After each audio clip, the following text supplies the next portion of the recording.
Chen, if you intend to sit, take a seat. Thank you. Honorable members have several messages to deliver the House. The first is a message from His Excellency the President on nomination of persons for appointment to foreign service. Honorable members, pursuant to the provisions of Standing Order 42.1, I wish to report to the House that I have received a message from His Excellency the President seeking approval of persons nominated for appointment to foreign services. Honorable members, in this message, His Excellency the President conveys that in accordance with powers conferred to him by the provisions of Article 132(2)(e) of the Constitution as read together with Sections 22 and 22(2)(a) of the Foreign Service Act Cap 185(e), he has appointed 9 persons for appointment as High Commissioner, Ambassadors, and Consuls General, as hereunder. Number 1, High Commissioner, Honorable Florence Chepngetich Bore to Windhoek, Namibia. As Ambassadors, 1, Ambassador Anthony Mwaniki Mushiri to Ankara, Turkey, Ambassador Lucy Kirudhu to Bangkok, Thailand, Mr. Henry Wambuma to Bujumbura, Burundi, Mr. Abdul Rashid Salat Abdile to Jakarta, Indonesia, Ambassador Joseph Musyoka Masila to Riyadh, Saudi Arabia, Ambassador Edwin Afande to Vienna, Austria. As Consuls General, Ms. Jane Jepkorir Toroitich, order.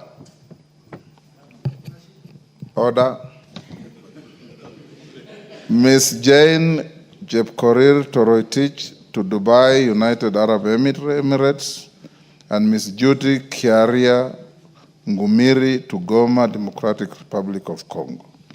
Honorable members, I hereby refer the message from His Excellency the President together with the certificate of presidential nominations, CVs, and other testimonials to the Departmental Committee on Defense, Intelligence, and Foreign Relations for consideration.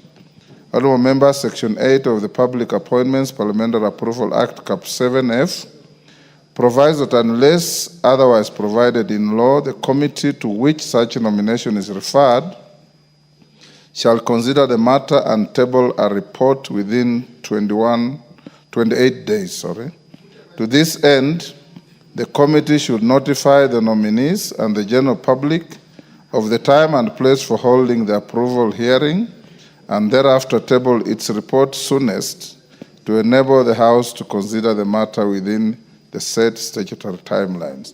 Members at the bar, take the nearest seat. I still have a few communications to make. Take the nearest seats. Wamboka, what is your idea of nearest?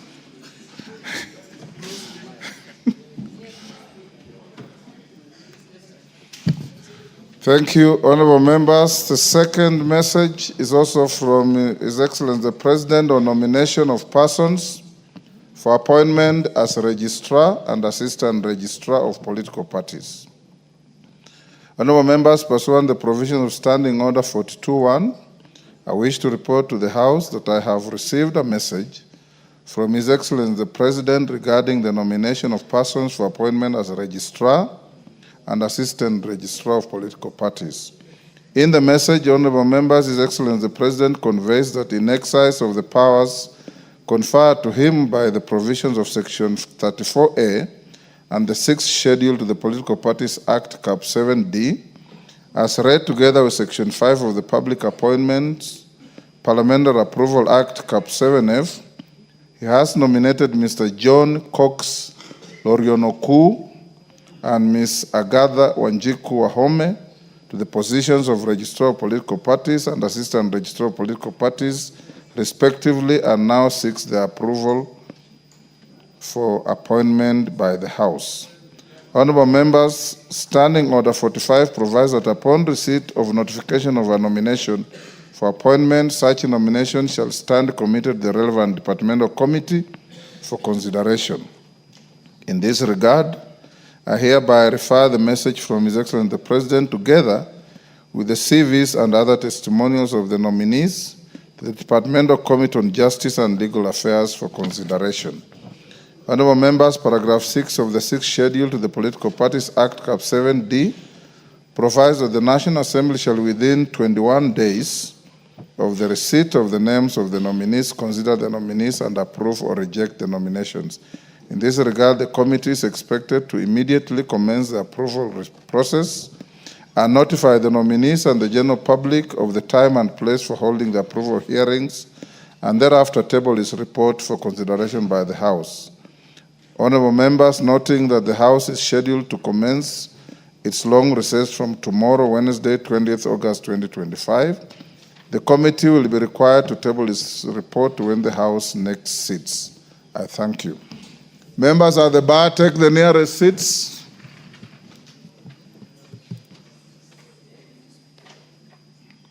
Take the nearest seats.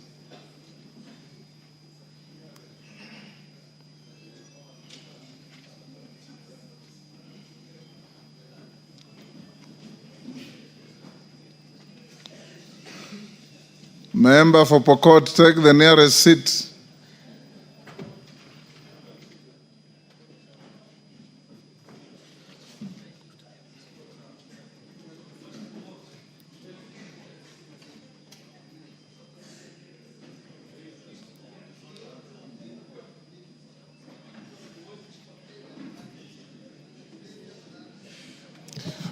Those still on their feet, freeze where you are. Honorable members, next message is from His Excellency the President, a referral by His Excellency the President of the Wildlife Conservation and Management Amendment Bill, National Assembly Bill number 3 of 2023. Honorable members, pursuant to the provision of Standing Order 42, I wish to report to the House that I have received a message from His Excellency the President regarding the referral of the Wildlife Conservation and Management Amendment Bill, National Assembly Bill number 3 of 2023. Honorable members, His Excellency the President conveys that pursuant to the provisions of Article 115(1)(b) of the Constitution, he has considered the bill and referred it back to the National Assembly for reconsideration, expressing reservations on the bill. In the presidential memorandum, His Excellency the President has expressed reservations on Clause 2 of the bill. Further, His Excellency the President has proposed to amend the said clause and also introduce a new provision. His Excellency now requests the House to reconsider the bill in accordance with the provisions of Article 115 of the Constitution. Honorable members, you may recall that this House passed the bill on 18th June 2025, following which I presented the bill to His Excellency the President for assent in accordance with the provisions of the Constitution. This House is therefore required to consider the President's reservation to the specified clause. Standing Order 154.2 requires the House to consider the President's reservations within 21 days upon receipt of the memorandum. In this regard, the Presidential Memorandum stands committed to the Departmental Committee on Tourism and Wildlife for consideration. The committee should prioritize the consideration of the President's reservation on the bill and table its report soonest to allow the House to conclude the reservations within their timelines. Honorable members, I hasten to guide that the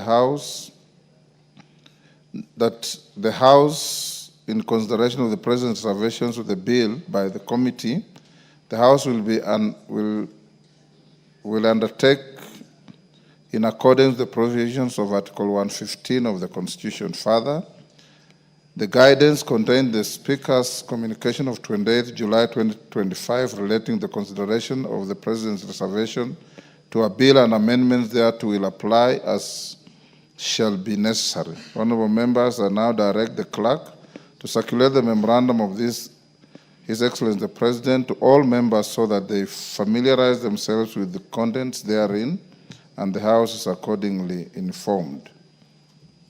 The next, members at the bar, take the nearest seats.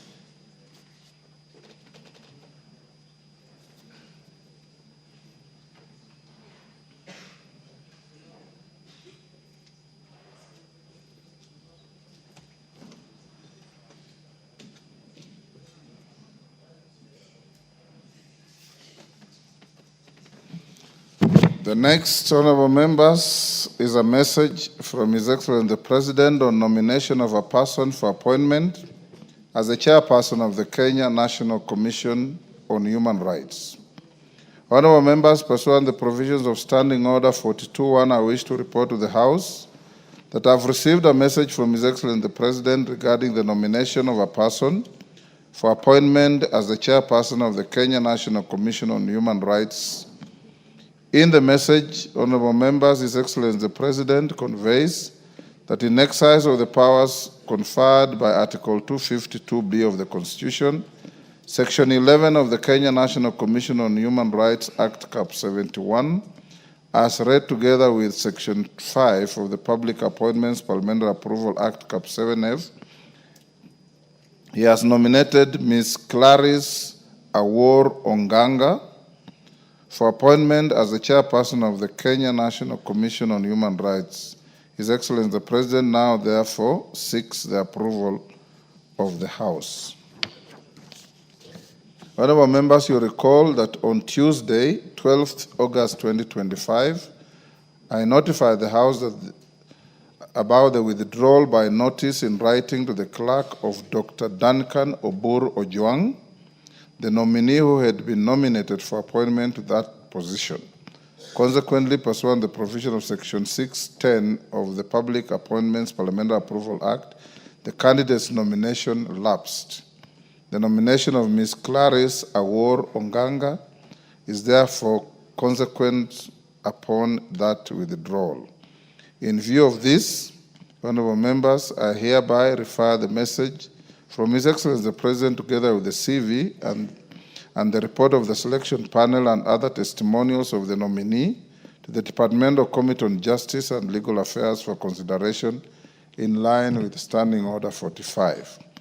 Honorable members, whereas Section 8 of the Public Appointments Parliamentary Approval Act Cap 7F requires the House to make a decision on the nomination within 28 days, Section 11.7 of the Kenya National Commission on Human Rights Act Cap 71 provides for a lesser period being 21 days. In this regard, honorable members, the committee is expected to undertake the approval hearings and submit a report within the timelines provided for in the Kenya National Commission on Human Rights Act Cap 71, that is 21 days. To this end, the committee should notify the nominee and the general public of the time and place for holding the approval hearing, and thereafter table its report soonest to enable the House to consider the matter within the set statutory timelines. I thank you. Members, the last is a message from the Senate on the passage of 5 Senate bills. Honorable members, pursuant to the provisions of Standing Order 41.4, I wish to report to the House that I have received 5 messages from the Senate regarding its consideration of 5 Senate bills. Honorable members, the messages convey that on Thursday, 7th August 2025, the Senate considered and passed the following bills with amendments. 1, the Street Vendors Protection of Livelihood Bill, Senate Bill number 41 of 2023, which seeks to provide a legal framework for the recognition, protection, and regulation of street vending. 2, the Local Content Bill, Senate Bill number 50 of 2023, which seeks to facilitate the local ownership, control, and financing of activities connected with the exploitation of gas, oil, and other petroleum resources, and to provide a framework to increase the local value capture along the value chain in the exploration of gas, oil, and other petroleum resources.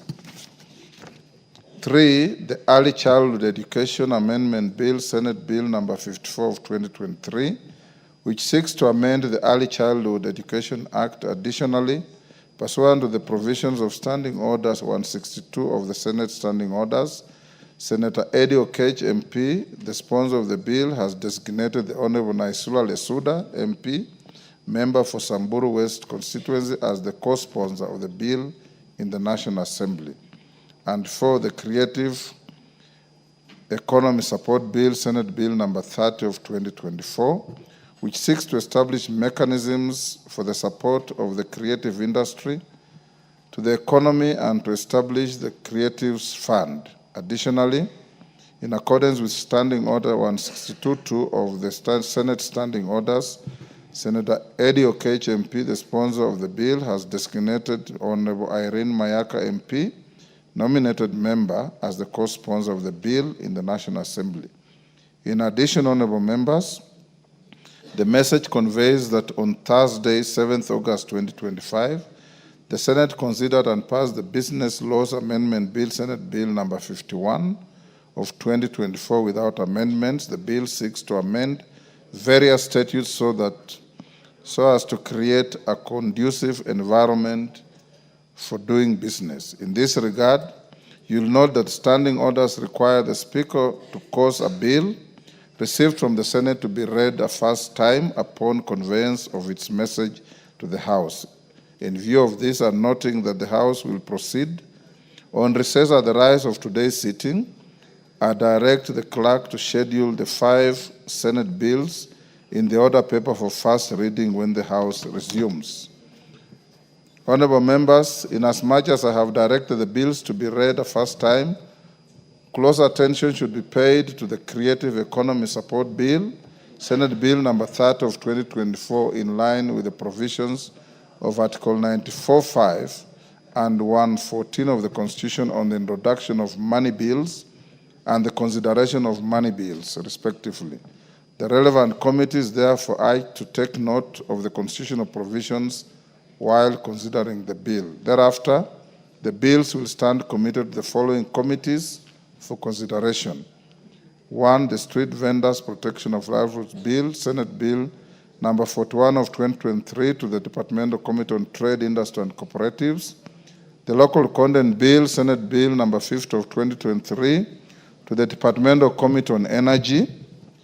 The Early Childhood Education Amendment Bill, Senate Bill number 54 of 2023, to the Departmental Committee on Education, and the Creative Economy Support Bill, Senate Bill number 30 of 2024, and the Business Laws Amendment Bill, Senate Bill number 51 of 2024, to the Departmental Committee on Finance and National Planning. The committees to which the bills have been referred are encouraged to prioritize their consideration and submit their reports as soon as is practicable to enable the House to proceed with the necessary next steps on the bills. The House is accordingly guided. I thank you. Next. Order number 4, petitions. Order number 5, papers.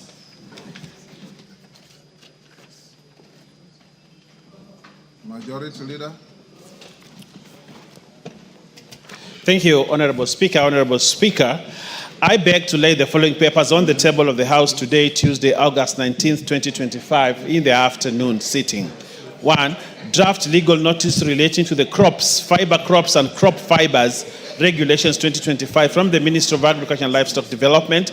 And 2, quarterly economic and budgetary review report, 4th quarter for the financial year 2024-2025 for the period ending 30th June 2025 from the National Treasury. Honorable Speaker, I beg to lay. Thank you, Owen.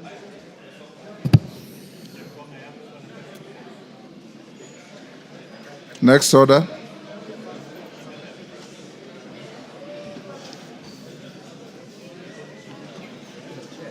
Yes.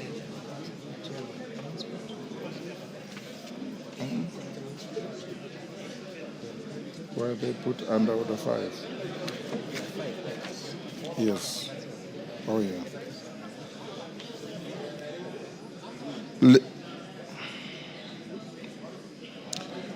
Chairperson, Departmental Committee on Transport and Infrastructure. Order, members. Thank you, Honorable Chair. Honorable Speaker, I beg to read the following paper on the table of the House today, Tuesday, 19th August 2025. Report on the Departmental Committee on Transport and Infrastructure on this consideration of the Kenya Roads Amendment Bill number 3. Bill National Assembly, Bill number 34 of 2025. Thank you, Honorable Speaker. Chairperson, Committee on Delegated Legislation. Thank you, Honorable Speaker. Honorable Speaker, I beg to lay the following paper on the table of the House today, Tuesday, 19th August 2025. Report of Committee on Delegated Legislation on its consideration of the Public Procurement Regulatory Authority Circular number 04 of 2025 on the enforcement of compliance with mandatory use of the Electronic Government Procurement System, EGPS, by all public procuring entities in contravention of Section 77 of the Public Procurement and Disposal Act, Cap 412C. I thank you, Mr. Speaker.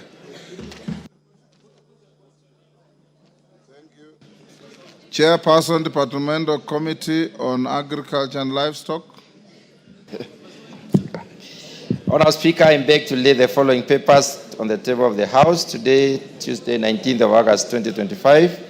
Reports of the Departmental Committee on Agriculture and Livestock on its consideration of 1, the Tea Amendment Bill, Senate Bill number 1 of 2023, then the Prevention of Livestock and Produce Theft Bill, Senate Bill number 12 of 2023, and the Paredram Repeal Bill, National Assembly Bill number 40 of 2023. Thank you, Honourable Speaker.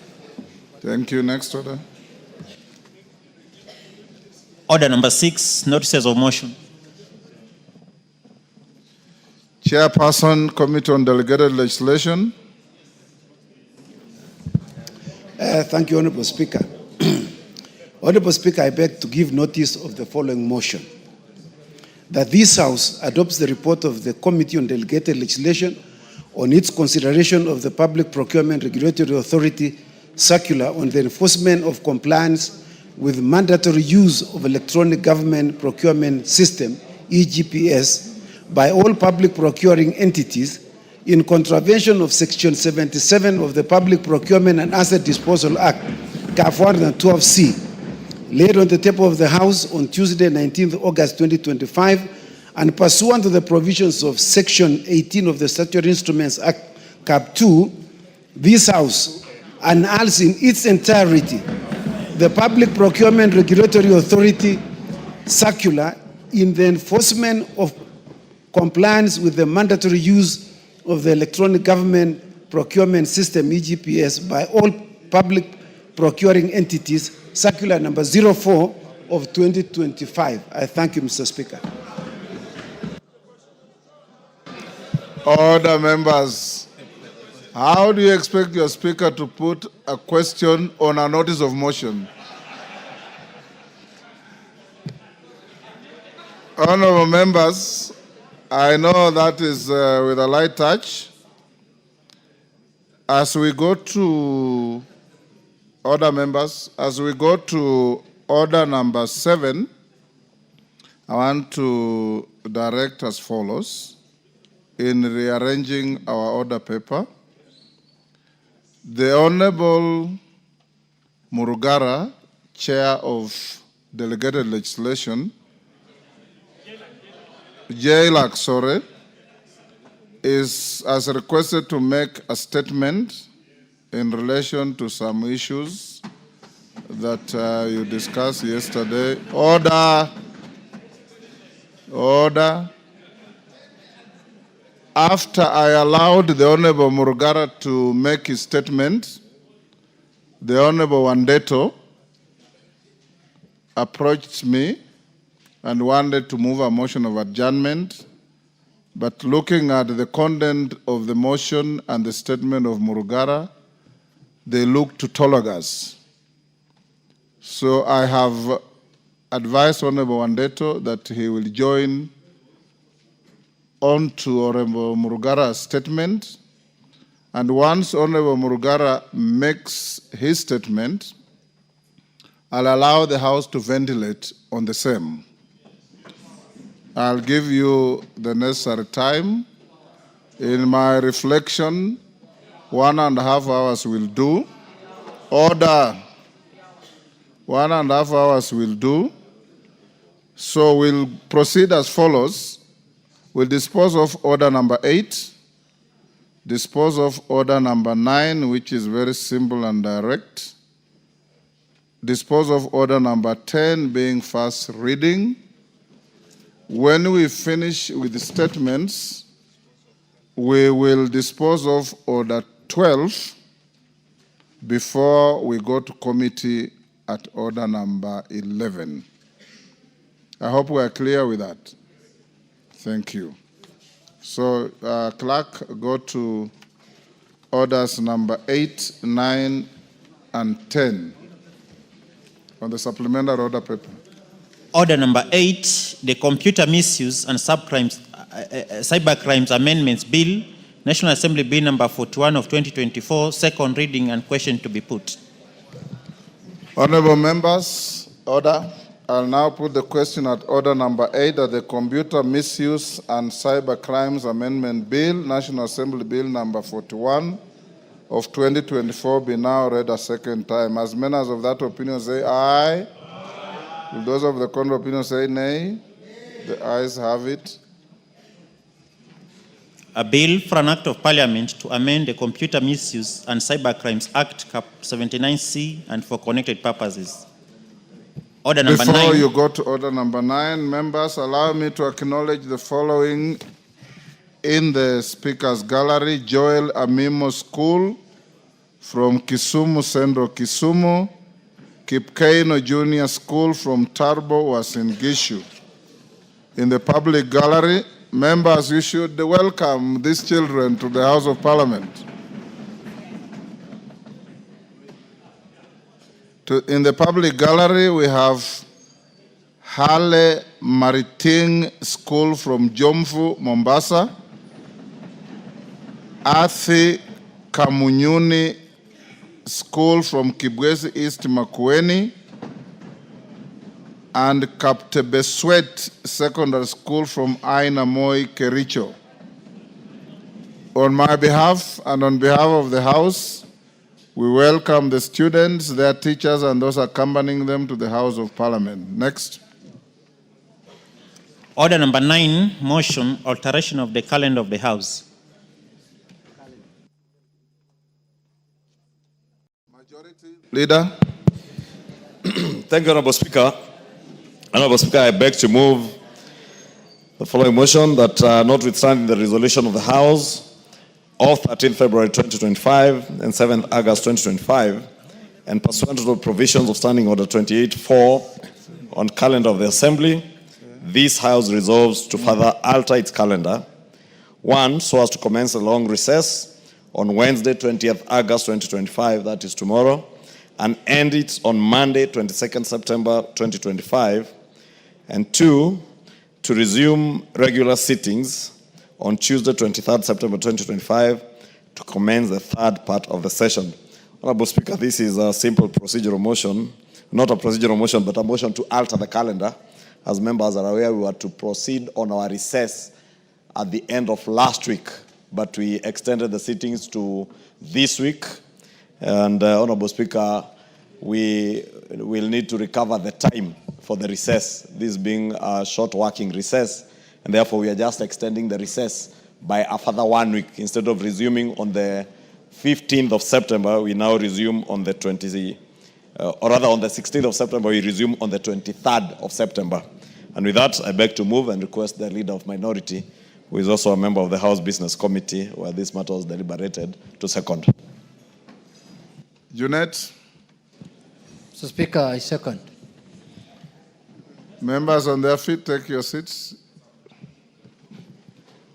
Honorable members, I now propose the question at order number 9, which is that notwithstanding the resolutions of the House of 13th February 2025 and 7th August 2025, and pursuant the provisions of Standing Order 28.4 calendar of the Assembly, this House resolves to further alter its calendar. 1, so as to commence the long recess on Wednesday, 20th August 2025, and end it on Monday, 22nd September 2025. And 2, resume regular sittings on Tuesday, 23rd September 2025, to commence the third part of the session.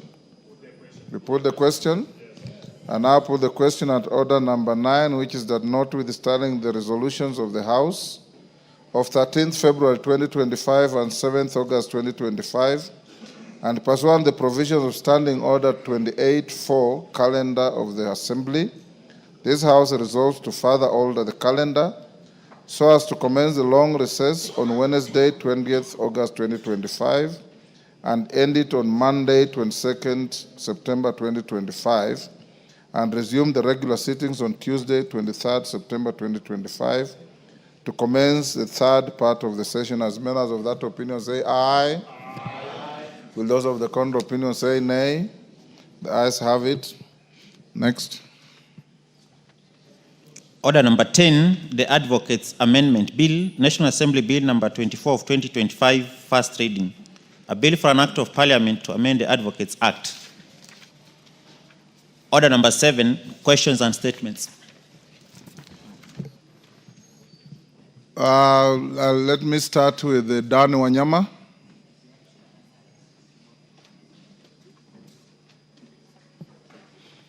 Dan Wanyama is making a statement in relation to the ongoing CHAN football tournament. Anybody who wants to joyride on that, you can join that fray in the Murugara statement. Thank you, Honorable Speaker. I stand to make a statement on the co-hosting of the African Nations Championship, CHAN 2024, and the performance of Harambee Stars. Honorable Speaker, I rise to make a statement on behalf of the Departmental Committee on Sports and Culture on two matters of national importance. Firstly, the successes of Kenya's co-hosting of African Nations Championship CHAN 2024 thus far, and secondly, the remarkable achievement of our national football team, Harambee Stars, in reaching the quarterfinals of the said tournament.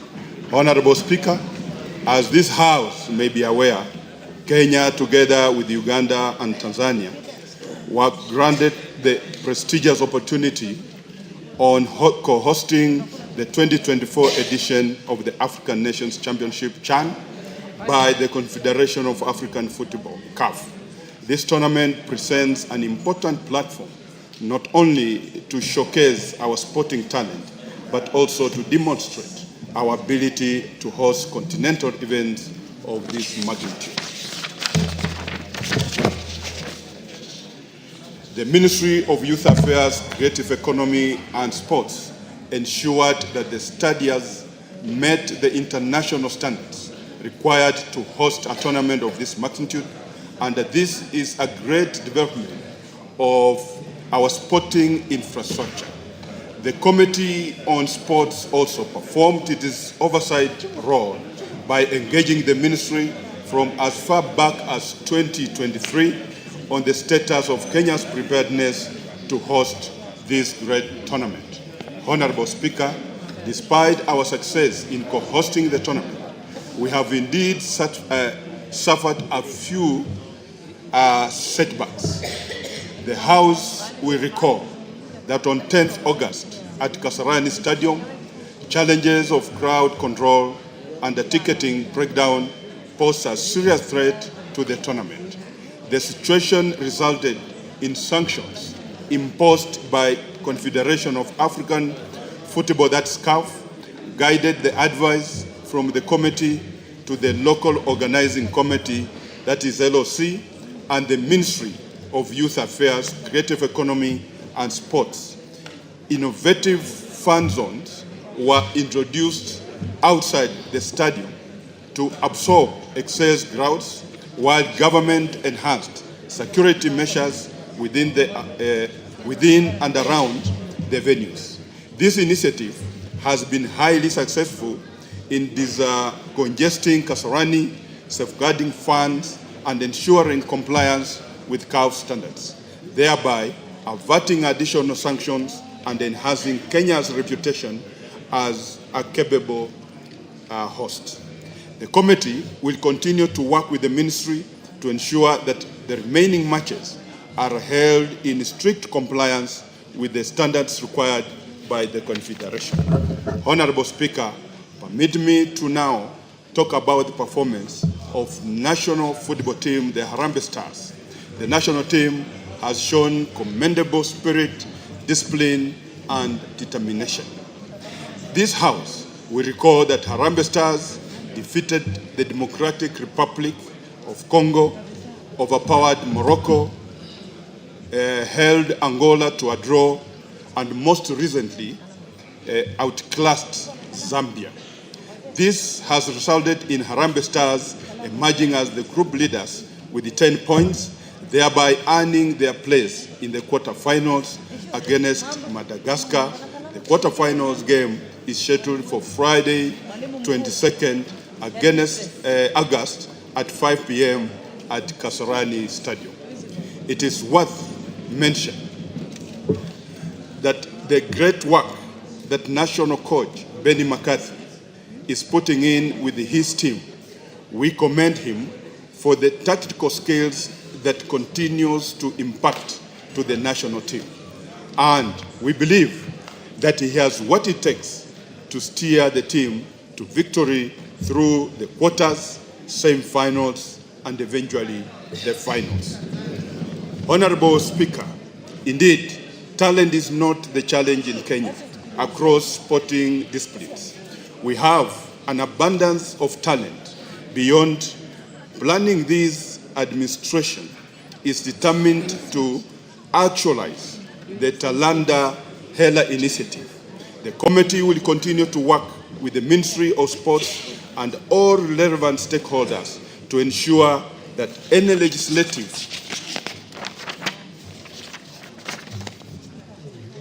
interventions necessary to actualize this great initiative will be undertaken by this Honorable House. With the stadium renovations and the building of Talanda Stadium and the sports academies being constructed across the nation, the future is bright and the strategic direction shall bear fruit very soon.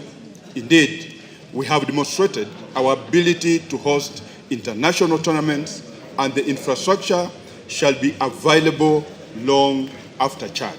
We can start aspiring for the Africa Cup of Nations, AFCON, and for other sporting events as well. Honorable Speaker, I wish to thank His Excellency, the President, for motivation that he has accorded to the national football team. The actions by His Excellency, the President, to reward the players is a great testament to the need to monetize talent, which is a key pillar of the Talent Hela initiative.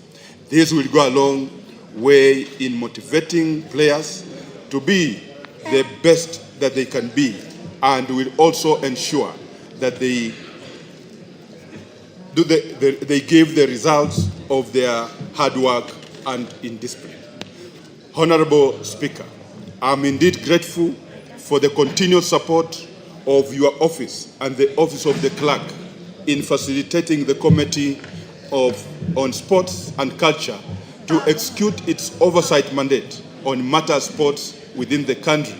Indeed, the committee has traveled to various parts of this country to conduct inspection visits over the renovations and construction of stadia. Further, the committee has held several engagements with the Football Kenya Federation and other stakeholders to deliberate on the future of sports in this country. We have set the standards as high as we could. It can only get better with the more cooperation within federations, with government, with partners, and the sports persons who are most integral in the grand scheme of things. Honorable Speaker, the committee wishes to thank all honorable members and all Kenyans who have come out to support Harambee Stars and sports in general. I also extend gratitude on behalf of all the teams and sports persons who continue to fly our flag and make our anthem to be played in international podiums. We shall continue the journey and mark the milestone. Kenya stands at a pivotal moment in the football journey. Co-hosting CHAN 2024 is not just a sporting event. It is a national project that carries economic, diplomatic, and cultural significance. The Harambee Stars, as our ambassadors, deserve our unwavering support. As I conclude, allow me to commend the Malkia Stars Under-20 team that won the African Under-20 Championship in Cameroon by beating the host nation 3-1. I thank you, Honorable Speaker. Thank you, honorable members. I've been requested to give an opportunity to Honorable Otienda Mola as the captain of the Bunge football team to complement that statement. Honorable Otienda Mola. Thank you, Mr. Speaker. Let me thank Honorable Dan Wanyama and the Sports Committee. On behalf of the Bunge football team, a couple of whose members are here, I see Jack Wanami, Kaikai, Maungu, Mogaka, and a host. Oh, yes, and Yesu himself. Well, that's a different team. I was talking about the male one because you. Anyway, I have a very short time, so let me finish this. I want to congratulate the Harambee Stars because even the Harambee Stars comprises only of men. So there's the women's football and men's football, and it's not discriminating. It's just that there's each with their own line. Mr. Speaker, I am happier to give these congratulations, unlike matters I will be speaking to later that have brought me much sadness. But on this, I am very happy to congratulate first the players. Secondly, the technical team. Thirdly, the federation itself. Number 4, the Kenyans themselves, and not just Kenyans, East Africans. Number 5, the president, but also ourselves. I will explain. First of all, Mr. Speaker, let me thank the members. Many do not know that when Harambee Stars were preparing in their final 2 and 3 days, we as Bunge FC mobilized ourselves to just go and encourage them where they were training at the Police Circle Stadium. And you'd be surprised how encouraged the boys were, some of them from some constituencies that we come in, some from elsewhere, and they were just happy to shake hands, to play around with the ball, and we hope that that was helpful. Many also do not know that this idea of giving a token to the boys started with this August house. We were able to raise 1 million shillings, and we took to the boys as we were training with them. People might think this is small money, but if you remember, these are boys who play locally, non-internationally. Those encouragements are very good. So the president was riding on our back when he upped it to 1 million, now to 2 million, and elsewhere. We set the pace. But lastly, Mr. Speaker, I want us to be conscious of the fact that we are co-hosting. It's not just Kenya. Tanzania is co-hosting, Uganda is co-hosting, and the good news is that each of our countries have qualified for the quarters. And that is unprecedented. So let us encourage ourselves as East African. If we meet against each other, we play like East Africans. We do not play with any annoyance. Yesterday when we watched the thrilling game between Uganda and South Africa, those who love football will agree that's one of the most tantalizing games you'll ever see, where 6 minutes means a lot. I just want to encourage Kenyans to continue supporting the Stars. Continue, if you have the ticket, to come to the to the stadium.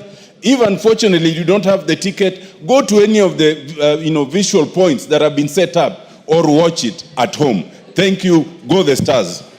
Thank you, honorable members. Those who never watch football, yesterday, 6 minutes to time, Uganda was down 3-1 against South Africa.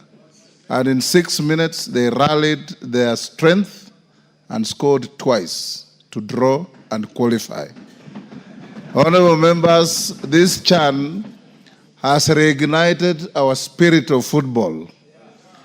Those who watched football in the early years can remember the phenomenal team of Mohamed Abbas, Hussein Harry, John Bobby Okola, Josephat Murila, Ambrose Ayoi, Wilberforce Mulamba, JJ Masiga, Onyango Jogo, and many others who made this country proud. Will you? Who? Lelmengit, you are too young to remember those good old days. So, honorable members, you may do your foot thumping to support Harambee Stars for their next encounter. Of course, the minority leader is reminding me rather joyfully that Arsenal beat Man U.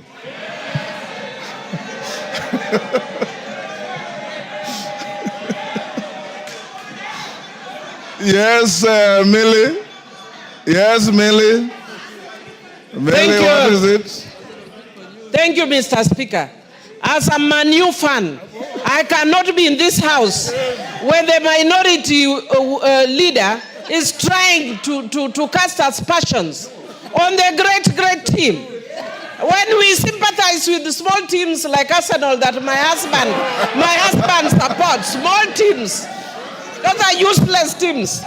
But Mr. Speaker, I hope my husband is not watching this one. Order, honorable members. Order. Yes, Junet. Mr. Speaker, if you watch the game between Arsenal and Man U on Sunday, you can only pity them because, Mr. Speaker, Man U was playing like Rosing Island Football Club. Order, honorable members, we'll leave it there. Yes, Wangwe. Thank you, Honorable Speaker. Honorable Speaker, on that list which you have just mentioned, yes. In 1987, Honorable Speaker, the captain, Austin Oduor, helped to take the cup for Kenya, Honorable Speaker. So you Yes. cannot mention without listing. I didn't mention all of them, but I know all of them. It was fantastic. Honorable members, can we leave football there? Yes, Farah, I have never known you to watch football. Mr. Speaker, this is an August house. This is a house of leaders. The young boys and girls this side and this side in the nation are watching us. Instead of celebrating our own, why do you have to celebrate a team somewhere else in the farthest part of the Farah, world? you are out of order. Order. You are out of order. Talking about Order, Farah. Order, Honorable Farah. Order. We are doomed with this. Honorable Farah, you are out of order. In fact, Arsenal is Arsenal because of our African boys like Nwango Kanu,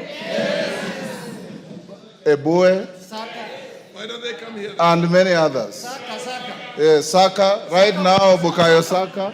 So you're out of order. Honorable members, let's go to, allow me to acknowledge in the public gallery, Gakuru Primary School from Tarakanithi, and Sally Ann School from Bureti, Kericho. On my behalf and on behalf of the House, we welcome the students, their teachers, and those accompanying them to the House of Parliament. Let's go now to Honorable Murugara. Thank you very much, Honorable Speaker. Honorable Speaker, we are just from a light moment, but this is not very light now, as it touches on very serious matters that are before the House. Honorable Speaker, this is a statement on allegations of inducement in the consideration and passage of a bill. Honorable Speaker, this statement is made on behalf of the Departmental Committee on Justice and Legal Affairs and its members with regard to statements made during the joint Kenya Kwanza ODM parliamentary group meeting held yesterday, 18th August 2025, that was presided over by His Excellency the President, Dr. William Samoei Ruto, and the former Prime Minister, the Right Honorable Raila Amolo Odinga. At the meeting, a statement was made to the effect that the consideration and passage of the Anti-Money Laundering and Combating of Terrorism Financing Laws Amendment Bill 2025 was influenced by a Kenya shillings 10 million inducement collected by a member of parliament or members of parliament allegedly on behalf of members of the National Assembly. Honorable Speaker, the Anti-Money Laundering and Combating of Terrorism Financing Laws Amendment Bill 2025 was a bill sponsored by the leader of majority party. It was read for the first time in the House on the 4th of March 2025 and thereafter committed to the Departmental Committee on Justice and Legal Affairs for consideration and reporting to the House. The committee duly conducted public participation, considered the bill, and tabled a report in the House to inform the House's second reading of the bill. The bill sought to amend 10 acts of parliament to address technical compliance deficiencies identified by the Eastern and Southern Africa Anti-Money Laundering Group, the Financial Action Task Force, in Kenya's regime on anti-money laundering, combating of terrorism, financing, and the combating of proliferation of financing. The record of the House reflects that after exhaustive debate, the bill and the amendments proposed by the committee were wholly supported, leading to its passage on Wednesday, 16th April 2025, with amendments. Following its referral by the President with reservations on the term of the Office of the Director General of the Financial Reporting Center, the bill was passed by the National Assembly on Tuesday, 3rd June 2025, with amendments fully accommodating the President's reservations. On behalf of the Justice and Legal Affairs Committee, I wish to categorically state that the committee did not solicit and did not receive any inducement of any kind whatsoever from any member or quarter in its consideration of the Anti-Money Laundering and Combating of Terrorism Financing Laws, Bill 2025, as alleged or at all. The Departmental Committee on Justice and Legal Affairs and its members are fully cognizant of the principles of leadership, ethics, and integrity which bind the members of parliament.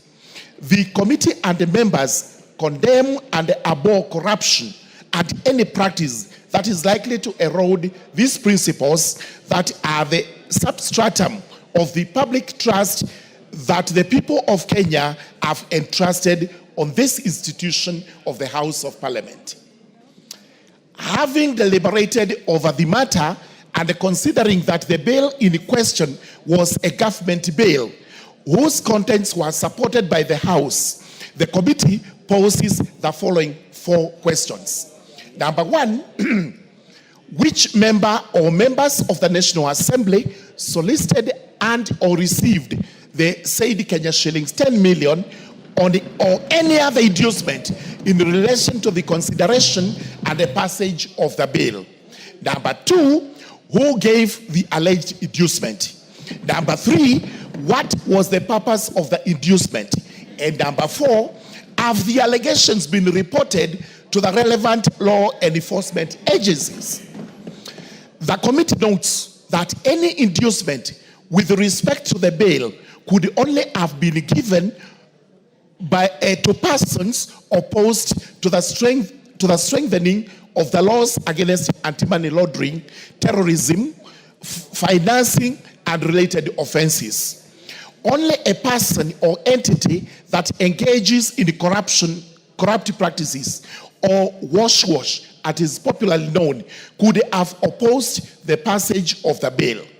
The fact that the committee recommended the passage of the bill and ensured its enactment into an act of parliament that is now in force speaks for itself.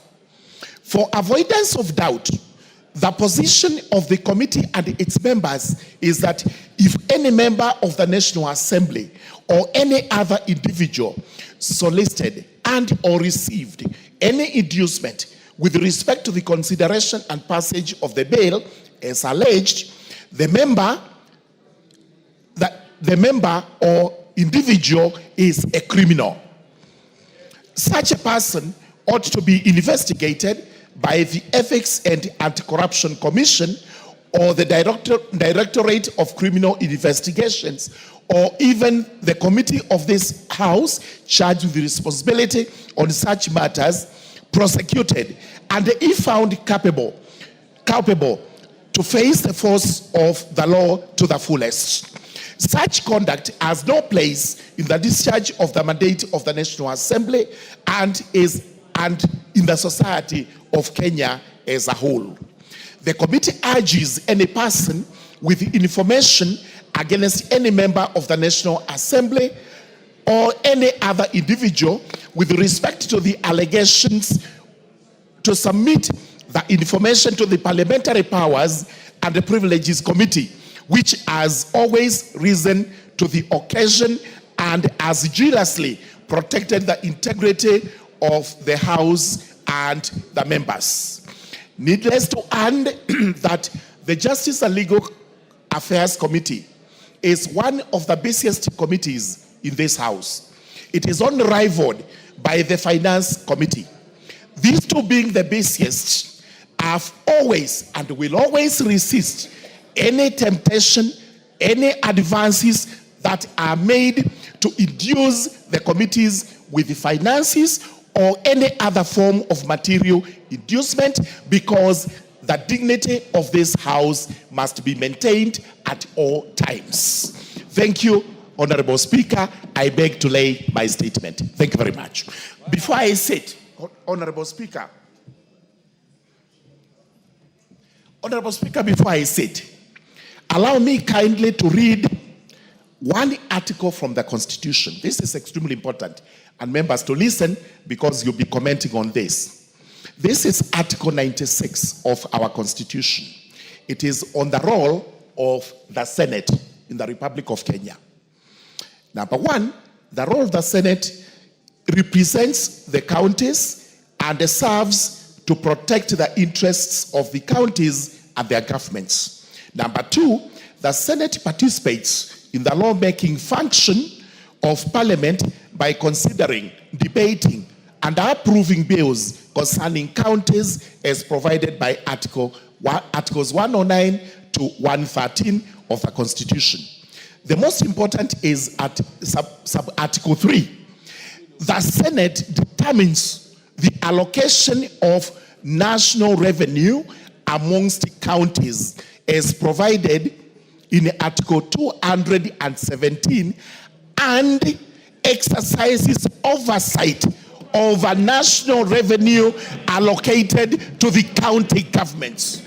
So, emphasis is on sub-Article 3 on oversight. Thank you very much, Honorable Speaker. I beg to lay. Thank you, Honorable Member Morugara. I promise to give Honorable Wandeto. Is he in the House? Honorable Wandeto, on the basis that he had a motion of adjournment, which was to talk us to the statement by Honorable Morugara, and I discussed with him and told him I'll give him the first shot. Members, you must also remember the provisions of Standing Order 87 on matters of contents of speech, so take into account that. Wandeto? Thank you very much, Mr. Speaker. As you have correctly said, I had brought before you a motion of adjournment to debate this otherwise very, As very Wandeto serious. takes the floor, how much time can I give everybody? 5 is... I have 1.5 hours for this. Can we do 3 minutes? With your leaders taking 5. Okay. Thank you, Mr. Speaker. Like you have said, I had brought a petition to you. Mr. Speaker, you need to protect me. Yes, give Wandeto an opportunity. Wandeto, you have 3 minutes to compose your... Yes, thank you. So, Mr. Speaker, I would like to start by saying that this House, the House of Parliament, is a temple of democracy in this country. This is where the will of the people is exercised in accordance with Article 95 of our Constitution. And so whenever there are allegations of the nature that has been made in the last 2 weeks, Mr. Speaker, it is a matter of grave national concern, and that is why you have done the right thing to stop all other business of the House to ensure that members are able to ventilate into the otherwise very serious allegations that have been brought against this House. Mr. Speaker, I am very committed to the principles in the Constitution of integrity, transparency, and good governance. And Mr. Speaker, what we have seen the last 2 weeks is worrying.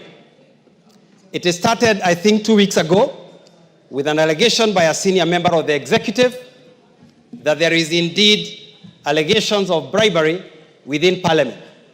I was at the devolution conference last week in Homa Bay, and none other than His Excellency repeated the same. The following day, the Prime Minister repeated the same, that there is a lot of bribery and corruption going on in this House. Mr. Speaker, to take you back to the events of 2024, these members of Parliament were nearly killed in this House as they defended democracy and the rule of law. Mr. Speaker, after that, there were some allegations that money had changed hands. I think there was a figure of 2 million that time. And members, some of them even lost their property. Their houses were burnt. Others lost livestock and other things. So, Mr. Speaker, an allegation of bribery against a member, especially the figures that are being touted, even makes it, we feel endangered as you walk the streets. People, first of all, imagine you are some 10 million or some 150 million, and others possibly think you are the worst enemy of the people. Mr. Speaker, you know we have been called MPs. We have been called all manner of names. So as I conclude, Mr. Speaker, I want to urge you, as the leader of this House, to do whatever it can, Mr. Speaker, to defend the integrity of this House. And Mr. Speaker, we must, first of all, and if you allow me, since I had a substantive motion, Mr. Speaker, add me only 2 minutes so that I finish. Mr. Speaker, it is important that you lead us to restore the dignity of this House. And there are certain things that we must stop doing. First of all, we have what I would call an unholy dalliance with the executive. That must... Give him a minute. Give him. Mr. Speaker, this House has to stop being a choir for the executive. Mr. Speaker, this week we have also seen a lot of attack on CDF and an attack on Constituency Roads Fund by the same executive whom we have helped here with very difficult decisions.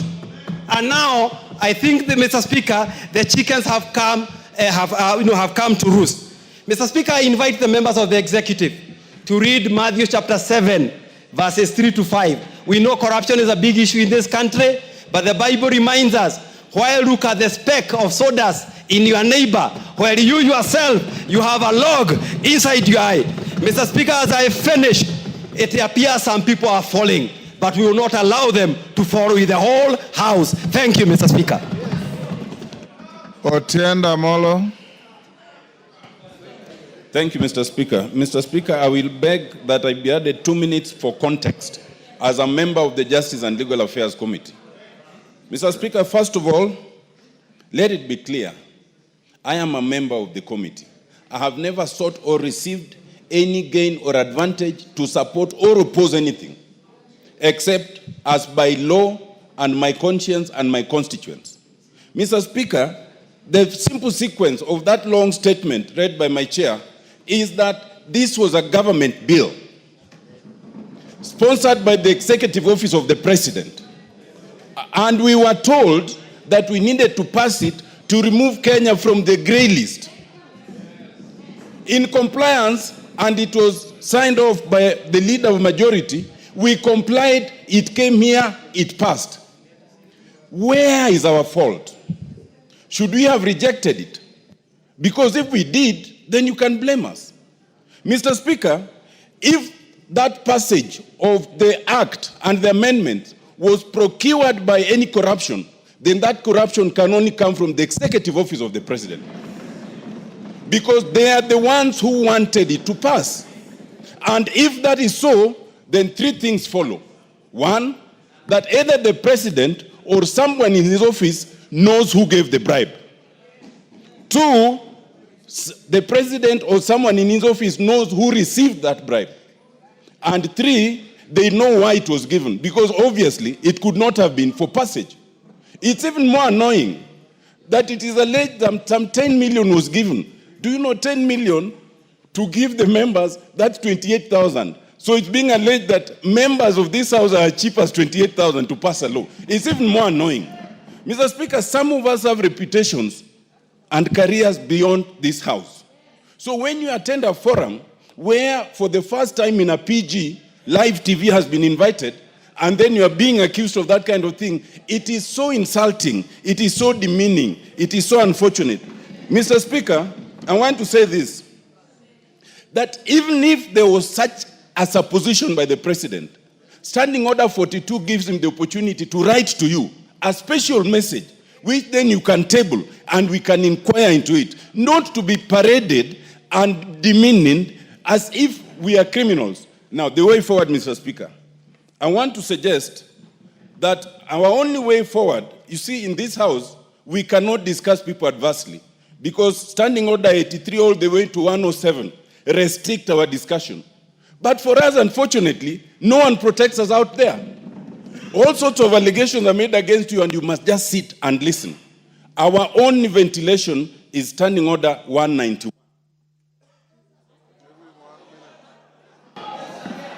I want to suggest, Mr. Speaker, that under Standing Order 191, where we have our Powers and Privileges Committee, the Powers and Privileges Committee, 191(1)(a), is allowed to summon any person to appear before it for the purposes of giving evidence or providing information.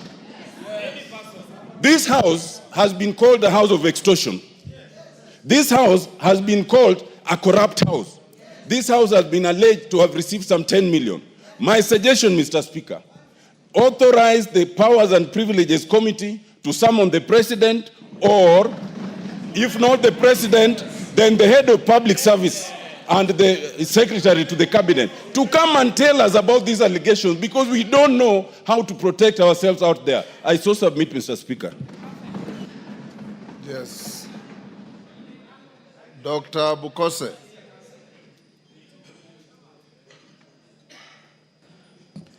Mr. Speaker, thank you for allowing me to contribute to the statement by the Remember, leader. you have 2 minutes, 2 minutes. By the chair, 3 minutes Chailak. rather. Honorable Speaker, it is a very embarrassing situation when the head of state stands and accuses this house, and specifically referring to the committee. It's not acceptable. I think, and it should, if there was any issue, should have been able to have us as members of parliament and discuss this issue. To me, I suppose that most likely the head of state might have been lied by whoever took the information to him that that person took 10 million to the Chailak. Yeah. Those are his views. Just listen to each other. If 10 million was given, then the person who gave the 10 million must state very clearly whom did he give the 10 million. Yeah? That person must state very clearly, because it seems that person should be able to account for the 10 million. Where did you take the 10 million? Yeah? And most likely, and to who? Because when the bill came to the House and it was presented by JLAC, we were told this is one of the requirements and a precondition for IMF. And we passed. So, to be accused later on of having taken money, and it seems money exchanged hands, the 10 million must have changed hands. So where did that 10 million come from and where did it go? And why? Because any bill that comes here and is a government bill is sponsored by majority, and more often, because we are now have a bipartisan kind of agreement within this House under the broad-based government. We've always supported all the bills that the government brings. Therefore, this must be investigated and the truth must be unearthed so that all of us can be cleaned. Because when we go out there, people are looking at us as thieves, as extortionists, and that is not right. We have reputations to protect, we have families to look at us, and we have friends who should not be suspicious of our activities. Thank you, Honorable Speaker. Zamzam. Mheshimiwa Spika, wajua afisi akitaka kumla mwanawe usema ananuka mbuzi, Mheshimiwa Spika. Na Mheshimiwa Spika, inasikitisha sana. Bunge hili ndio limeshika Kenya kwa mkono, Mheshimiwa Spika. Tumepitisha bills nyingi sana zao, hata hii ya money laundering. Mimi nilikuwa against kwa sababu najua kuna watu ambao wamekuwa targeted, Mheshimiwa Spika, ambao ni wa real estate. Na hatukuwahi kufuatwa na mtu yoyote kuhongwa chochote, Mheshimiwa Spika. Lakini ilipita hapa bila chochote. Kwanza katika wabunge mimi ni maskini sana, Mheshimiwa Spika, kwa sababu hata pesa ya ngafu ni kidogo, haitoshi paka natoa mshahara wangu napatia wananchi huko na baki bure. Sasa ikiwa hapa tunaweza kuambiwa kuwa wabunge wamepewa milioni 10, tunataka kujua nani alimpa, makusudi yake ni kitu gani, alimpa kwa nini, na hii bili ina siri gani kubwa mpaka itolewe 10 million, Mheshimiwa Spika. Mimi Mheshimiwa Spika nataka kusema sasa hili bunge tutatoa majembe yetu store, turegeshe kama tulivyokuwa pale mwanzo, ndio sauti zetu zitasikika, Mheshimiwa Spika. Haiwezekani wabunge wanahangaika, wanateseka, hawana pesa. Alafu hata hii mambo ya CDF, mimi sijui kwa nini hapa tuliwapa county government 485 billion, Mheshimiwa Spika. Sijui kwa nini haiwatoshi, wanakimbilia 54 billion ya hili bunge, Mheshimiwa Spika, wakati hatuoni kazi zao kule mashinani. Sisi tunasema bunge hili litasimama, na ikibidi wanataka tutoe devolution, basi tutaitoa devolution ibaki kama ilivyokuwa zamani, kwa sababu wanabunge hawezi kuanyanyaswa kiasi hichi, Mheshimiwa Spika, mpaka kwenye televisheni wanaitwa wezi, wanaitwa extortionist, wakati ambapo mimi mama Mombasa najiangalia sina chochote, Mheshimiwa Spika. Hata ukienda kuangalia accounts zangu wenyewe watashangaa. Leo Mombasa nikaambiwe mama Zamzam, nyinyi ndio mmeiba pesa, nyinyi ndio extortionist, nyinyi ndio nini. Siwezi kubali, Mheshimiwa Spika. Kama mtu anataka kwenda chini na sisi, mimi nitaenda naye chini. Asante sana, Mheshimiwa Spika. Musa Serma.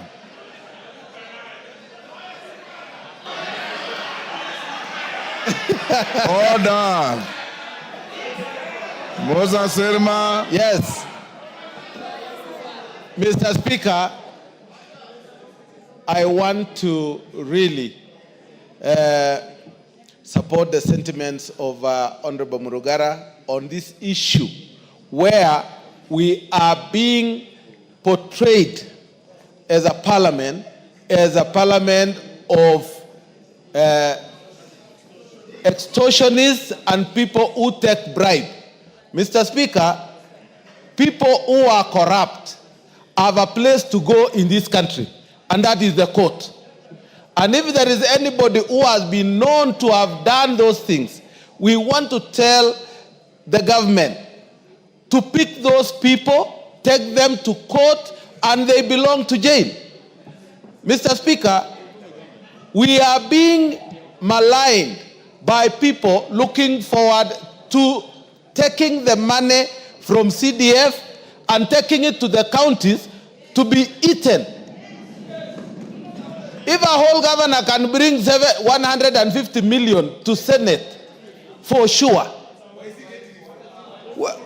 for sure, if I can use the words of the president, where is he bringing this money from? Counties cannot show the amount of money they have been given in terms of development to the people of Kenya. Mr. Speaker, it has reached a time that we need to audit the counties and really see whether they are really entities to be used for development in the rural areas. Mr. Speaker, if I can remember, because I was in the Bomas, the constitution actually which we passed and which was brought by the people is not what we are having now. The Yashbal guy had 14 regions and they were non-executive. And therefore, this executive power which the governors think they have, we must remove it. It is time that we talk to the people and let them be given development directly. Mr. Speaker, I beg to differ with all what has been said about this parliament, and we want the people who have done this thing to go down and be taken to court. Thank you, Mr. Speaker. Robert Mbui.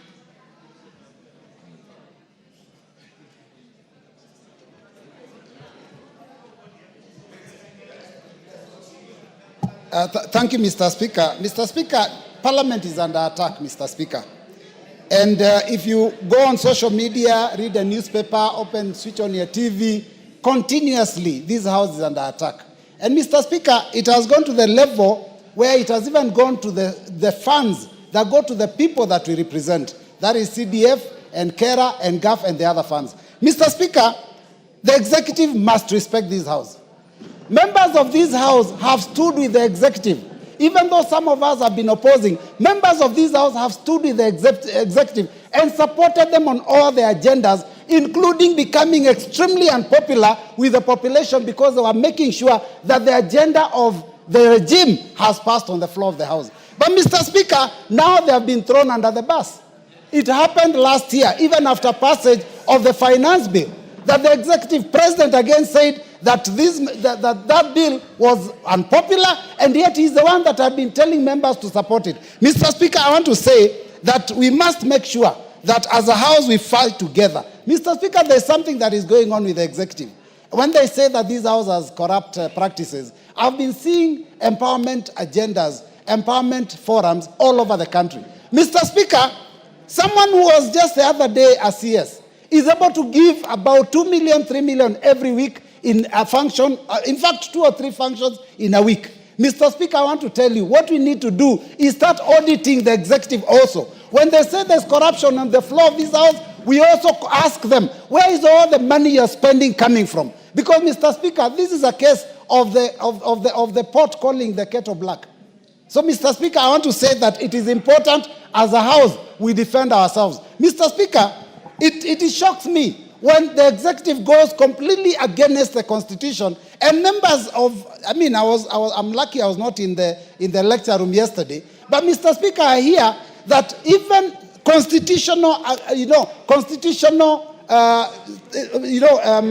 articles, provisions that are there in the Constitution were actually thrown under the bus also. Because when you say that the Senate has no authority to go and oversight counties, basically that completely goes against the Constitution. So as a House of Parliament, all of us, National Assembly and Senate, we must stick together and ensure that we're each other's keeper and we support each other and pass the bills that are good for the people of this country. And Mr. Speaker, hold the executive to account. Thank you, Mr. Speaker. Dr. Mutunga. Thank you, Honorable Speaker. Honorable Speaker, I would like to refer to sentiment by Honorable Mole. We did not discuss anything in that meeting because he's alluding to the fact that we kept quiet. There was no discussion, so there were no resolutions. So the meeting ended as such. It should go into record. Honorable Speaker, the Honorable Murugara must be finding himself in a very difficult situation. Because I'm a chair of a committee, I know how difficult it is for the committee report to be amended. We do these reports with Secretariat. We have to do the right thing.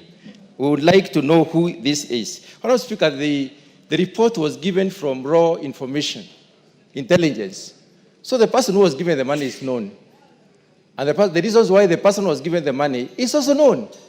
Honorable Speaker, as members of parliament, we need to be cleansed from this. We have suffered a lot as parliamentarians. There has been so much that we are supporting the executive, and this is what we can get in return. Honorable Speaker, since they are known, for us to be cleansed, they need to be named. Yes. The reasons why the money was given also needs to be brought to this house so that members of parliament can be cleansed. Out there, we have a very bad name for supporting the executive. But we are supporting the executive because we would like the plan to go through. We would like the executive, the government to succeed. But Honorable Speaker, if there is a problem in this house concerning members, I think it should be brought to the fore so that members can know. Honorable Speaker, since last week, when the pronouncement was made in the devolution conference, we have suffered once more. We suffered after passing the finance bill. We suffered after the broadening of the government. We suffered again after sacking of some members of the CSs, some executive. We've suffered many times. And this is what you are getting in return. It is unfair. Thank you, Honourable Speaker. Karoli Omondi. Thank you very much, Honourable Speaker. I'll try and be very brief, but let me start by saying I take great exception as the statements made by His Excellency the President, now 3 times, attacking the character of everyone in this House, including yourself. We must now take the position of NATO. Mass character assassination we shall not accept. If somebody is guilty, let them be charged on their own. But an attack such as the one that was, he's made it twice, 3 times. First at the stock exchange, a devolution conference in Homa Bay, and yesterday at our PG.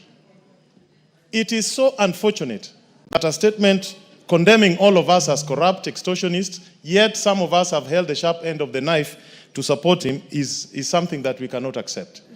And Mr. President must either bring the evidence, take those people to court, or apologize and withdraw. And let me also say something. I'm very happy that Chairman Jailak has read out the Constitution. A lot of misinformation and reading of the law upside down happened at our PG yesterday. The allegation that the Senate has no power to oversight the county government has now been debunked. Article 96 of Article 3 of the Constitution is clear on that. Let me also debunk a few things on the NG-CDF. The national government has the power to establish special funds to discharge its functions. And under Article 6, the national government can devolve its functions to the sub-counties, which form a constituency. In a presidential system such as the one we have, there is nothing wrong by the national government having NG-CDF as its own fund, funded from the shareable revenue allocated to it. In any event, even if we don't have the NG-CDF, the funds for the NG-CDF will not be taken to counties. The counties will not receive it. But to make matters worse, the law is being misinterpreted by the Right Honorable Raila Amolo Odinga. In a parliamentary system, the members of parliament form the government, the prime minister and his ministers. The members of parliament sit in the executive. They design projects, they implement, they oversight. Let him see what is happening in the House of Lords, in the House of Commons in England. What is happening there? Why can't he say MPs cannot do what we are doing here? That is the wrong application of the law. And yesterday I was very upset because there is state capture in this country. Let this house today, let us look at what is happening at the e-citizens. How many pipes are leaking government revenue to private pockets? Do your work as members of parliament. Let us call them out. Sugar mills were privatized. Workers are being fired. Let us know who took over the sugar mills built by public funds without competition. Let them tell us. I have a question in the floor of this house calling the Minister for Treasury to come and explain to us. Let us take the war to them. Let us take the war to them. If they want, we will give.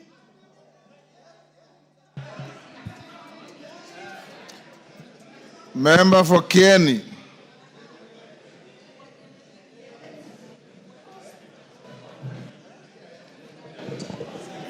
Thank you so much, Mr. Speaker, for the opportunity. On this hour and this moment, I want to say that this House is under siege for all of us, inclusive Mr. Speaker. You are in this House to preside over it, and when we are under attack, you are the first person on the line of attack. I really want to say that this is the government, the executive, which we have worked and we have given it our sweat and our blood to make it to where it is now. We have lost properties. We have lost reputation. We have lost credibility in our own constituencies. We have business partners we work with. Whenever we visit them for business, other than the parliament, they see us, we are taking corruption into their own offices. And it is for that purpose, Mr. Speaker, we would want to say that whoever suggests that we are corrupt, they should, and we are not, they should go to the same venue, tell our wives, tell our children, tell our business partners, tell our friends that that was a very erroneous statement that came from none other than the head of state for this country. Because the first question I got when I went home last night from my wife, he wanted to check my pocket if I had any illegal money. And I really want to rest my case that we earn our sweat by offering services to this government through this parliament. Thank you. Member for Bumula. Honorable Speaker, I was very shocked yesterday by the sentiments of His Excellency the President. Members, let's listen to one another. You will add me some 30 seconds, Honorable Speaker. Honorable Speaker, the Constitution is very clear. Chapter 8, 9 and 10 is very clear in terms of roles of Parliament, Judiciary and the Executive. This House is self-regulating through the Committees of Powers and Privileges chaired by none other than the Speaker himself. Mr. Speaker, this House has done well. As a National Assembly, we've risen to the occasion. When we called out on Shah, during Adani, now the Committee on PAC has done very well with e-citizen, and my guess is good, because I think that is where the rage is coming from. They have come out to unmask the culprits of e-citizen and how money is being stolen. Honorable Speaker, this House, this floor impeached a minister of government, Honorable Mithika Linturi. We have done well, Honorable Speaker, as a parliament. It is wrong, Honorable Speaker, for President to say he's fed on raw intelligence, Honorable Speaker, and moves to make such accusations against us. Honorable Speaker, in law, and you know better than me, anybody who becomes aware of a crime and keeps quiet of it is an accomplice. As we speak, the Honorable President is an accomplice, Honorable Speaker. Why was he giving the 10 million shillings? Order, Wamboka. I referred you to Standing Order 87. You want to discuss the person and conduct of the President, bring a motion.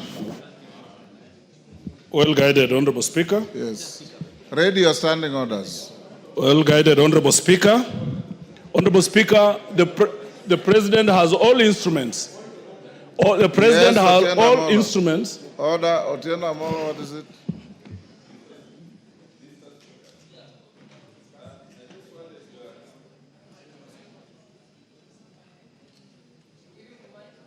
Give Otieno Amolo the mic.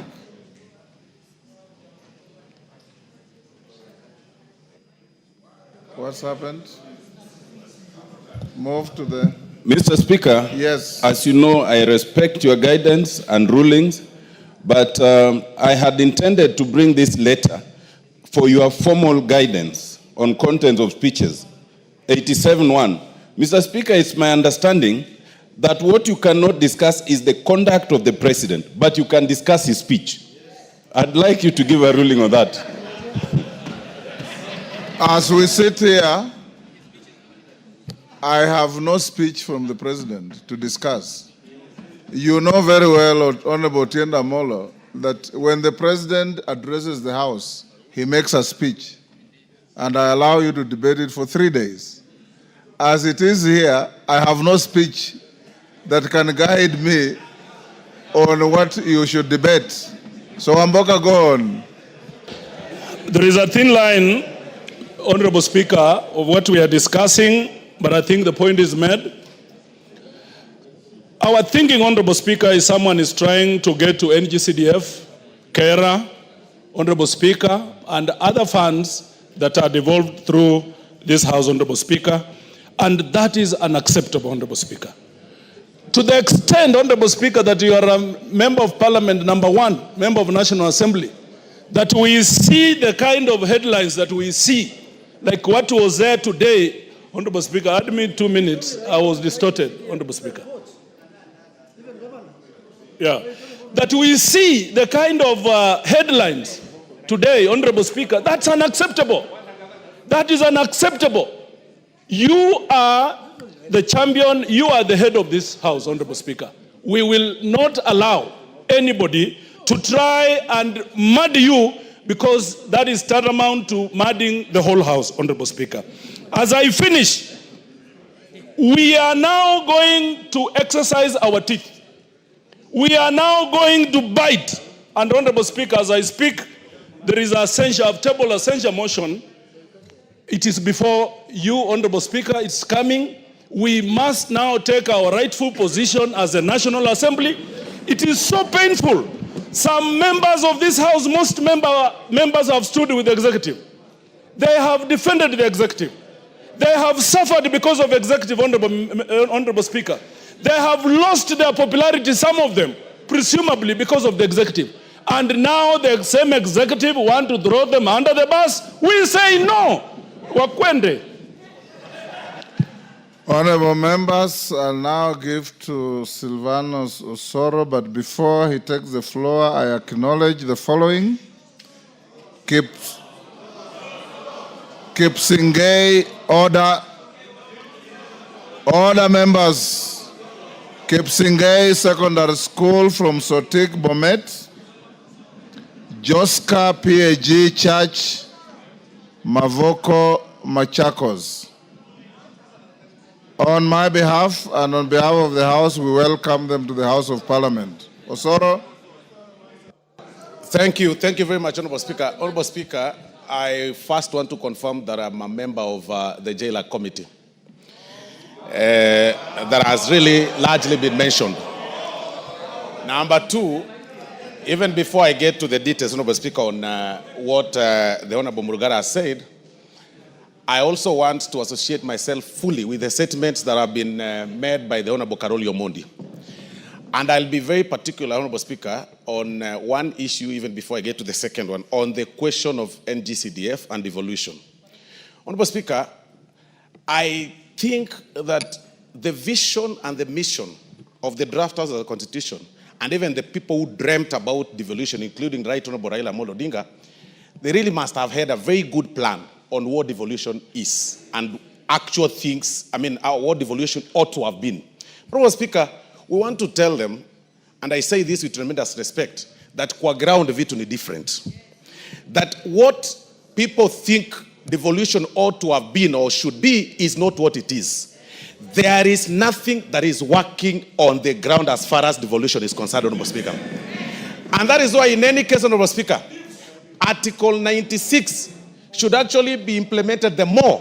We cannot say that you want the county assembly members be left with the responsibility of oversighting governance. Honorable Speaker, a governor that controls 13 billion shillings, a county governor that controls 13 billion shillings cannot be oversighted by an MCA who wants 80,000 shillings, and then they give them 3,000 shillings every day, Honorable Speaker, even to follow them, Honorable Speaker. And that is where we are saying, Honorable Speaker, that we must be very particular, Honorable Speaker. Mr. Speaker, the argument is about this House being declared corrupt. It's not about discussing devolution. The head of state declared us corrupt. Well, how? Order. Order, Sane. Honorable Sane, don't be harsh on your colleague. Honorable Sane, if you are listening to the debate, you have been talking about two things: the integrity of this House, the fate of devolution, the fate of NGCDF, and the power of the Senate to oversight the counties. All these are entwined into what we are debating. So, Honorable Speaker, as I was saying, this House, Honorable Speaker, has been under attack from every corner. We've been attacked, Honorable Speaker, by the members, some members of the judiciary. We've been attacked by the members of the public, sometimes being threatened, Honorable Speaker, to have our houses torched, Honorable Speaker. We want to, with tremendous respect, also tell His Excellency the President.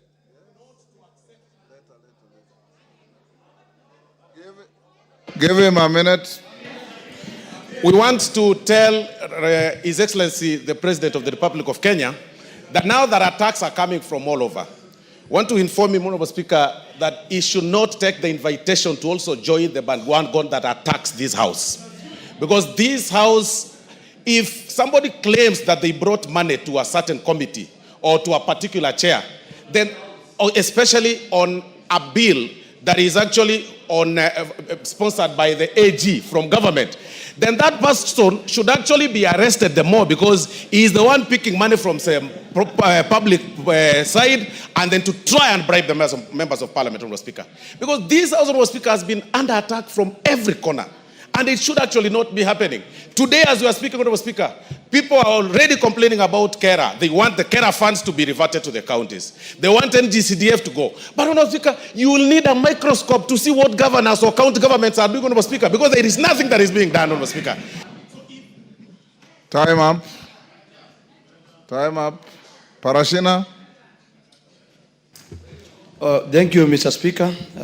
Thank you also for standing for to be one of the leaders to be counted in this country for defending Parliament. Mr. Speaker, I only also need to comment on three things, or four: doctrine of separation of powers that we saw yesterday, and we need to remind the executive we don't work under their mercy. Number two is yesterday I witnessed executive, that's the president, lecturing members of Parliament, trying to create intimidation. We want to tell him that we are not going to go through intimidation here or outside. We will continue doing our duties without being coerced. We also need to remind the executive through the president and Mr. Raila that he should respect Parliament every time. He is leading executive, judiciary should be respected, and Parliament should be respected. Suggestions that Mr. Speaker came, which also brought yesterday, is about us in the committee. They alluded that when we summon state agencies or even PSs or ministers, they say that we keep asking them for money. Then the question is, how are we going to do our oversight role? If at all, they are saying that we are looking for money. It is our duty to do our oversight role, and I can tell them it is no longer going to be business as usual. And the last one is an independent investigation. If possible, let the president or this House establish an independent investigation where the executive can submit evidence where this House has been involved in corruption. But we cannot allow it, like saying a port. How can a port say that the pan is black? It is not possible. Thank you, Mr. Speaker. Jane Kagiri.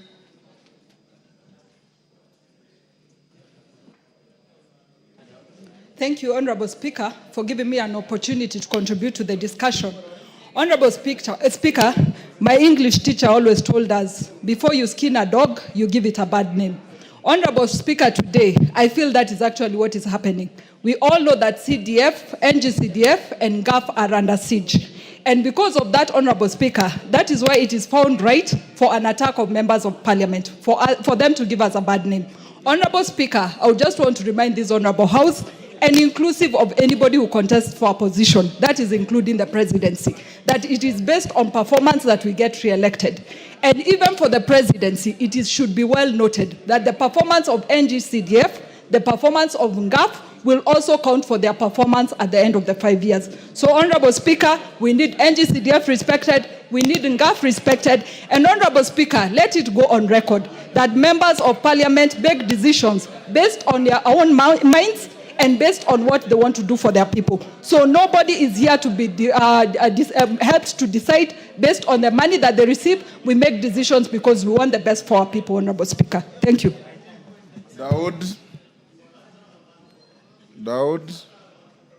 Thank you, Mr. Speaker, sir. Mr. Speaker, let me also declare that I'm a member of JLAC, and they have not received any of the monies that has been paraded around. Mr. Speaker, I would like to thank the President on one thing. He has reminded us that we need to do our work. We have not been doing our work because we have been supporting the executive. Whenever things come here, we have always been supporting them. I think, Mr. Speaker, sir, the bill that is being, the act that the President mentioned, the anti-money laundering, was sponsored by the Leader of Majority. Actually, we should not even start with the President. We should ask the Leader of Majority whether he bribed the committee, the JLAC committee, and how much he has given us. The second thing, Mr. Speaker, if the bill, if that act was procured through bribery, then that act should be repealed and brought back to this House so that we can act on it again without the bribery. Thank you, Mr. Speaker. Yes, Karemba. Yes, I'll come to you. Thank you, Honorable Speaker. And Honorable Speaker, allow me to say that I am happy and upset at the same time. I am happy because of this conversation, because I believe, Honorable Speaker, the dragon that needs to be slayed in this country is the dragon of corruption. What is stealing the future of our country, Honorable Speaker, is corruption. And it is okay if this conversation is started by the President or any other person. But, Honorable Speaker, I am upset because of this wholesale condemnation of Parliament. Because a person like me, Honorable Speaker, you are well aware that it's just the other day that I joined the JLAC committee. And I am now branded as perhaps one of the people who have already received the money. And Honorable Speaker, it is very wrong for anyone to do this kind of condemnation on members of Parliament. But I believe it is for a few reasons. One, it must be that they are coming for CDF and for RMLF. It is for that reason. Two, it must be that they want to salvage their political aspirations at the expense of the members. They must have realized that many members perhaps are unpopular, and so they want to throw them under the bus. And it is unacceptable, having benefited from the support of the members, that now they want to sacrifice the members. Thank you, Honorable Speaker. Thank you. Kibagendi. Osero, you are not Kibagendi, are you? He borrows my name sometimes. Order. You are known in this house as Osero.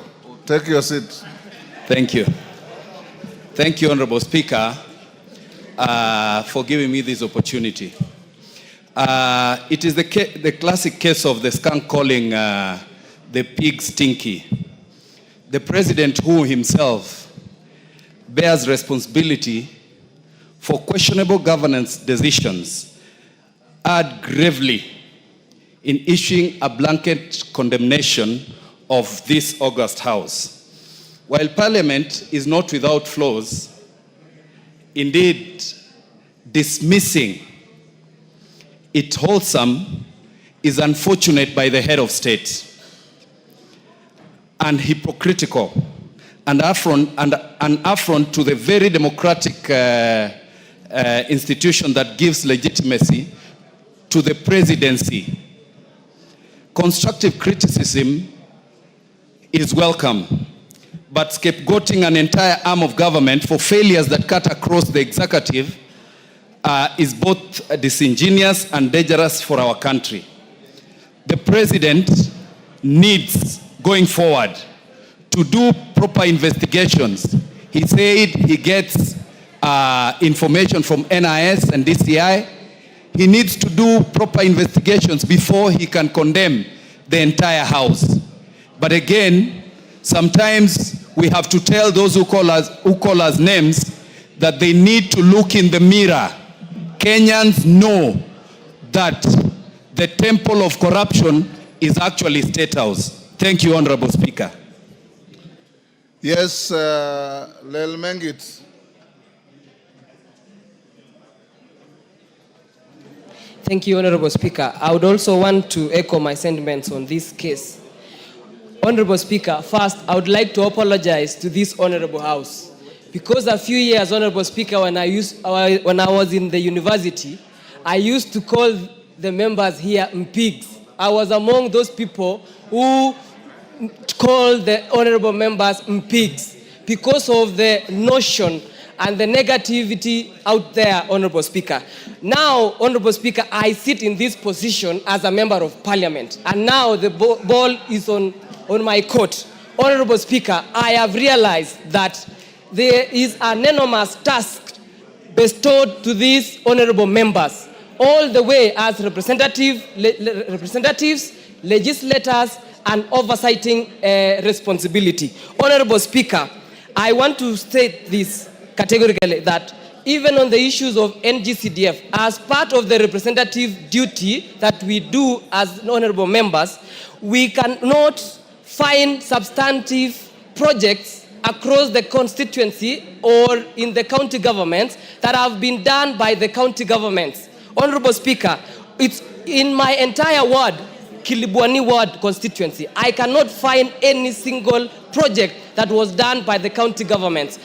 Only projects that have been done through the NGCDF money can be appreciated by the people out there.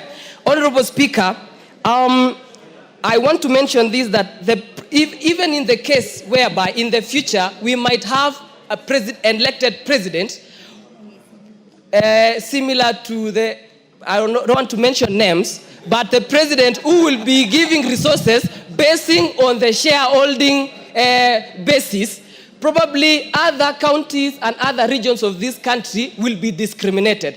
So, Honorable Speaker, I want to mention and also to echo that this is an honorable house. We do our work perfectly, and we uphold our duty and integrity as members of Parliament. Thank you, Honorable Speaker. Donald Watch, I see you on the screen, or you are not? Okay, Millie. Thank you, Mr. Speaker, for giving me this opportunity. Mr. Speaker, if there is one person I admire is Honorable Raila Amolo Odinga. And the reason I admire Honorable Raila Amolo Odinga is because he's a person who stands on principle. And even if he's the only man standing, he will remain standing on principle. Mr. Speaker, I have learned from the best. And that is why I stand on principle like the person I admire, Honorable Raila Amolo Odinga, and urge my party leader to listen to the ground on NGCDF. Mr. Speaker, I also want to urge my party leader that there is one thing I've admired about him, which is equality and fairness. Mr. Speaker, what is coming out of this house is that he's looking at governors more favorably than he's looking at members of Parliament, which is Senate and National Assembly. We are all your children. Look at all of us favorably. Mr. Speaker, I want to speak to, should I one day be unfortunate to be the president, because it's not a happy occasion to be president, but should I be unhappy to be president of this republic? One thing I cannot take for granted, if I got that opportunity, is the support of Parliament. If you are a president, do not take for granted the support of Parliament. If in doubt, ask Honorable Uhuru Muigai Kenyatta. Mr. Speaker, finally, on corruption, there is demand and there is supply side. We have had, and we keep hearing a lot on supposed or alleged demand. As a governance expert, tell us the supply side. If you are serious about dealing with corruption that is bedeviling this country, let us look at demand and the supply side. And as a Christian, Mr. Speaker, I want to remind us that I was taught a song. Kila mtu atauchukua mzigo wake mwenyewe, na kila mtu atapewa habari zake mwenyewe mbele za Mungu, siku hiyo itakuja. Individual responsibility. Thank you. Honorable Rindikiri Murwitania. Thank you, Mr. Speaker. Order, honorable members. I want to One may think that Millie is out of order. The reason I've allowed her is I've treated it as a quote in a speech. Anything beyond that should have been out of order. Thank you, Mr. Speaker. I associate myself with the statement expressed by the chairman of JILAC. Mr. Speaker, in other forums, I am the president of Democracy and Good Governance in the International Conference of the Great Lake Region. Mr. Speaker, democracy dictates that we express ourselves anyhow. But good governance is a responsibility of each one of us. Mr. Speaker, the executive has a responsibility. The legislature, we have a responsibility. The judiciary has a responsibility. Mr. Speaker, we are equal partners. We are not lesser of the responsibility that we have been given. Mr. Speaker, the advantage of the executive can be good, can also be bad. Mr. Speaker, the last parliament and many majority members who were in the last parliament, we know we were called names. We were called collapse. This is not a new thing. The last regime, the past regime, called the members of this parliament collapse. Actually, bad names were used against us. Mr. Speaker, now we are being called collapse. Each person, if we are to apply the principles of good governance, we must exercise what these principles are. One, the rule of law. The rule of law dictates that when something is wrong, the law takes precedence. Mr. Speaker, I want to imagine that the president knows this, and I'm sure he knows. Let him subject all of us who have been found to be capable of being corrupt to the rule of law. It's as simple as that. Mr. Speaker, transparency is very key in leadership. Mr. Speaker, we cannot be all accused en masse without giving evidence. Mr. Speaker, the executive need to be held accountable, to become clear, to become transparent on what he is talking about, members of parliament being corrupt. Mr. Speaker, the presidency is private to intelligent information, and nothing prevents him from proclaiming the people that have been found to be corrupt. Mr. Speaker, I want to disassociate myself with the fact that this parliament is corrupt. Mbeyu.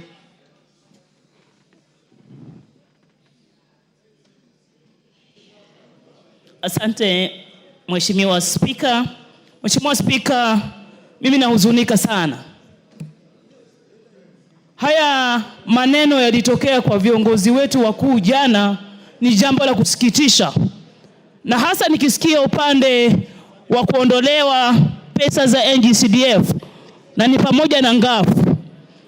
Tufikirie sisi kama wabunge, majina tumepewa. Lakini hawa wabunge hawana shida kama wale wananchi wetu waliweza kutupigia kura pale. Wale wananchi wanategemea NGCDF, wanategemea ngafu, watoto wao wasome, watoto wao waende chuo kikuu, miradi ifanywe, shule zijengwe. Na mheshimu sana baba Raila Amolo Odinga. Lakini kwa hili atufikirie sisi, na mimi wakilifi, wale wa mama wajane, walioamka saa 10 kwenda kupiga kura ya Mbeyu, machungwa 6. Wataniuliza mimi niwaambie nini? Siwezi kulipa fee, niko na mradi wa full scholarship. Watoto maskini wanategemea hizi pesa walipiwe fee. Sisi ndo tunaenda kuteseka, Mheshimiwa Spika. Mbali na ile kejeli yote ya kupewa haya majina, ni wale watoto maskini wa Kenya wanategemea pesa za CDF kujikimu pale mashinani. Tutawajibu nini? Sisi tutawaambia nini? Tunataka kurudi na hakuna pesa za kuwasaidia. Tutatetea vipi? Kura inakuja, bado miaka 2. Ngafu haiko.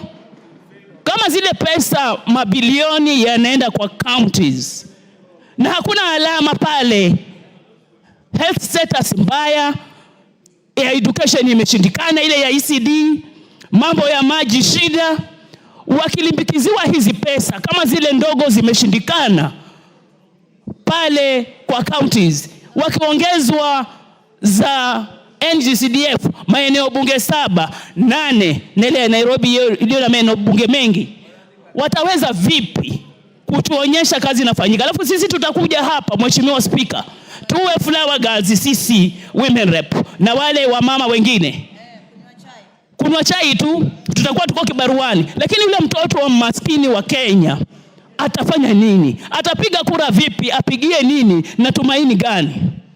Lazima viongozi wetu wafikirie, ni kesho kutwa tu wataitisha kura, hatutaweza kujisaidia, hatutaweza kutetea mtu. Mbeyu nitajitetea mimi na watu wangu maskini. Asante Mheshimiwa Speaker. Omboko Milemba. Thank you, Honorable Speaker. I think this is a very great opportunity from the President and the Honorable Raila Amolo Odinga to call out Parliament. And this is a great opportunity for the 13th Parliament to take this opportunity to actually deal with the elephant of corruption. You don't underrate when Raila Amolo Odinga stands up and says something. You don't underrate when President Ruto rises up to say something. And therefore, the way we deal with this matter will be very important, and the 13th Parliament has been given this opportunity. If we deal with it in a manner of only lamenting or threatening other organs and moving away from it, we shall lose it. The correct way to deal with this matter is to dissect it squarely, the way the chair did put it. That we establish a commission, we establish a parliamentary committee, we establish within our own standing orders a unit that will investigate this matter to the very end. Remember, the person who spoke to this, who is the President, has intelligence, and I hear, though I did not attend the meeting, that he did indicate that he gets this raw intelligence. And then this would roll out to every other sector, including the executive and other players. If there's anything that Kenyans are crying of, is corruption. And if we are being mentioned of this wholesomely, we have to dissect it squarely and then move to the other players within the executive. Are you aware that there could be executive members who could go to the President and pick money, say they are taking that money to Parliament, and they come here, they don't give money, and that thing could be going on? This could be a bigger scheme which this House can now take and look into the details. For instance, standing with the executive. How much money did you receive when you did pass the housing bill? How much money did you receive when you passed SHA? How much money did you receive when you did deal with finance bill? And many other bills that we have dealt with. So we need to deal with these things squarely. There are many other issues that we do pass here. And if we go that direction, we shall save the Kenyans. We shall actually start dealing with the elephant of corruption, beginning with this House and then rolling it out. I am also sad that there's unconstitutional statements that are being pronounced very quickly. Look at this. We need to defend the Constitution and the independence of this House. When you talk about the lack of Senate's role in counties, mark that. It needs to be dealt with by this House. When you talk about CDF, I don't want to belabor on this one because it has been thoroughly flogged. But look at this. There's another one flowing down ourselves, that we need to devolve education. Look at what health is happening. And it also came from the two leaders. I think it was Raila Amolo Odinga that we devolve education. Health is dead. We are now speaking of devolving education to the counties. We shall not have education. So this is a very good opportunity. But look at this. Independent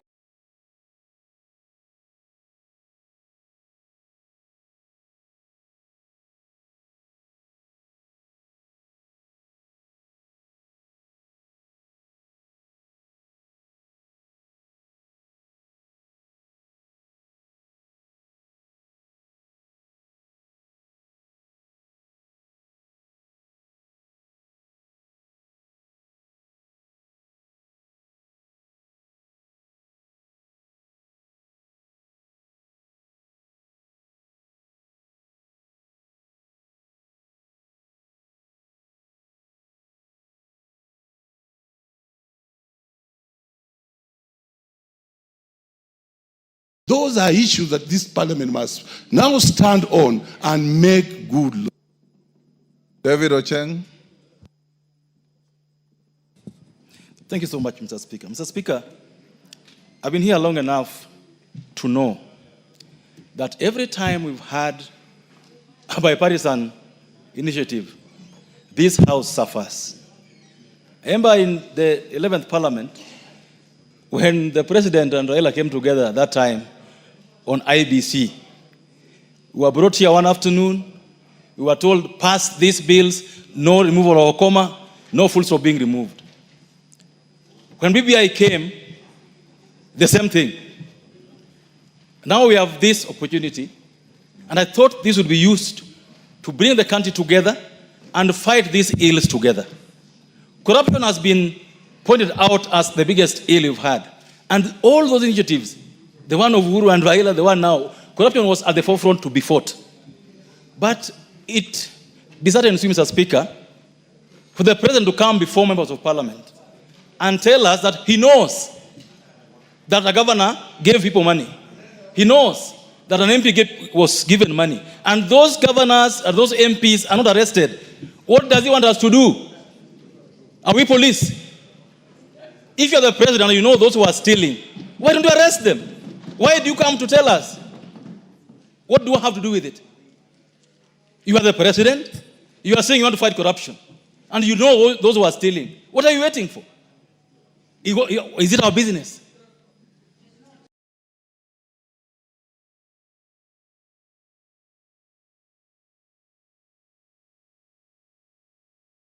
Everyone should carry out their functions. This president gave us a finance bill. That was very unpopular. We passed it for him. This president gave us a housing levy. Very unpopular. We passed it for him.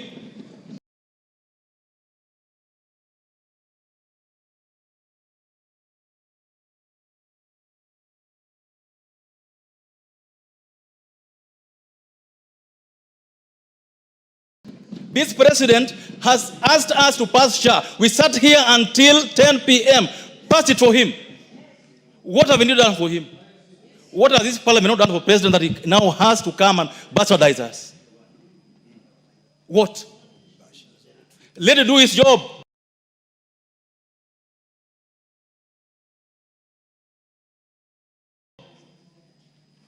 And why he's also involved in corruption, we'll follow him.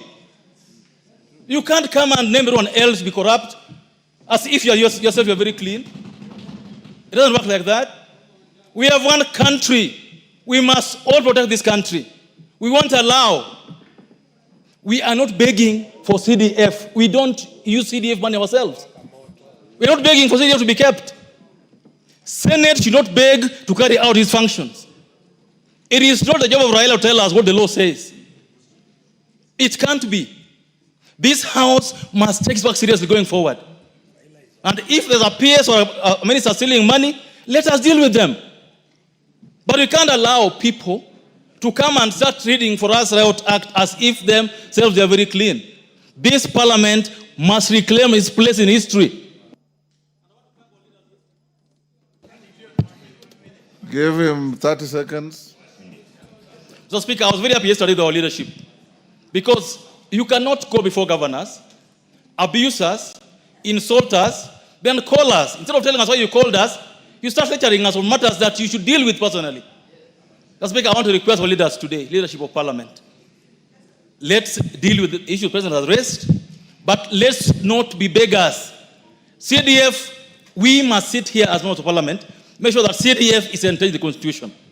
We can't allow people who don't sit in Parliament to control what we do in this Parliament, Mr. Speaker. It's wrong, and we must deal with it. Thank you. Your time is up. Ferdinand Wanyonyi. The Speaker, I just want to take this very seriously. I'm doing my 3rd term in this House. And this House must be respected. Members who are here, I want to tell you, you actually have lost, you are losing your integrity out there. And our discussion here, Mr. Speaker, is not because we are defending ourselves. It's because of these allegations. I would have expected head of state to call us in the Kamukunji privately and expose to us, telling us exactly what he has heard. But instead, actually, we have been exposed. I want to take this opportunity and say whatever allegations have been given to us. Mr. Speaker, you actually, for your own sake, you actually, because you oversight us here, your name is also going to be be there. In fact, as you go out there, people are now dismissing us. I remember just 2 days ago, I gave out money, and they were saying, you are a millionaire. So I think as far as I'm concerned, if there was anything that was bad, an allegation that actually I've heard, even the Right Honorable Oginga Odinga out there, Jaramogi Oginga Odinga, I think I was so shocked. And he said that even we have no job. We are not supposed to do what we are doing. And yet he knows constitutionally our role here as Kenyans, as members of Parliament. I want to take this opportunity and ask you, Honorable Speaker, get the head of state to come here and tell the Kenyans out there that was wrong.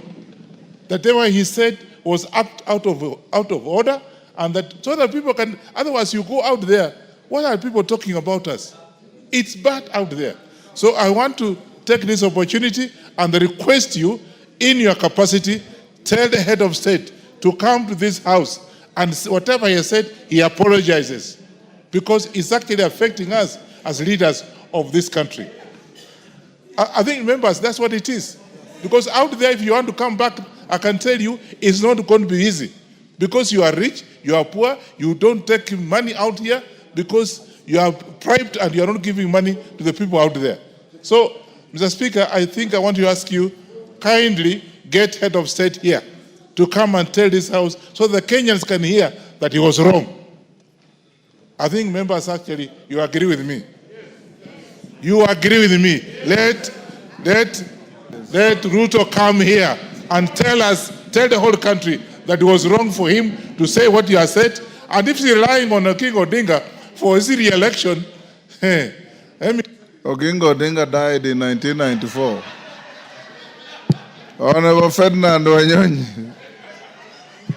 I was in this House with the late Jaramogi Oginga Odinga, and he died in 1994.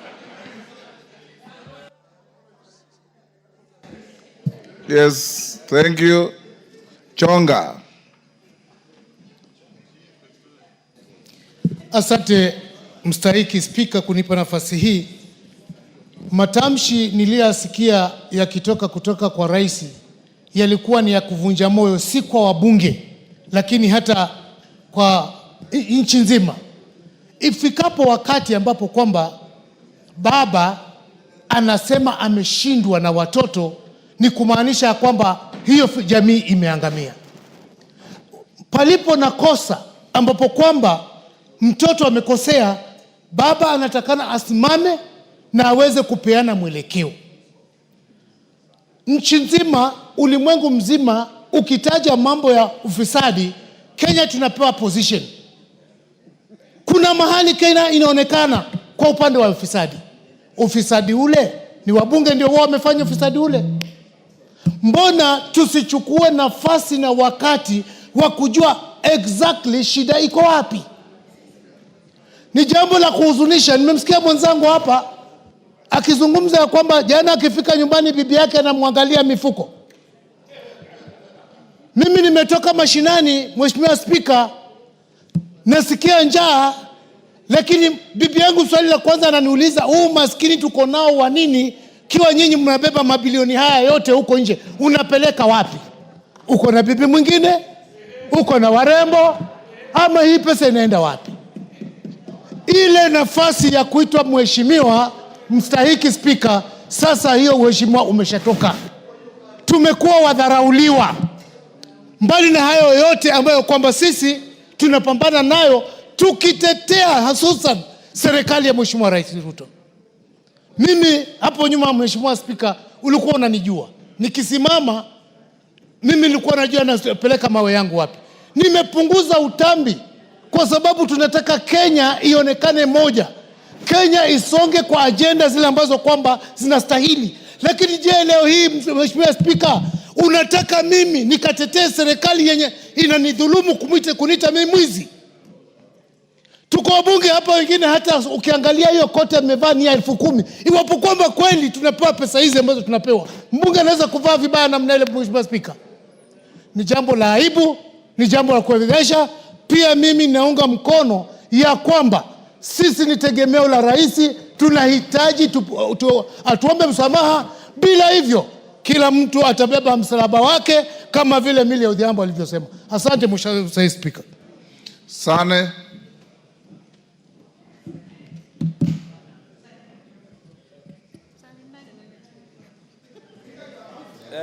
Thank you, Mr. Speaker. You have always stood to support the dignity of this House. Mr. Speaker, the former President Uhuru Kenyatta was on record having said that his government is always daily losing 2 billion shillings in corruption. Corruption is widespread in the executive than is being betrayed. Parliament is non-corrupt, Mr. Speaker. Mr. Speaker, 2 words were being used. Extortion is a dirty word. It means getting money forcibly. Better corruption. Corruption means using your office or your power to at least get something. So it was very rude, unacceptable, unpalatable to call us extortionists, Mr. Speaker. Mr. Speaker, the President, Parliament, tribunals, and the judiciary laterally enjoy delegated powers as per the Constitution. There are separation of powers, and we must respect each other, Mr. Speaker. The Speaker of this Parliament is the Right Honorable Wetangula, and he deserves respect. He leads a team of members. You must be respected, and by extension, we deserve that respect. We conduct business as per the procedures and the Constitution, Mr. Speaker. Mr. Speaker, we have been behaving as if we were conveyor belts for the executive. We have been called to State House, been lectured on government policy, and we have never let down the government of the day in making sure policies were executed and laws were being acted.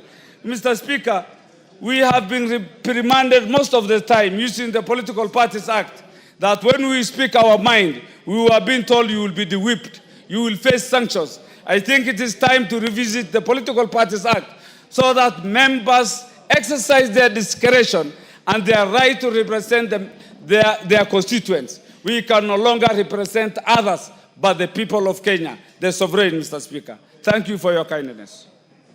Unite. We have the last 10 minutes. I gave you 5, I gave you Chunga 5. Mr. Speaker, I want to start from the onset by saying that he who alleges must prove. He who alleges must do what? Must prove, Mr. Speaker. So the burden of proof are with the people who have alleged, not with us at all. Mr. Speaker, Parliament is an institution in this country that has been created by the Constitution. And Parliament, Mr. Speaker, operates under the Constitution. It's an arm of government that every Kenyan who thinks of leadership aspires to be, Mr. Speaker. Mr. Speaker, I have said on this floor before that people think coming to Parliament is an easy thing. If all of them could try to contest for a seat, even for an MCA seat, that is when they will know what an election means. How difficult it is to come to this house, Mr. Speaker. Mr. Speaker, look at the number of people who come out, or the number of people who show interest in every constituency to become members of Parliament. There are more than 10 in every constituency. But the people of Kenya, in their own wisdom, decide to bring one person to this house, Mr. Speaker, at a time. So, Mr. Speaker, that is why members of Parliament are given the title of honorable. It's earned. You earn the title by getting first elected by the people. Then that's when you deserve to be called a honorable member. But, Mr. Speaker, people cannot demonize the institution of Parliament as a whole. If you have a problem with someone, you say it. You say, I have a problem with this and that person. But you cannot demonize the whole institution of Parliament, Mr. Speaker. Because this institution is in place to serve Kenyans. This is the institution that has direct mandate in exercising sovereignty of the people. Sovereignty belongs to the people. It can be exercised directly or through their elected representatives, Mr. Speaker. An elected representative of the people, other than the MCS, are only found in Parliament. All other, and the president who is also elected. But, Mr. Speaker, all the other people who are operating in this country, in these offices, are all exercising delegated mandates. So, Mr. Speaker, my position is, as the leadership of this House, Mr. Speaker, as the minority leader, Mr. Speaker, we will defend Parliament to death. We will defend Parliament to the last breath, Mr. Speaker. We will not sit down when people want to degrade Parliament or they want to use Parliament as a punching bag, Mr. Speaker, as a bogeyman, Mr. Speaker. Mr. Speaker, corruption is a menace in the whole country. It has permeated the whole society.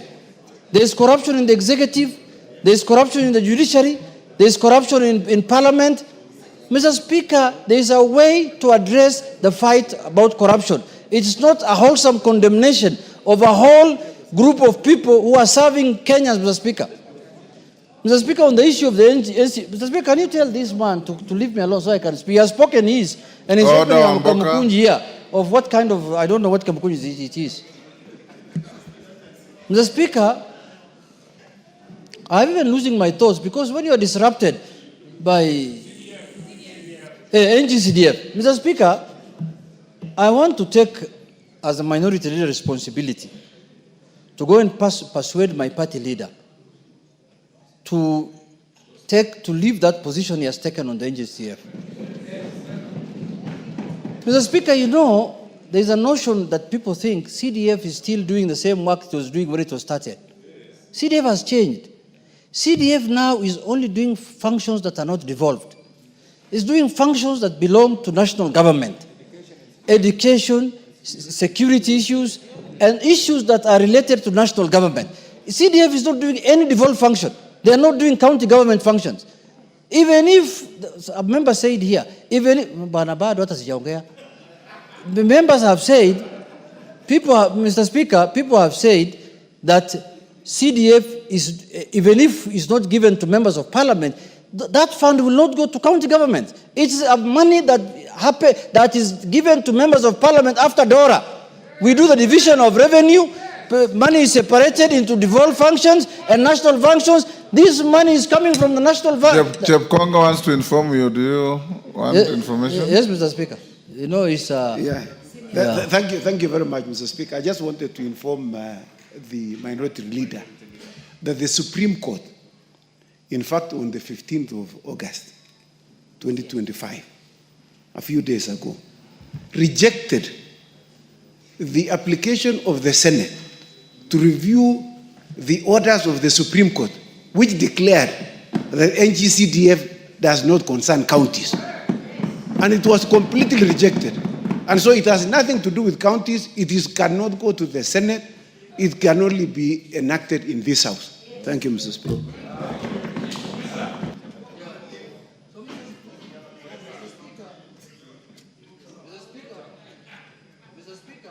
What's happened to the mic? Mr. Speaker, I want to say this, that I agree with Honorable Chepkonga, that CDF has got nothing to do with the devolution.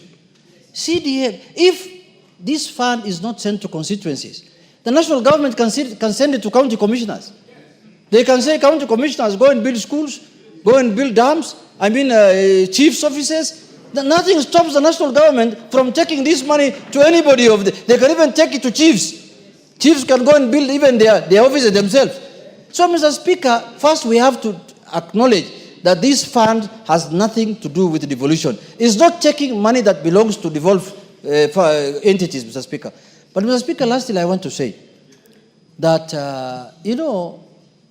only important people are normally bashed. When you see the president accusing us of many things, or by my party leader, they know how important this house is. That is why let us not also take them very serious. Because, you know why I'm saying that? Because everything also they want to do must come through this house. Even if for you to dissolve this NGCDF, there must be some work to be done here in Parliament. Who is going to do it? So, Mr. Speaker, let them have their say. We are going to have our way. That's the position. Let us give them the freedom to to have their say, and we also have our way. But what we know, Mr. Speaker, corruption is not peculiar to Parliament. Corruption, if it is corruption everywhere, and it must be fought in that manner. But if you want to make it sectional, Mr. Speaker, then you lose the war on corruption. But finally, Mr. Speaker, my final word is that let us come together. Let us do our functions of oversight, representation, and legislation. Mr. Speaker, we have legislated the last 2-3 years under your leadership in this House. We have passed many, and we have the power of the pass. It is us who decide which fund goes to where, as this House, Mr. Speaker. There is no taxation without representation. We have all the powers, Mr. Speaker, and the executive cannot operate without Parliament. They can go and say whatever they want to say outside there, but everything they will do must go through this House. Mr. Speaker, if there are allegations of corruption on anyone among us, everybody will carry his own cross. So there is no need of condemning the whole House as a group, Mr. Speaker. With those few words, Mr. Speaker, I want to say, members, don't be annoyed. We will deal with these people perpendicularly. We know how to deal with them. Just keep quiet. We will deal with them. Majority Leader, what is your point of order, Millie? Thank you, Mr. Speaker. Mr. Speaker, I don't want to interrupt the Majority Leader.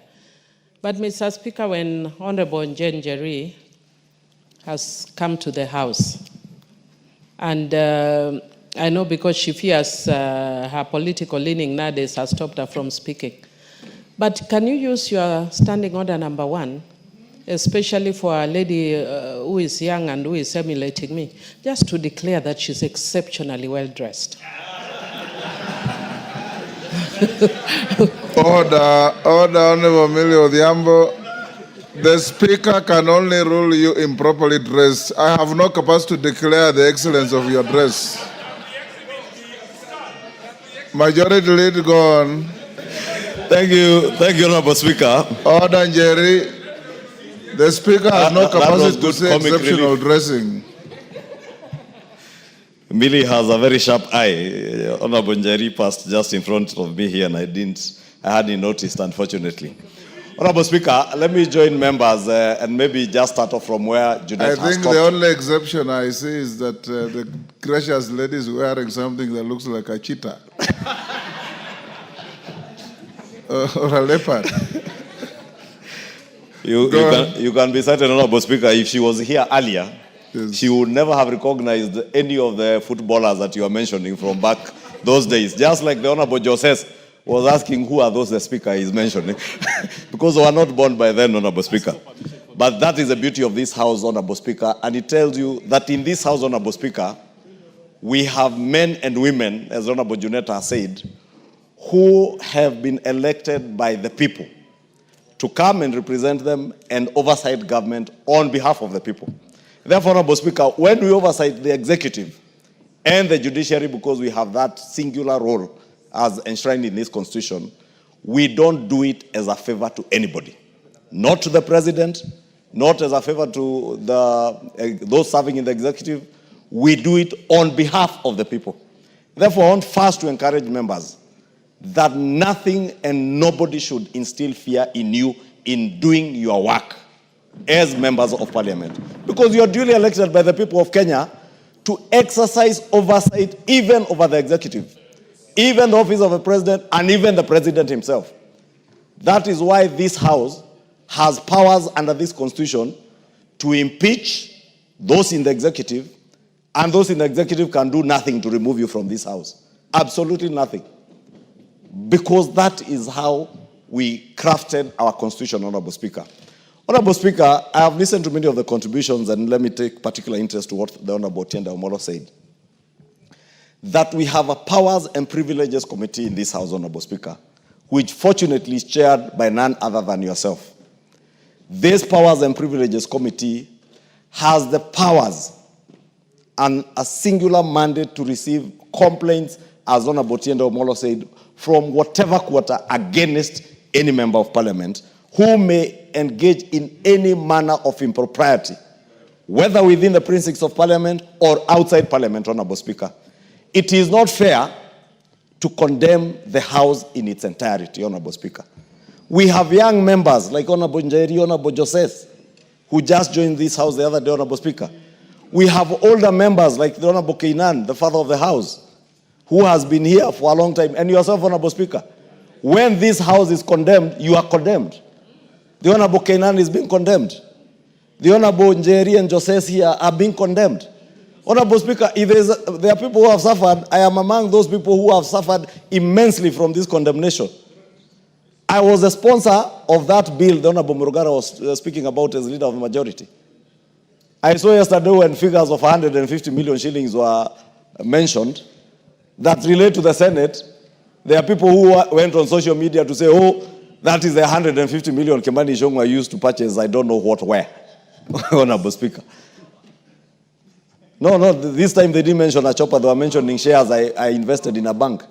But I have invested an investment I have made, Honorable Speaker, from money I have borrowed from our own parliamentary circle and my other circle in Muhasibu. Fortunately, Honorable Speaker, when they banded those stories, thinking they are maligning me, the share price of NHIF has risen by 2 shillings. And therefore that investment, by the very essence of their maligning stories, has gone up. And today I can liquidate them, pay off my loan, and walk home with a clean, tidy amount, tidy sum. But you cannot vilify me for that. Nobody should vilify any member of parliament because they are members of parliament, Honorable Speaker. When we vilify one person in this house unfairly, we are vilifying the institution of parliament.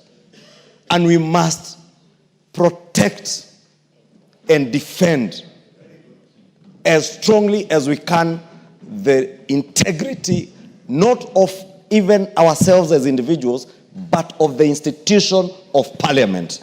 Because this institution is there to oversight. And we cannot have...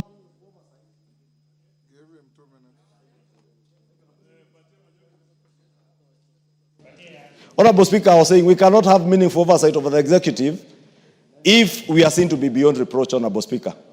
Let us use our Powers and Privileges Committee to ensure, Honorable Speaker, if by any chance there is any one of us, and I say any one of us, Honorable Speaker, including myself, who, Honorable Speaker, as the Swahili would say, aliye na tuhuma yoyote, let them be before the Powers and Privileges Committee and also before the investigative agencies like EACC, so that they may take action so that we protect the institution of parliament, Honorable Speaker. 2, Honorable Speaker, on the question of what is provided for in Article 94 to 96 of our Constitution, and I don't want to repeat what has been said about the powers of the House, in our sister House in the Senate, to oversight national revenue that is going to the counties. I think it is a matter, and I said it yesterday, Honorable Speaker, in that meeting, that it is a matter that is explicitly provided for in the Constitution. We cannot amend this Constitution by vilifying the institutions of Parliament, whether it is the National Assembly or the Senate. Let us just purpose to live by the tenets of this Constitution. Honorable Speaker, NGCDF. Again, NGCDF is vilified and attacked in this fashionable thing to attack members of Parliament. NGCDF does not belong to members of Parliament. The Kikuyu NGCDF does not belong to Kimani Ichung'wah. Neither does the Eldasa NGCDF belong to the Honorable Kainan Mohammed. Aden Kainan. Honorable Speaker, NGCDF belongs to the people of Kenya, to the constituents who have elected us to come and represent them here. We oversight NGCDF just like any other fund in government. Honorable Speaker, when the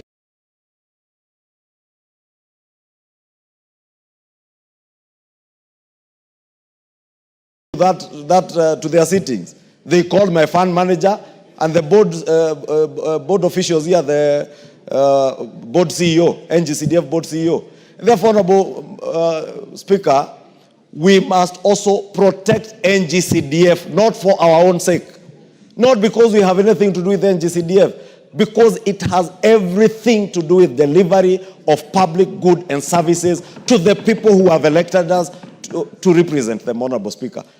And let me just conclude by saying, Honorable Speaker, we would have no business being the people's representatives if we have nothing that we can oversight those that have been charged by the people of Kenya to hold public funds in their trust. Then we have no business being members of Parliament if we can't oversight. We will have no business being members of Parliament if you will be able to go to your constituency. You find at a time like now when it is cold and rainy, a school latrine has sunk or a roof has been blown away, and you cannot influence anything, Honorable Speaker, with the NGCDF committees to ensure that you make good the lives of the people who have elected you.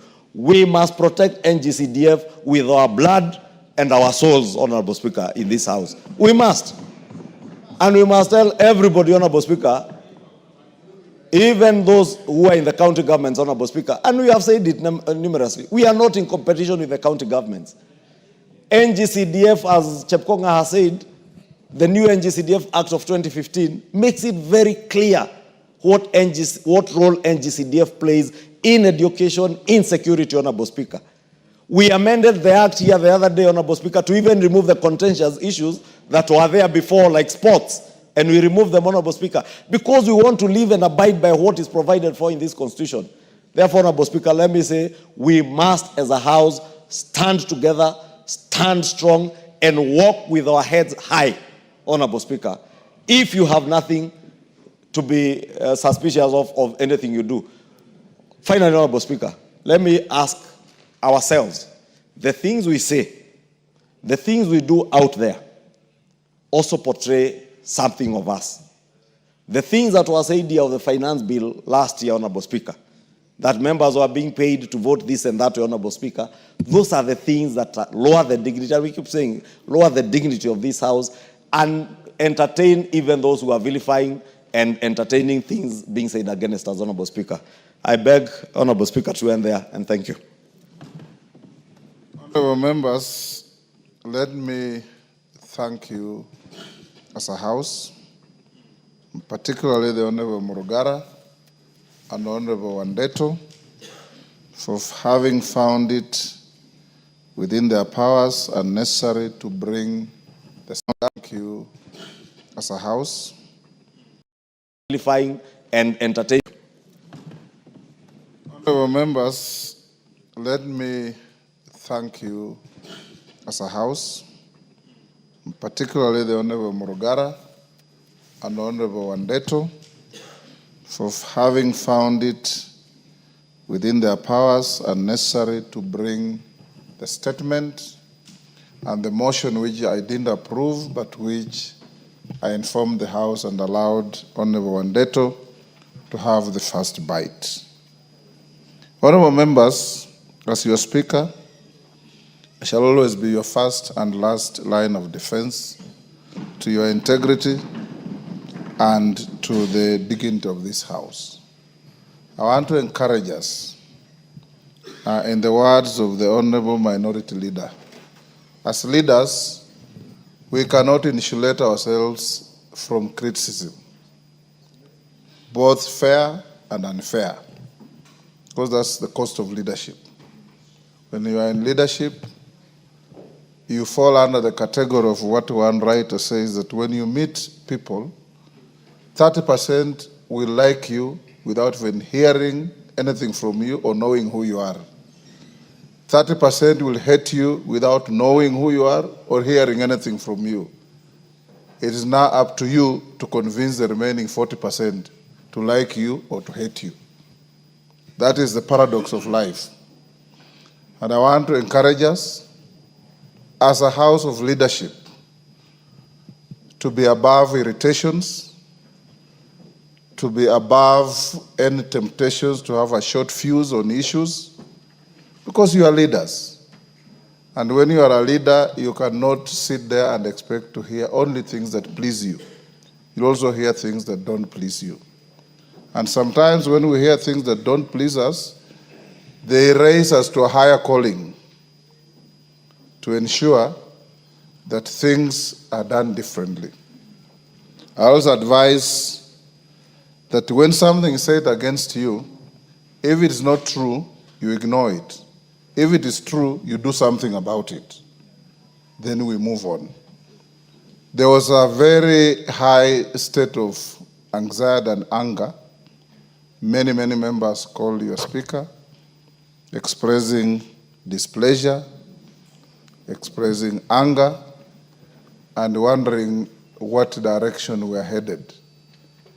But that we have had an opportunity to speak. And to those who haven't spoken, I'm sorry, the time was not enough. We can't all speak on the same subject. And to members like the Honorable Salasia, when we have a motion like this, the Speaker gives priority to members who are regularly here. If you are not regularly in the House, you are unlikely to get the favor of the Speaker to speak simply because this is topical. There are members who sit here for hours waiting to speak. Sometimes they don't even get the opportunity to speak. Those are my priority. If Dr. Nyikal was in the country, I know he's out in Japan. He's like the new Martin Shikuku. The Speaker always found Martin Shikuku in the House and left him in the House. And for the entire afternoon, you'll never see Martin Shikuku even responding to a call of nature. He'll just be sitting there doing the business. So I encourage you, young Salasia, spend more time here. You'll catch the Speaker's eye when matters. But if you choose to prosecute parliamentary business on TikTok, then the House will deal with matters differently. I want to say this, honorable members, as we come to a conclusion of this. I think Jeanette said it very well. Everybody has their say, you have your way under the Constitution. You hold the power of the past, you legislate. Even the next motion is going to deal with your authority over an executive order that is not in compliance with the law. That is the power you have.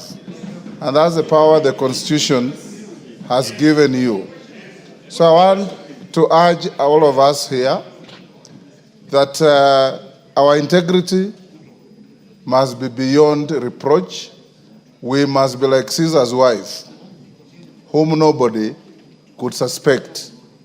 And I want to say, honorable members, that given what has been said, what you know, and what goes on, this House has sufficient mechanisms under the Constitution and under the law, whether it's conflict of interest law, whether it's leadership and integrity law, whether it is powers and privileges law, or anti-money laundering, all those to handle issues that come before us.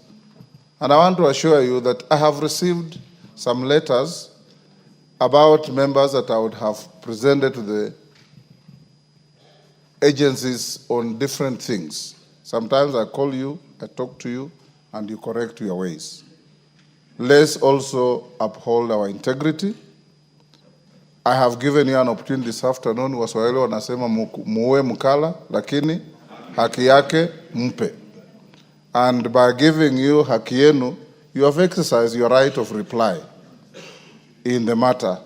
So I want to encourage us that let's now lower the anger, be the leaders that we are, and transact the business of the House in the manner we always do. I know that some members who are not happy, and rightly so, because if you are not within the bracket of those who are bent, and you say everybody's bent, then you create serious issues. You know, in my community, we say there's no little stream that does not have a snake. Every stream has its snake. And like Parliament, we probably also have our snake. Yes, we will probably also have our snake. So the leaders, Ichungwa and your group, Juneta and your group, have regular get-together. Luckily, this matter comes at a time when we are retreating with the entire leadership of the House to Mombasa tomorrow. And among other things, we will also have a colloquium with the judiciary to discuss about our relationship so that we can also face each other and ask each other hard questions. If you have time, watch a movie called The Star Chamber. The Star Chamber, where beyond formal decisions, there are decisions on issues, so that you can be able to also look at each other in the eye and tell each other the stark truth, that you know what I know, and you know I know what you know, and going forward, let's not act in a manner that says, don't say, don't ask.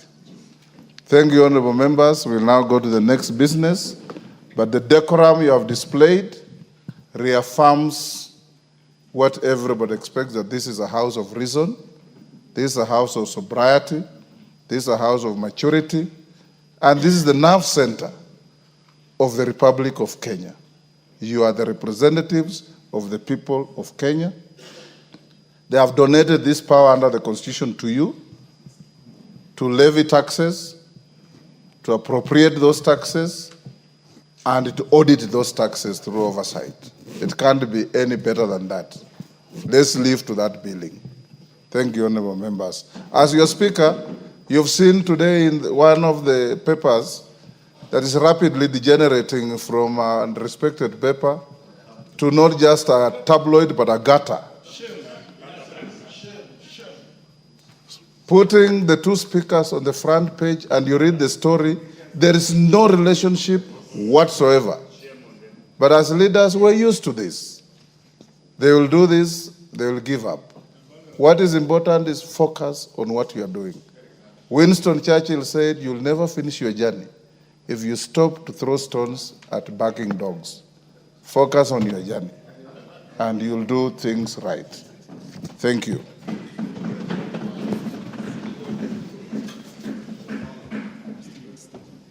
We're still on statements, and there are many. I wish those who are asking statements allowed us to go to order number 12. But I seek your consensus. Members, majority leader and minority leader approach the speaker.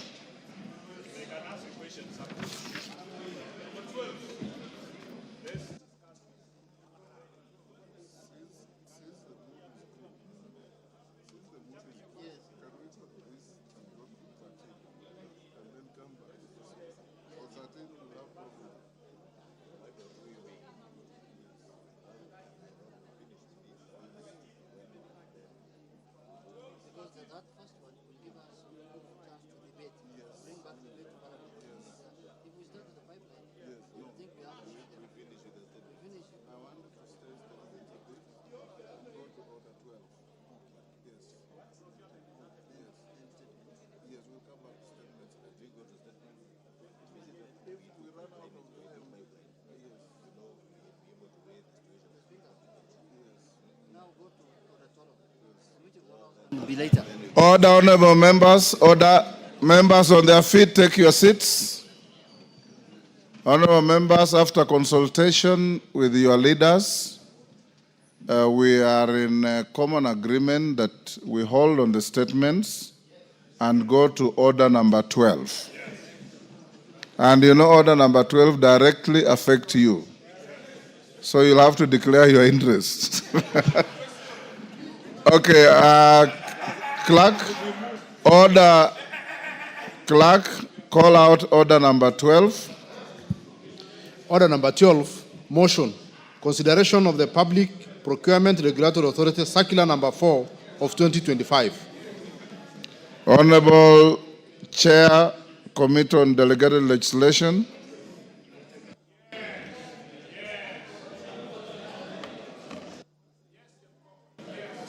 Yeah, thank you, Honorable Speaker. Honorable Speaker, I move that this House adopts the report of the Committee on Delegated Legislation on its consideration of the Public Procurement Regulatory Authority Circular number 04 of 2025 on the enforcement of compliance with the mandatory use of the Electronic Government Procurement System, popularly known as EGPS, by all public procuring entities in contravention of Section 77 of the Public Procurement and Asset Disposal Act, Cap 412C, laid on the table of the House on Tuesday, 19th August 2025, and pursuant to the provisions of Section 18 of the Statutory Instruments Act, Cap 2A, this House annuls in its entirety the Public Procurement Regulatory Authority Circular on the enforcement of compliance with the mandatory use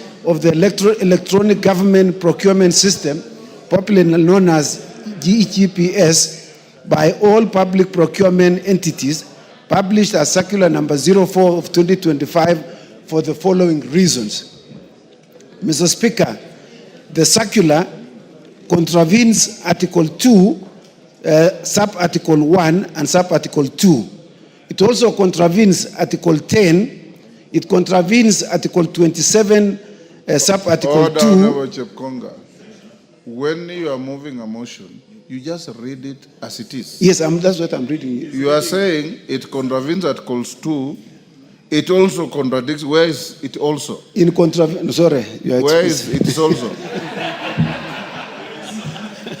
Yes. For the following reasons. One. Yeah, for the following reasons, Mr. Speaker. Yes. Contravention of Articles 2, Sub-Article 1 and 2, Article 10, Article 27, Sub-Article 2, Article 94, Sub-Article 5, and Article 2 to 7 of the Constitution relating to supremacy of the Constitution, the national values and principles of governance, including public participation, transparency, and accountability, equality including enjoyment of all rights and fundamental freedoms, power to make provisions having the force of law, and contracting for goods or services with a system that is fair, equitable, transparent, competitive, and cost-effective. Number 2, contravention of Sections 9 and Section 77 of the Public Procurement and Asset Disposal Act, Cap 412C, relating to the function of the authority, which do not extend to creating binding obligations, and the recognition that tender submissions may be made in either manual or electronic form. And 3, contravention of Section 2, 6, Section 11, Section 13, Section 22, and Section 24 of the Statutory Instruments Act, Cap 2A, relating to interpretation of statutory instrument, submission of a regulatory impact statement on each statutory instrument, requirement for public participation, publication, and tabling of statutory instruments before Parliament, and the exercise of powers in making statutory instrument. Mr. Speaker, I beg to move. Mr. Speaker, the import of this circular, Mr. Speaker, originates. We know, you know, but just to set the stage, Mr. Speaker. During the morning sitting, Mr. Speaker, of the National Assembly on 14th of August 2025, the Honorable George Murugara, Member of Parliament, rose on a point of order seeking clarification from the House on the Public Procurement Regulatory Authority Circular number 4 of 2025, dated the 12th of August 2025, on the enforcement of compliance with mandatory use of electronic government procurement system by all procuring entities. The Honorable Murugara observed that the circular is a statutory instrument within the meaning of Section 2 of the Statutory Instruments Act Cap 2A, and as a result, as such, ought to have been transmitted to the House for committal to the Committee on Delegated Legislation for scrutiny and approval. The Honorable Murugara noted that the circular appeared to have the force of law by declaring that failure to comply would constitute an offense, thereby making it imperative for the circular to undergo the requisite parliamentary scrutiny. Accordingly, Honorable Murugara requested that the Honorable Speaker do issue directions for the circular to be referred to the Committee on Delegated Legislation for scrutiny and approval as required by the Statutory Instruments Act, Cap 2, Mr. Speaker. Consequently, the Honorable Speaker directed the Committee on Delegated Legislation to undertake thorough scrutiny of the circular in line with the relevant legal framework, and further directed the committee to table its report before the House on Tuesday, the 19th of August 2025. Mr. Speaker, as a consequence of this, the committee sat on the same day and invited the Public Procurement Authority to appear before the committee on that same day at around 4 p.m. Mr. Speaker, the Public Procurement Authority appeared before the committee, and Mr. Speaker, we examined the circular. And as we also looked at it in regard with Section 2 of the Statutory Instruments Act, which defines what a statutory instrument is, Mr. Speaker. It defines as follows, Mr. Speaker, and members need to be careful to hear this.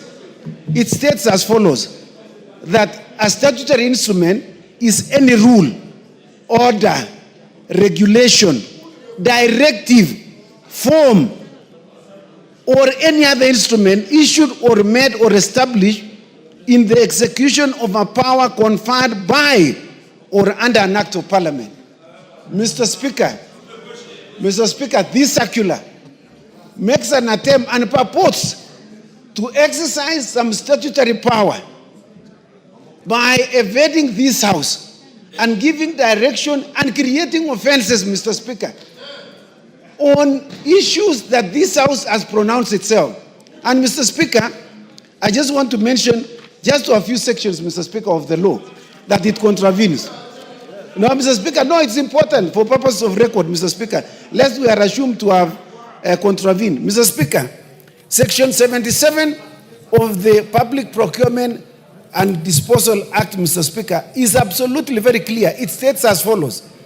It says that submission of tenders, documents, whether in electronic or manual form, shall be in writing, signed, and in the case of manual submission, they shall be sealed in an envelope. Mr. Speaker, this is still law.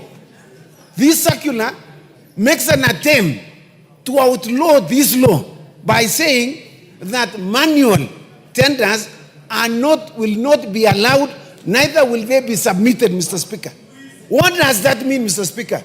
Mr. Speaker, this is in contravention of Article 94 of the Constitution, which clearly says there is no person under the sun in the borders of the Republic of Kenya who has power to make anything that has a force of law, Mr. Speaker. Mr. Speaker, Mr. Speaker, this circular makes an attempt to amend our law, which we passed in this House, to outlaw manual process and saying it is only the electronic process, Mr. Speaker. Mr. Speaker, the Constitution is very clear, Mr. Speaker. The Constitution of this country is very clear, Mr. Speaker. Article 2 of the Constitution, Mr. Speaker, on the supremacy of this constitution. It states as follows: this constitution is the supreme law of the Republic of Kenya and binds all persons and all state organs at both levels of government. And the most important one, Mr. Speaker, is sub-article 2. No person may claim or exercise state authority except as authorized under this constitution. And under this constitution, Mr. Speaker, it also includes the laws that this House makes. So if you purport, Mr. Speaker, to exercise the authority of this constitution without following the due process, that process, Mr. Speaker, is unconstitutional. Mr. Speaker, this circular purports to enforce certain procedure, Mr. Speaker, and amend the law without public participation as required by Article 10 and Article 118 of the Constitution. Mr. Speaker, the courts have made it absolutely clear, it's like day and night, that public participation is mandatory and it is important in every legislative making authority. And so, Mr. Speaker, if they wanted to exercise any legislative authority, they should have undertaken public participation to amend Section 77 of the Constitution. Mr. Speaker, Article 27 on equality and freedom of discrimination. It states very clearly, Mr. Speaker, that every person is equal before the law and has the right to equal protection and equal benefit of the law, Mr. Speaker. Mr. Speaker, if you enforce the electronic process, Mr. Speaker, we are aware some parts of this country do not have internet, Mr. Speaker. How do you want someone in Samburu, in outlying areas of Mandera, in Kerio Valley, Mr. Speaker, where there's no signal, for them to participate in tender process that is called EGPS, Mr. Speaker? In Tana River, Mr. Speaker. Mr. Speaker, and I want to say this as a former Director General of CCK. If it is true that the internet is across the country, why do they have Universal Service Obligation Fund, Mr. Speaker? That is intended to ensure that internet and telecommunication services reach all over the country. And that is the reason why it is there. It is recognized that telecommunication services are not available across the country, Mr. Speaker. So to make EGPS mandatory, Mr. Speaker, is to make it discriminatory to other Kenyans who do not have that service, Mr. Speaker. Mr. Speaker, the PPRA makes an attempt to quote Article 227, which deals with fairness and equitable transparency, competitive and cost-effective. Mr. Speaker, in the spirit of fairness, you cannot implement EGPS when you know other parts of this country cannot participate, Mr. Speaker. In fact, Mr. Speaker, you are telling us that the Mama Mboga has to enter into a EGPS to supply mboga to schools, to supply cabbages to schools, to supply milk to schools. Mr. Speaker, is that even possible?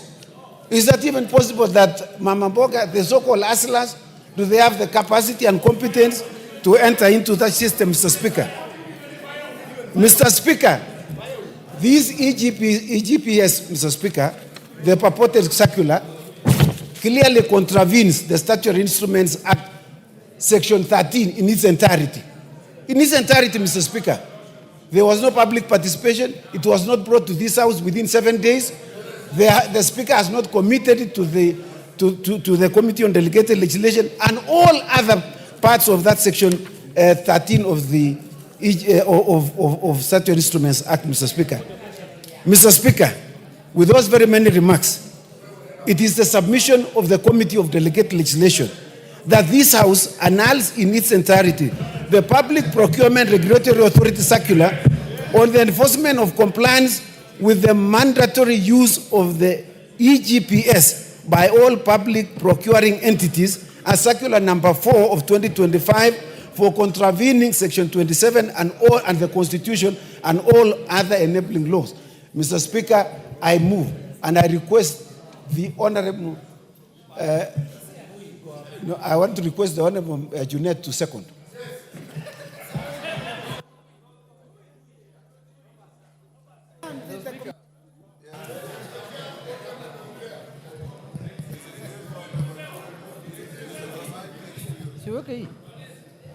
Mr. Speaker, this matter is very simple. Mr. Speaker, this is the easiest matter before the House because the law says, the law, not a circular, not regulations, not any letter of communication from any minister, the law. The law says that you are allowed to use electronic or manual procurement system.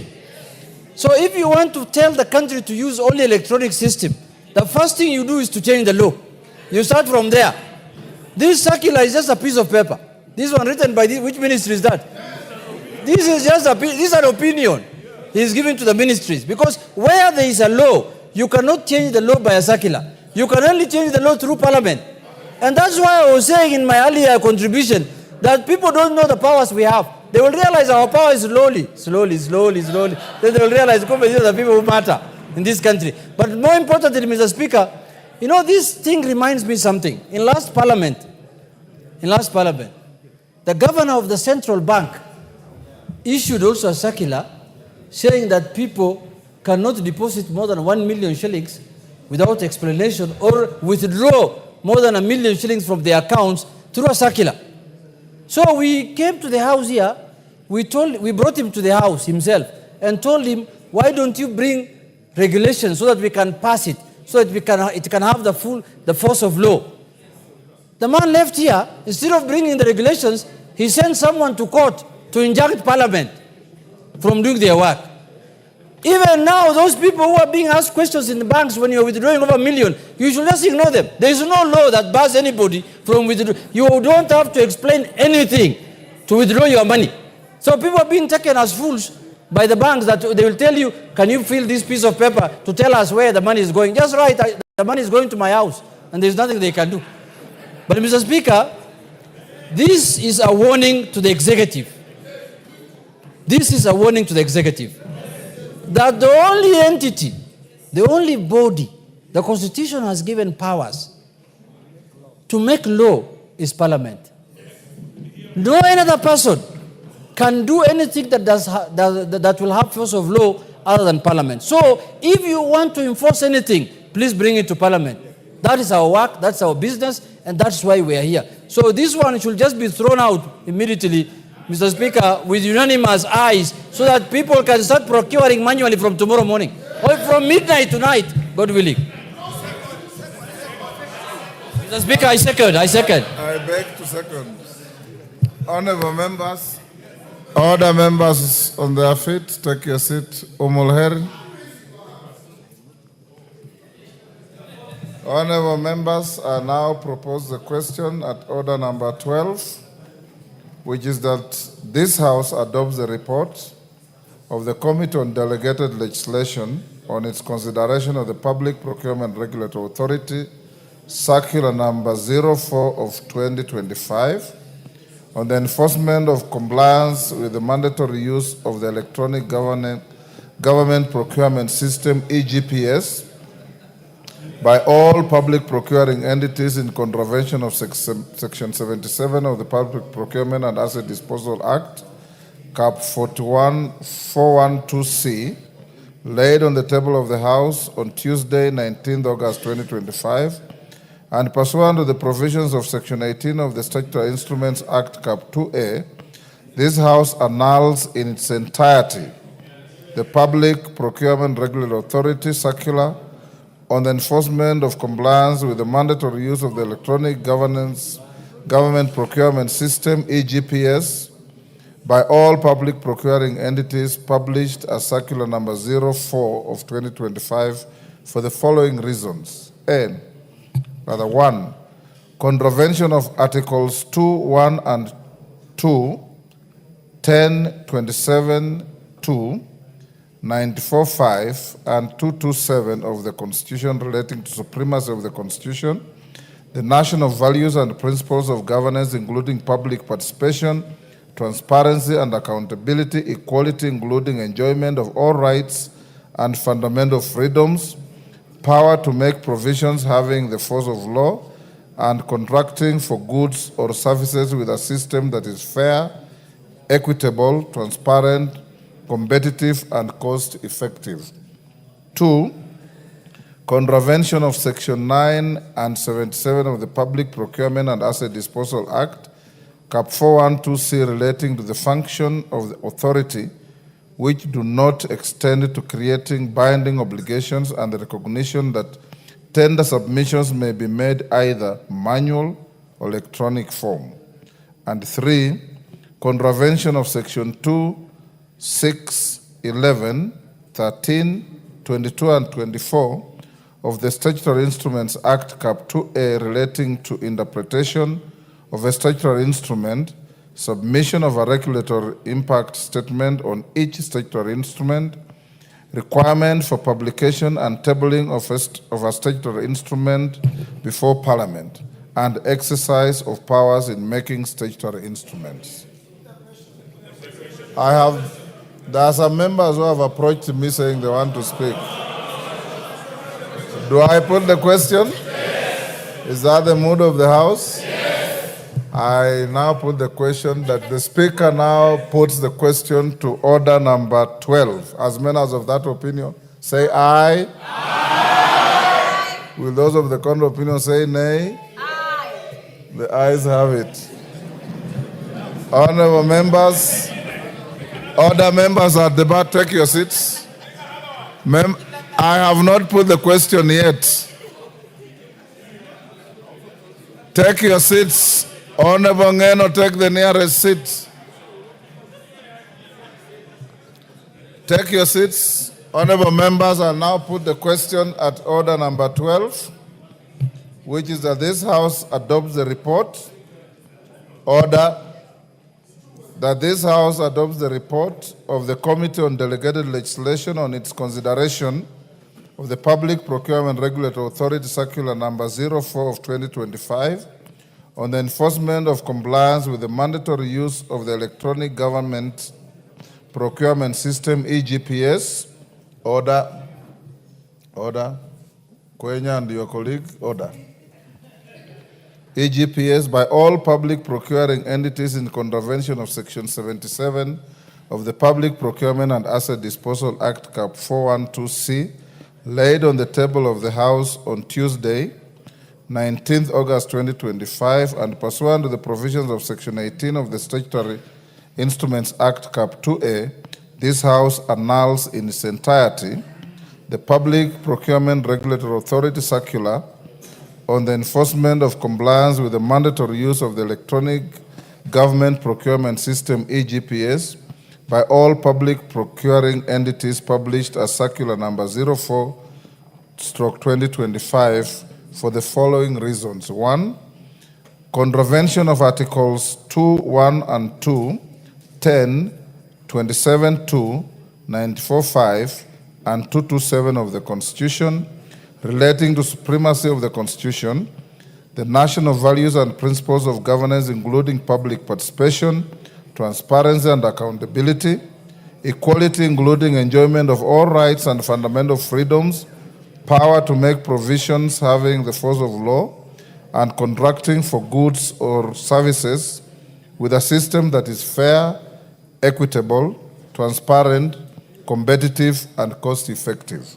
2, contravention of Section 9 and 77 of the Public Procurement and Asset Disposal Act, Cap 412C, relating the function of the authority which do not extend to creating binding obligations and the recognition that tender submissions may be made in either manual or electronic form.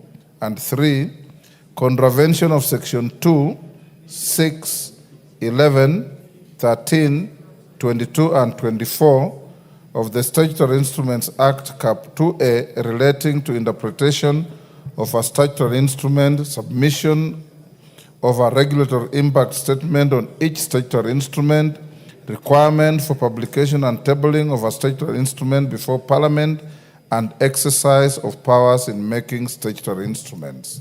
As members of that opinion say aye. Aye. Will those of the contrary opinion say nay? The ayes have it.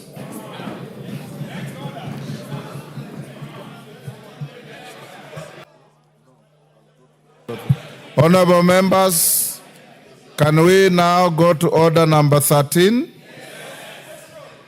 Call out order 13.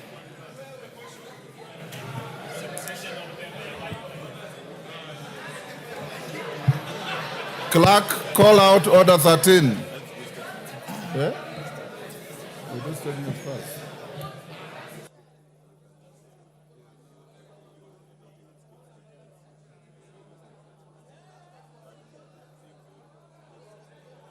Honorable members, I had overlooked the fact that we had skipped statements.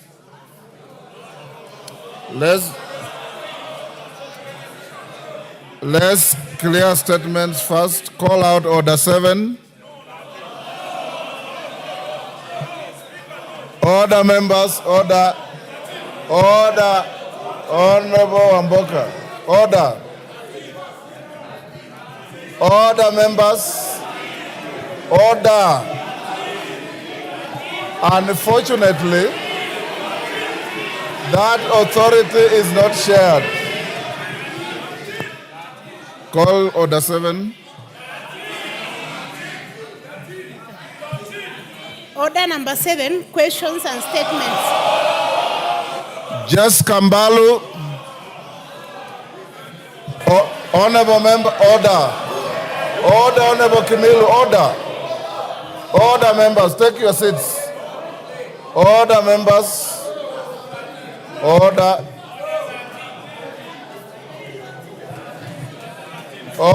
Order, Honorable Kimilu, you are getting disorderly. Order. Honorable members, unfortunately, that authority is not shared. It is the Speaker's authority. We have called out statements. Jess Kambalu. Jess Kambalu. If Jess Kambalu is not there, I am. Oh, go ahead.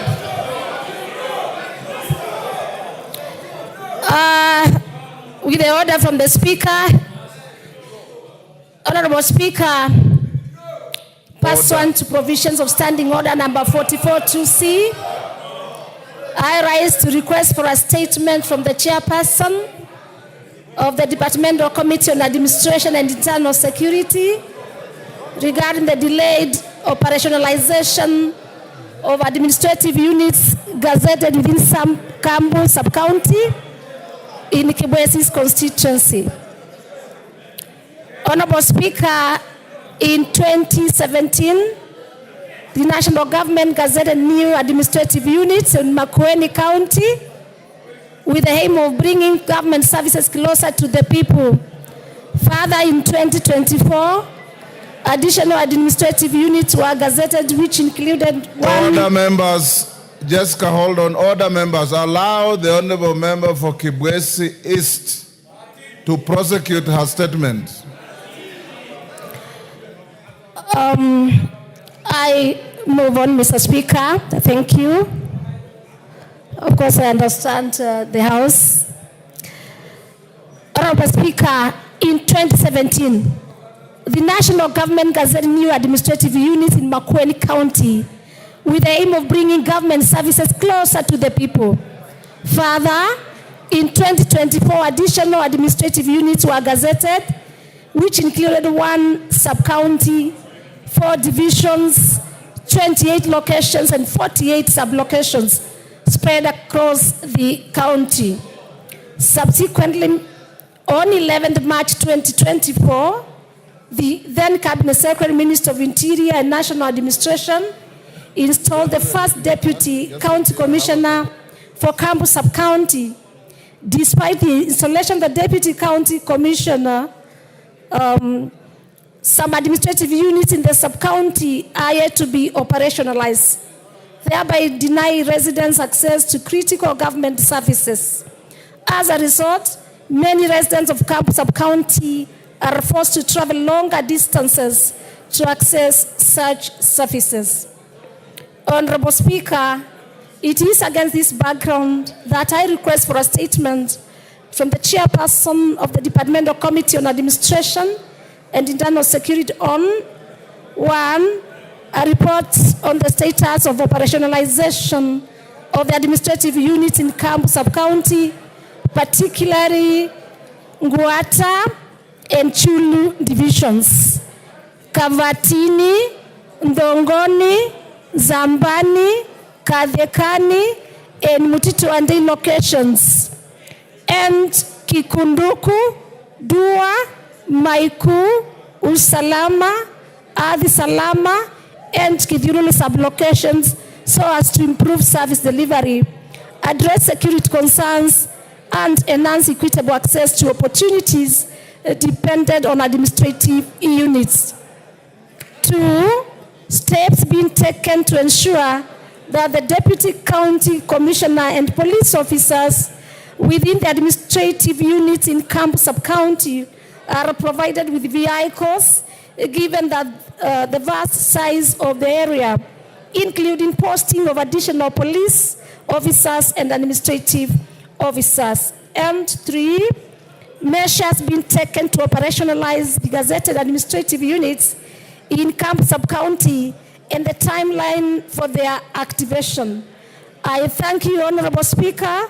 Signed by myself, Jessica Mbalu, CBS MP, the Member of Parliament for Kibwezi constituency. I thank you. Thank you, all the members. Chairman, Administration and Internal Security Committee. Yes, the Honorable Tongyo. Go ahead.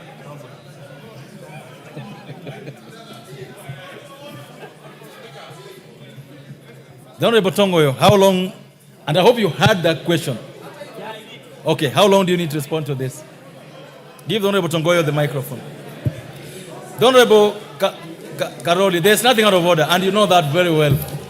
Go ahead.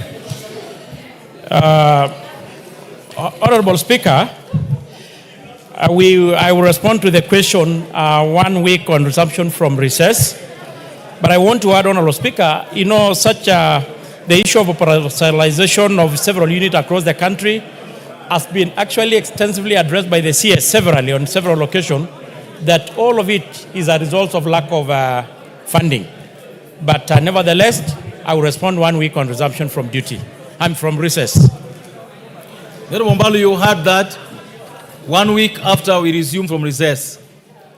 The next statement is from the Honorable Edith Nyanze, if she's in the house. The Honorable Member for Kitui West.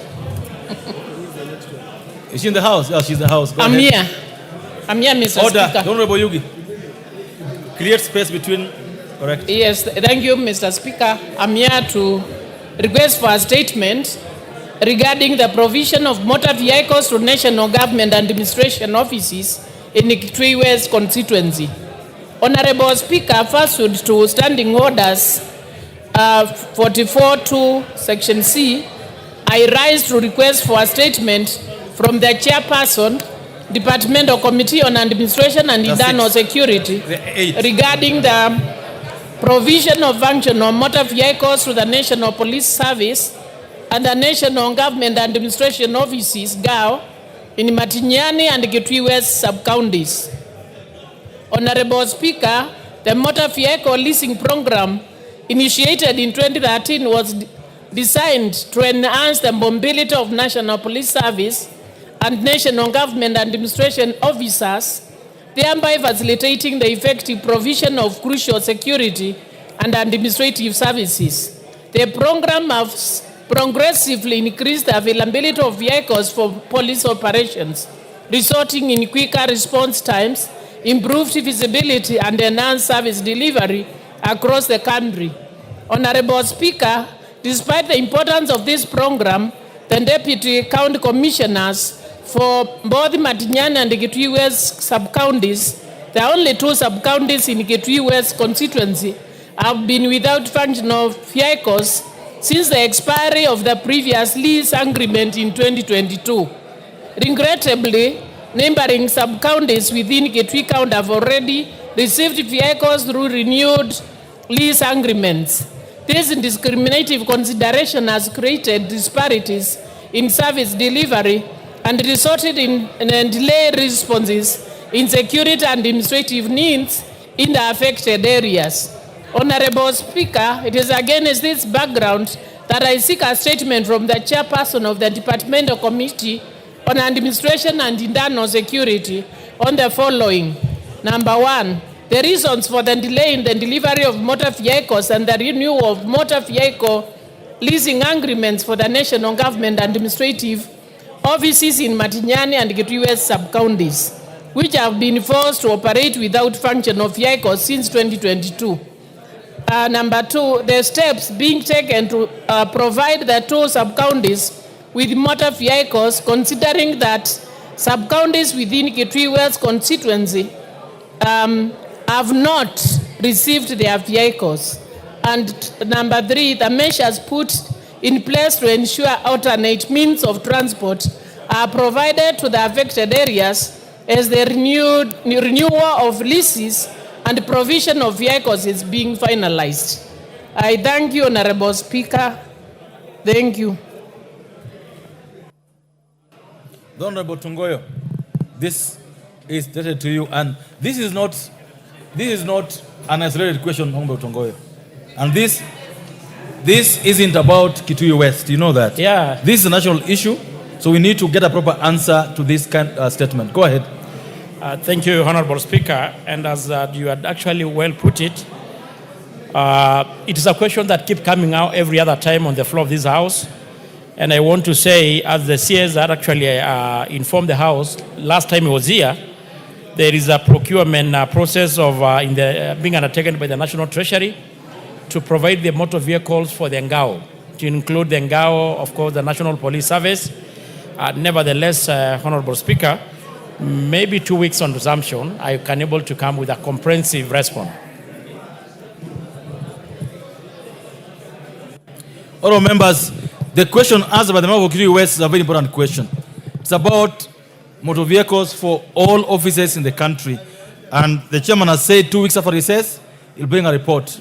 We hope he'll bring a report that helps to make the decision better. The member for Langata. Member for Langata. The member for Kaiti. What is the order, Honorable Tiende?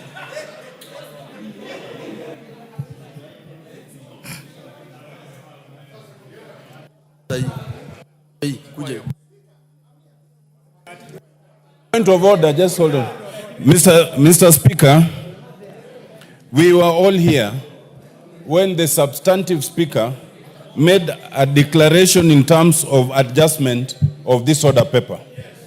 And the pronouncement was very clear that once we are done with order number 12, we come to order number 13. There has not been a subsequent adjustment of that one. So when now I see almost 8 questions lined up or another 8 for responses without that alterations, can we get guidance? Is that order vacated? Is order number 13 withdrawn? Or what is happening? Please give us very clear directions. No. I don't need help on this matter. The speaker said that he and he only, he used those words, that order, that the job of organizing the order paper, as he did, is his job only, not yours. And his order.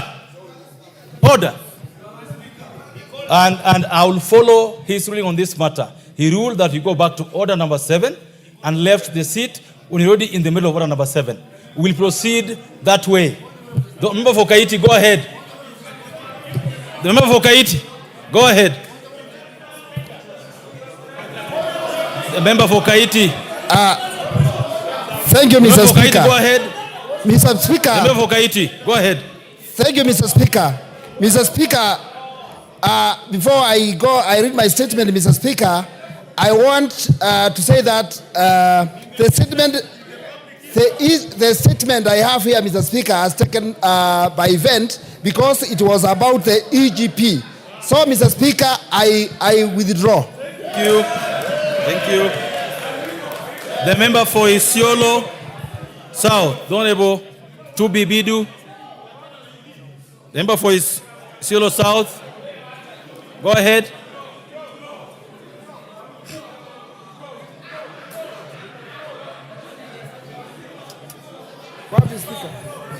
Alors,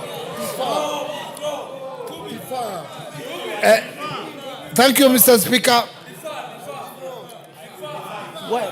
When is the time over?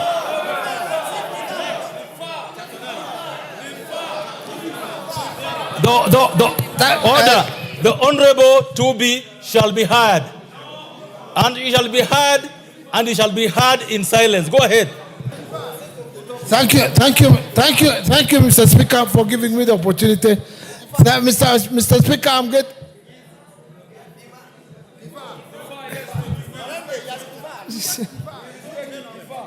Just a minute.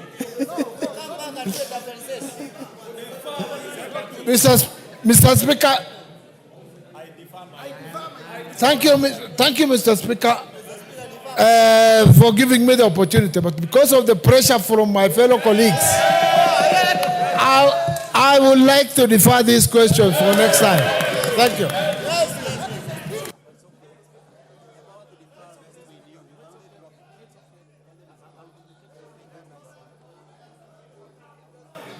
The order, members, you know, the trend you are setting will come back to bite you. The Honorable Tubi, order, the Honorable Tubi, go ahead, order, go ahead and withdraw the question. Thank you. Mr. Speaker, sir. Thank you, Mr. Speaker, sir. Go ahead and withdraw. Yeah, I have said that. Thank you very much, Mr. Speaker, for giving me the opportunity. But because of the demand from my fellow colleagues, I say let me defer this question. You can only withdraw. Thank you. You can only withdraw, not defer. So go ahead and withdraw the question. So the question. I'm not withdrawing. I'm deferring it for next time.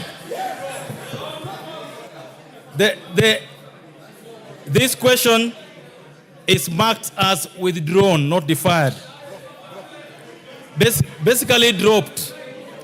The next question is by the member for Nyandarua County, the Honorable Faith Gitau. Honorable Faith Gitau. The Honorable Faith Gitau. The next one is by the member for Luanda, the Honorable Dick Maungu. Give the mic to the Honorable Dick Maungu. Mr. Speaker, looking at the board in the House and being in the same system, I wish to defer my question to a later date.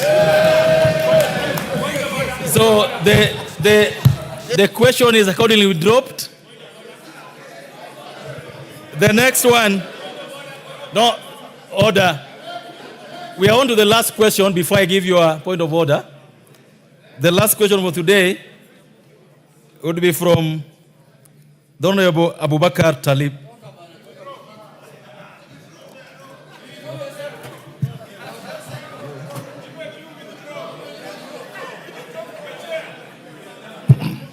Where are you? Yeah.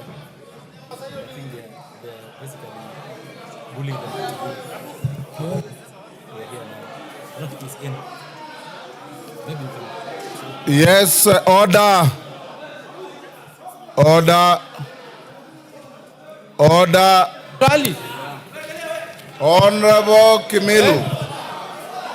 Order. It's 2 minutes. Order members. Order members. Osero. Order members. Even some of members who are not known for any industry in this house are all of a sudden becoming picketers. We can't allow that in a house. Honorable members, even those who have said they defer the questions, there is no member who has any authority to defer a question. The questions can only be deferred on the authority of the speaker. You cannot stand there and say you defer your question. All questions that have been alleged to be deferred are dropped. Yes.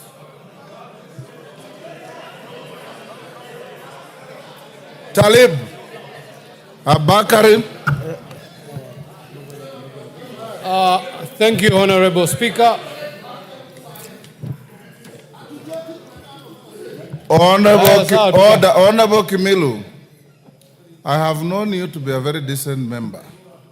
If you continue being rowdy, you will constrain the speaker. You know, I hardly send members out of this house, and I don't want to do that. Some of you are young, your constituents are watching, your families are watching, the country is watching. It is disgraceful to be told to leave because you are being rowdy. Just maintain your cool. When you want to speak, seek the speaker's authority. I'll give you time to speak on any matter that is relevant to the House. Go on, Honorable Abakar Talib. Yes, Protect me from Wanjala, Honorable. Yes. Speaker. Not Tongoyo, Kokoyo. Yeah, Mr. Speaker, sir, I raise on Standing Order 52, subsection M. Mr. Speaker, looking at the time, the session should end at 7 o'clock. And there might be a scheme to delay the business that we have before this House. So I wish to move a motion that can be moved without notice. Take your seat. You are completely out of order. And what you are doing is you are casting aspersions on the Speaker. Because the Speaker presides over the proceedings of this House. The Speaker has been given authority by these standing orders to rearrange the order paper. When you say there's a scheme, who is scheming? Other than the Speaker, who is responsible for the order of business in the House. You are grossly out of order. If you are not a first timer, I would have sent you out. Because you are still on a learning curve.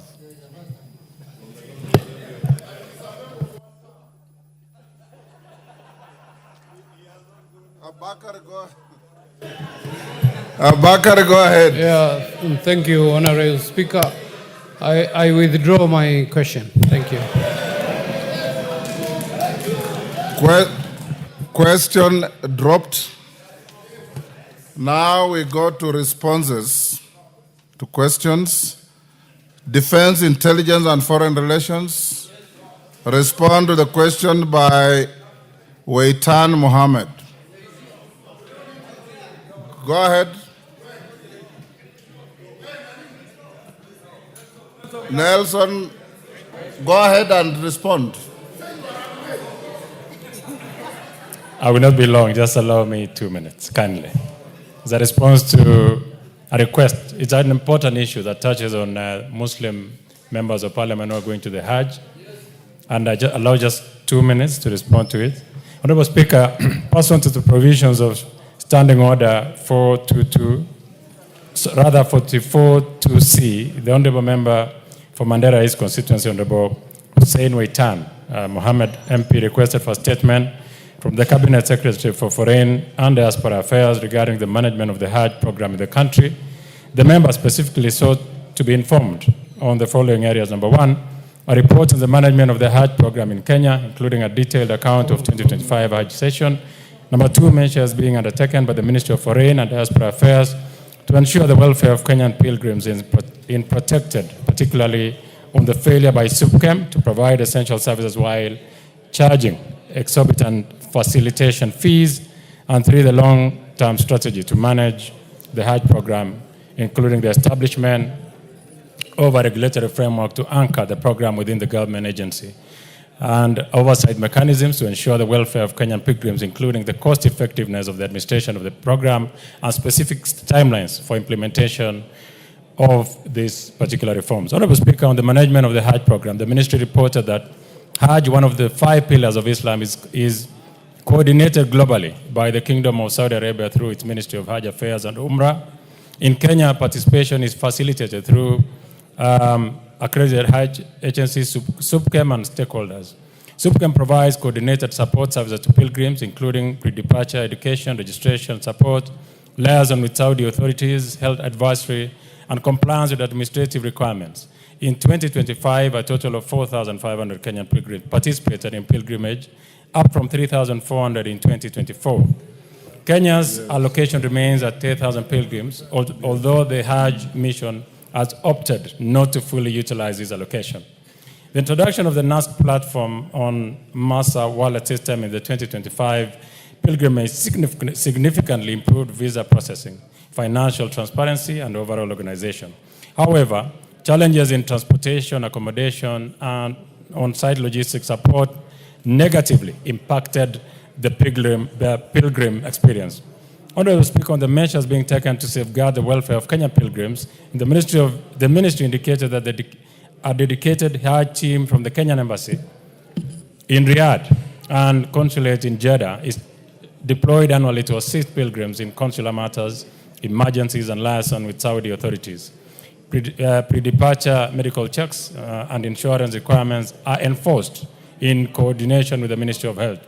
To address concerns raised in 2025 Hajj, the ministry has engaged SUPKEM to consider the reforms, which include, and I hope, Honorable Member, you're listening, I'll be very quick, transition to chartered flights for better scheduling and coordination with Saudi authorities, use of full capacity buses for direct transfers between sacred sites to reduce congestion, centralized accommodation with licensed providers to ensure quality standards, timely payments and secured fixed spaces, quarters to avoid disruption in Mina and Arafat, enhanced oversight of Hajj agents to curb inflated pricing and substandard services. And lastly, convening a structured meeting. For those Muslim honorable members who have come before me, the Vice Chair, the Ministry of Foreign Affairs is convening a meeting. Honorable Vice Chair, Major Retired Bashir, who is my vice, will be part of that team, and the Ministry of Foreign Affairs, and a team from Office of the President on convening a structured meeting between SUPKEM, Hajj agents, and Muslim leadership to resolve the recurring concerns. Honorable Speaker, so note that Honorable Major Bashir will be involved in that. On the long-term strategies for managing the Hajj program, the ministry noted that it does not have the mandate to regulate religious matters. Honorable Speaker, as I conclude, the ministry stated that it is keen to protecting the welfare, rights, and interests of Kenyans abroad and will continue to employ necessary measures to guarantee their safety in foreign countries as it continues to address the distress cases in Hajj through the numbers that have been listed here before me. And I will, when I table, you can check on the table office. I submit and thank you, Honorable Speaker, and thank you, Honorable Members, for listening. Yes, Waitan. That was a response to your request. Thank you, Mr. Speaker. I'm not satisfied with the answer or the response given by Foreign and Defense. Ask the questions. Yes. What I was asking is this.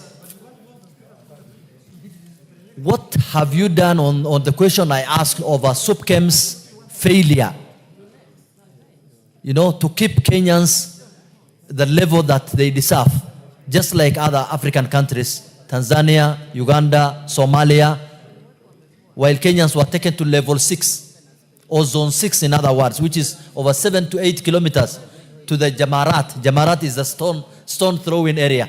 Those questions are not answered. The questions, the response seemed to be very shallow. Do you throw stones or you stone the devil? Is it just throwing stones? You're stoning the devil?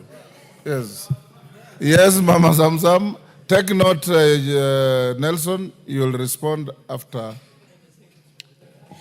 Mheshimiwa Spika, nimemsikia mheshimiwa na majibu yake, lakini wale mahujaji hawatakuwa na furaha na uamuzi ambao umetoa, kwa sababu katika sheria zetu wamepewa haki kwa sababu ya mali yao kwenda kuhiji, na wametoa pesa ambayo ilikuwa inafaa iwe na wapa sehemu nzuri ya kufanya hija, sehemu nzuri ya kulala, lakini hawa SUPKEM ambao mnasema waje wakae chini na maagent, wenyewe wamekuwa maagent badala ya kufanya oversight. Kwa hiyo sioni kama hawa wakikaa pamoja kutakuwa na mwelekeo. Mimi naomba tu hawa mahujaji waache wenyewe wajipangie vitu vyao, watafute agent kivyao, waende wasafiri, wafanye hija yao, wakae mahali pazuri. Lakini ikiwa serikali pia wanasema hawawezi kuwasaidia kwa sababu ni religious matter. Tukumbuke kuwa hawa ni Wakenya, wametoka Kenya. Chochote kikitoka kule, serikali ya kule ita communicate na Kenya. Kwa hiyo sisi tunaomba tu wangekuwa wamewapa mwelekeo mzuri badala ya kuwarushia tena kwenye SUPKEM ambao wamekuwa wakibadhiri pesa zao, hawajawaregeshea pesa ambazo walitoa na wakapata huduma mbaya, hawajafanya refund. Kwa hiyo sioni kama wakikaa watapata uamuzi. Asante sana Mheshimiwa Spika. Farah Maalim. Mr. Speaker, the situation of the Hajj for the Kenyan pilgrims is very pathetic. It is the worst in that place. Even a failed state like Somalia has got so much better than us. You cannot imagine. The Supreme Council, SUPKEM itself, has transformed itself into a money-making cartel where they extort millions of dollars. What used to cost $100 as a service now is $1,400 and something per person. They have collected millions of dollars, $8 million, $7 million, and they don't get the services at all. So you need to make a serious investigation. And 99% of the Kenyan population, Muslims today, are so disappointed with it. You will see the mood here in Parliament. Nobody supports it, including your Vice Chair, who is next to you there. So, Mr. Speaker, my plea, both the Chair and the Speaker, is that let this be taken as a national. We have a very good relationship with the countries in the Gulf states, and more so with Saudi Arabia. And we cannot allow our Kenyans to be mistreated the way they were mistreated this time around.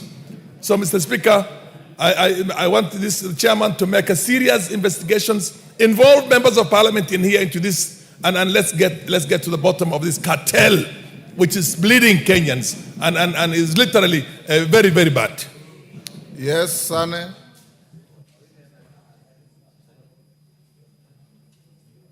Give Honorable Sane the mic. Mr. Speaker, briefly, SUPKEM is to supervise the exercise of Muslims on their fifth pillar of Islam, which is a very cardinal pillar. Mr. Speaker, there are registered agencies in this country. What is happening, SUPKEM has usurped their role. They are very corrupt, complacent, and they are the ones allocating visa allocations to companies. What is being asked by Honorable Weitan is that there is loss of faith on SUPKEM as an agency, and the chair should go back and engage SUPKEM that what they have been doing is not satisfactory. Kenyans have suffered in the exercise of a very fundamental pillar of Islam. Thank you. Yes, Major Bashir.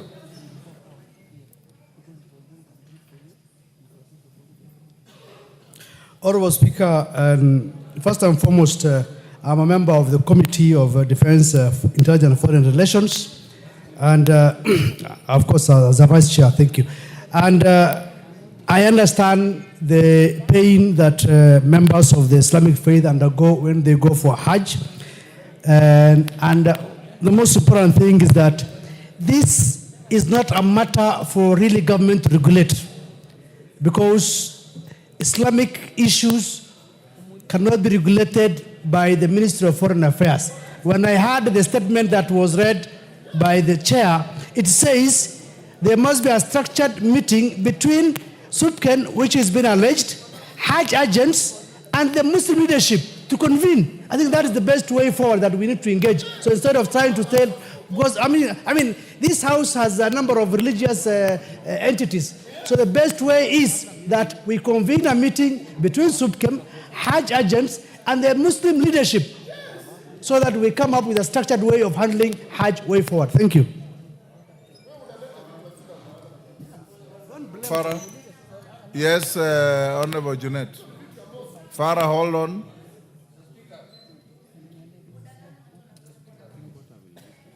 Mr. Speaker, I've listened keenly to the Vice Chair of the Foreign Relations Committee.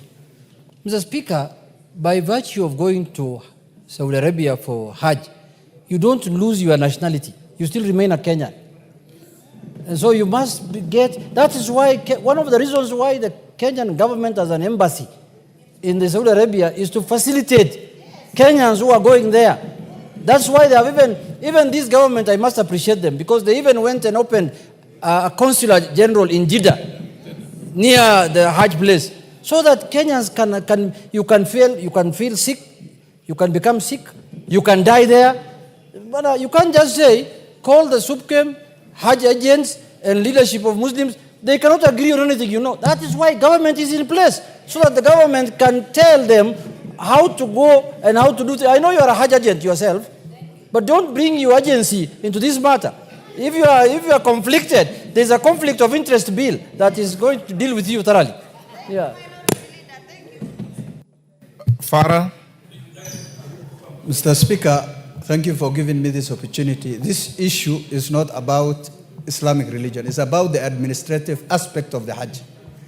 As Honorable Junaid said, the ministry has a role to play, Mr. Speaker. Mr. Speaker, I disagree with my brother, Honorable Major.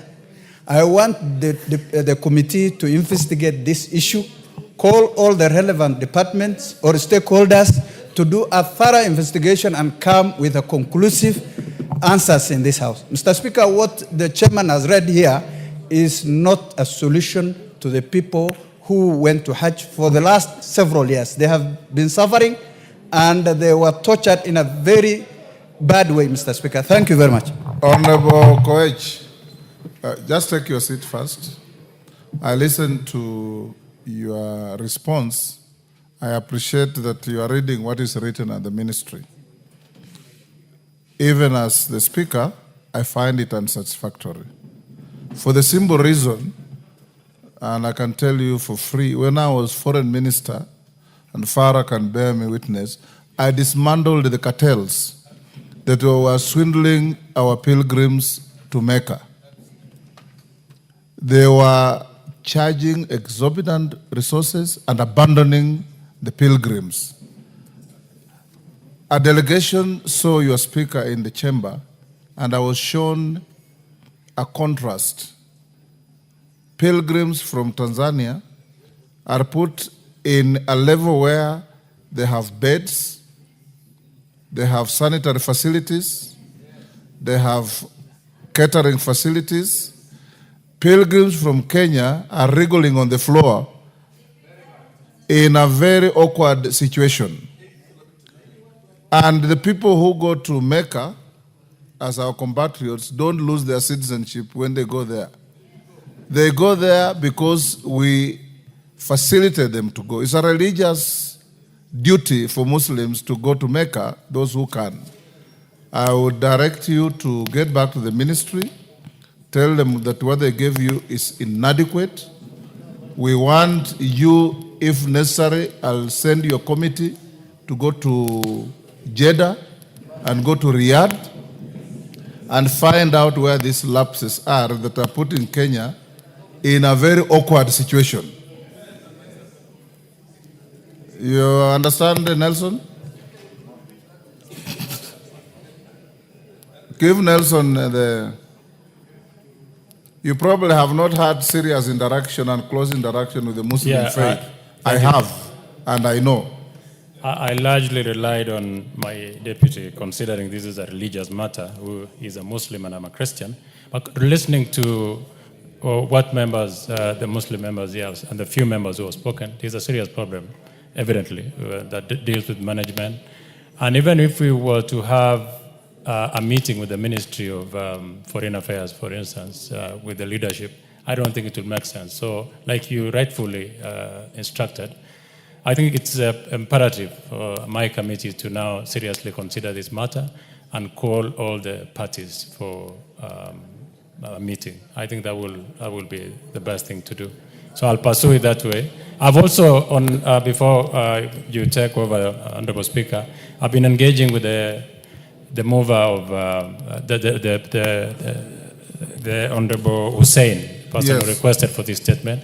I've engaged him extensively on this matter, and I've engaged the other Muslim members, and I think it's important, as you instructed, that now we go the direction that you've given. So most obliged, Honorable Thank Speaker. you. Honorable Gikaria. Gikarias, I think you are the questioner. Yes, yes. So, Kareke?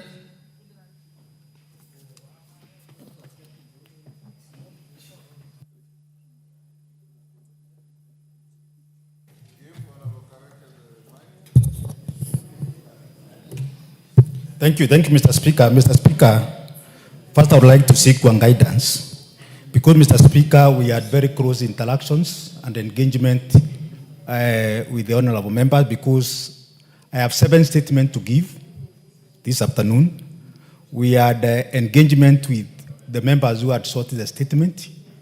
Then subsequently, we invited the Cabinet Secretary and the entire team from the Ministry of Tourism and Wildlife, together with the members who had sought the statement. And we deliberated on the issues. And Mr. Speaker, I strongly want to believe out of all that, the respective members were satisfied with the responses which were given by the Cabinet Secretary. So, Mr. Speaker, I'm seeking guidance on how to proceed. Why did you let the statements be listed? Honorable Gikaria, did you have an engagement? Yes, Honorable Speaker. We had an engagement at the committee, I think last week. So, yes, and the explanation that was given, maybe, Honorable Speaker, what you can do is also to go on record whether the statement can be tabled as something that you can refer to tomorrow. I'll come to that. Yes, thank you, Honorable Speaker. Okay. The next is Joshua Kandie. Are you in the same category? Go on record. Give Kandie the mic.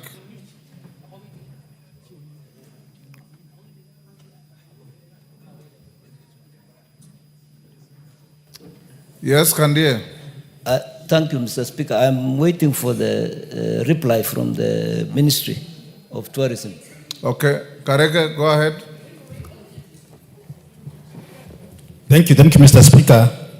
Mr. Speaker, I wish to give the response to a statement on the rampant cases of snake bites in Baringo County requested by the Honorable Joshua Kandie, MP, Member of Parliament for Baringo Central.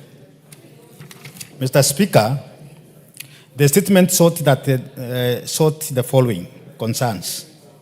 The steps taken by the Ministry of Tourism and Wildlife to reinstate compensation for victims of snake bites, particularly in Baringo and other regions where such cases are rampant. Number 2, the measures put in place or are being considered to provide interim relief to the affected families who suffer the loss of their beloved ones due to the snake bites. And finally, a report on the number of snake bite incidents leading to the fatalities or severe injuries that have been recorded in Baringo County. Mr. Speaker, on the first issue, on the step taken by the Ministry of Tourism and Wildlife to reinstate the compensation, the Ministry of Tourism and Wildlife has acknowledged the rampant snake bites, particularly in Baringo and other regions where cases are rampant. Compensations for snake bites victims in Kenya was officially discontinued following the miscellaneous amendment to the Wildlife Conservation and Management Act, with a change taking effect from January 18, 2019. As a result, victims of snake bite are no longer eligible for the compensation under the current law. Mr. Speaker, on the measures put in place as being considered to provide interim relief, Mr. Speaker, KWS promoted response by attending to the affected families and communities to provide both practical and emotional support. KWS officers visit various families to offer condolences and counseling, recognizing the profound emotional impact that snake bite fatalities and injuries have on the victims. Mr. Speaker, on the other incident, since the beginning of 2024 to date, Mr. Speaker, Baringo County has responded to 42 cases of snake bite injuries and 3 deaths caused by the snake bites. Mr. Speaker, KWS promptly responded by attending to the affected families and communities to provide both practical and emotional support. KWS officers visit families to offer condolences and counseling. And finally, Mr. Speaker, KWS also often provide logistical assistance to the affected families, such as facilitating transportation for the deceased during the burial ceremony. Then, Mr. Speaker, the service also work closely with the county health department and other partners to ensure the victims receive prompt referral and treatment at equipped health centers. And finally, Mr. Speaker, KWS actively participate in raising awareness about the snakebite prevention and first aid with communities. I thank you, Mr. Speaker. Thank you. Kandia? Yes, Kibagende, what is it? No.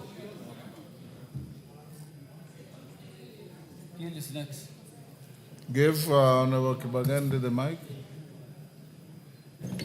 Thank you, Honorable Speaker. I rise on a point of order, Standing Order 52M, to move a motion without notice for the extension of sitting time so that we deal with on order number 13. And I would like to call the honorable member for Kajiado not to second me. Order, you're out of order. Kandia, go on. Thank you, Honorable Speaker. The answer from the ministry did not, the answer is not accurate because they did not offer any counseling. They attended the burial as guests. Number two, they didn't offer any vehicle for transportation of the deceased, and the family had to hire a vehicle for themselves. So the answer from the ministry is inadequate, and the family is not happy with what the ministry is talking about. Secondly, the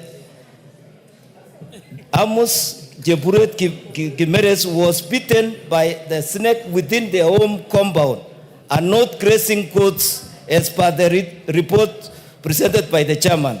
Secondly, the deceased left a very young family who depended on him solely. He was the only breadwinner, and therefore I don't see where even the ministry has not even talked about even compensating the family.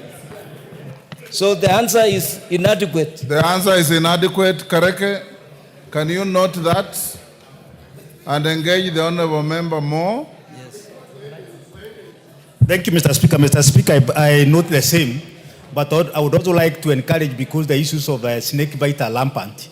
And Mr. Speaker, as we speak, the ministry is doing the review of the Wildlife Conservation and Management Act. The same will be able to come here on the floor of the House. And if at all members feel that snake bites should be included as part of the animals whereby the compensation is supposed to be done, then I'm going to close the branch when we get there.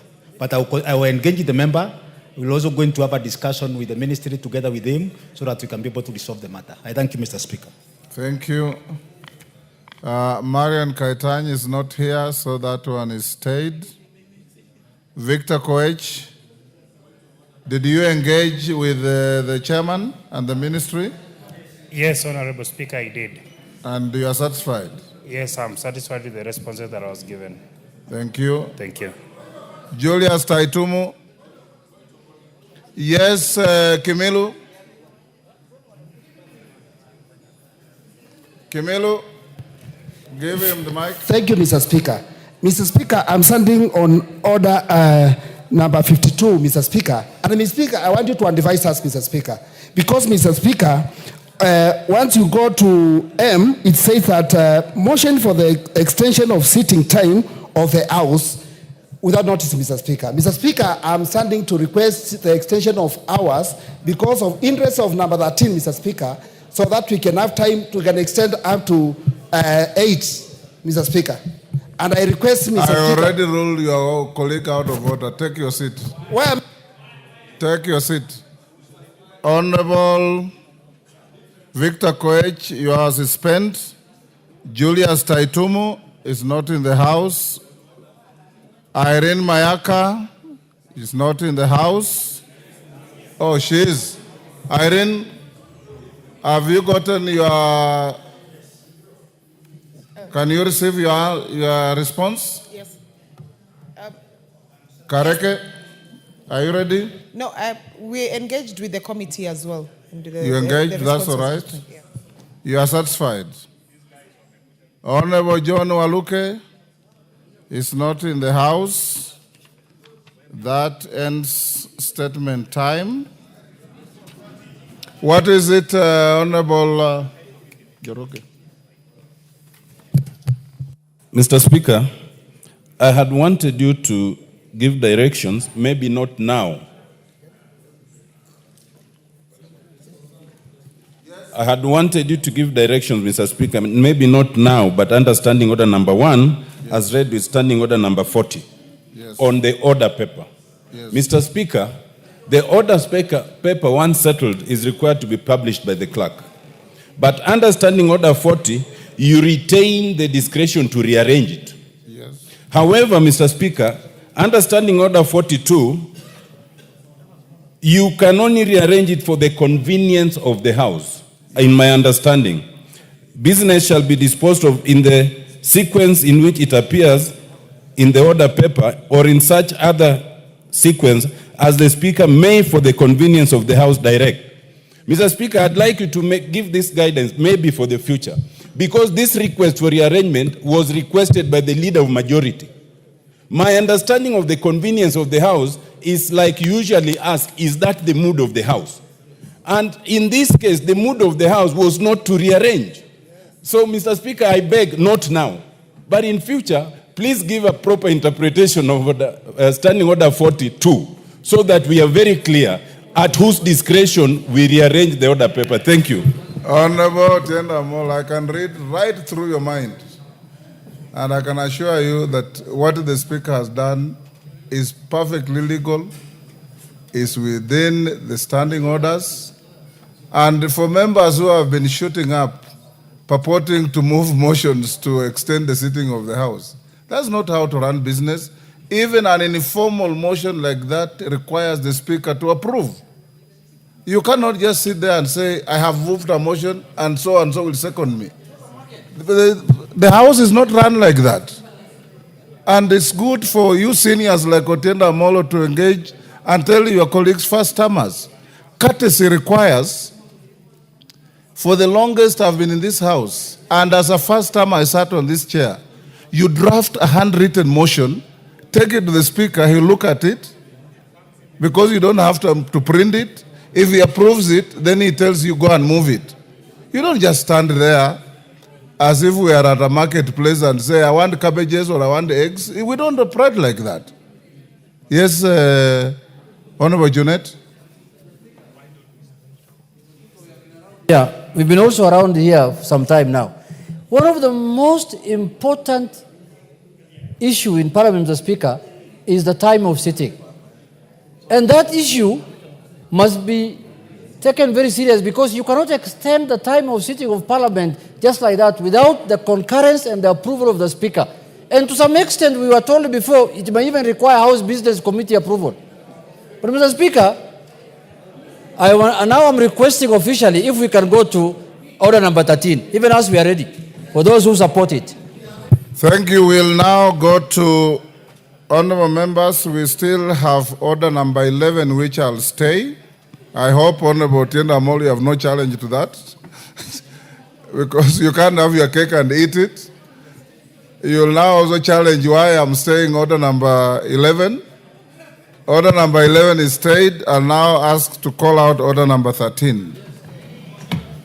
Order number 13, motion, consideration of sessional paper number 2 of 2025 on privatization of the Kenya Pipeline Company.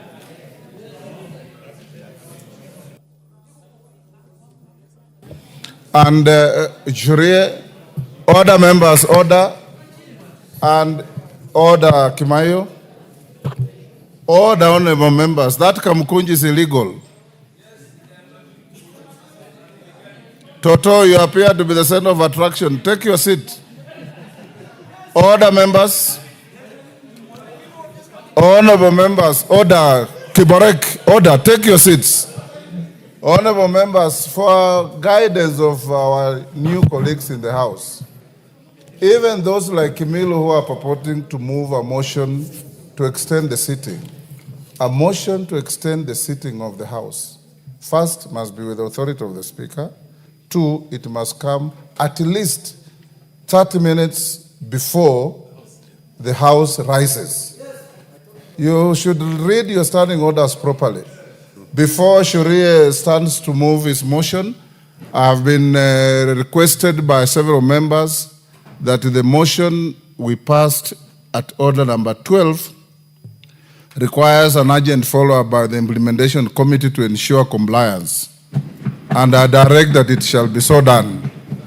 Yes, Sharia. Thank you, Honorable Speaker. Honorable Speaker, I beg to move that this House adopts the joint report of the Departmental Committee on Energy and the Select Committee on Public Debt and Privatization on the consideration of the sessional paper number 2 of 2025 on the proposed privatization of Kenya Pipeline Company Limited, laid on the table of the House on Thursday, 14th August 2025, and 1. Approve sessional paper number 2 of 2025 on the privatization of Kenya Pipeline Company Limited, and 2, make policy resolutions as contained in the schedule to the order paper. Honorable Speaker, at the outset, allow me to extend my sincere appreciation to my co-chair, the chairperson of the Departmental Committee on Energy, for the spirit of collaboration and dedication. Honorable Kimayo, that Kamkunji is unlawful. Can it be disbanded? Dedication during the period of our joint engagement. I also wish to register my deepest gratitude to the diligent members of the Public Debt and Privatization Committee and the Departmental Committee on Energy for their unwavering commitment in examining the sessional paper before us, culminating in the tabling of this report for our deliberation today.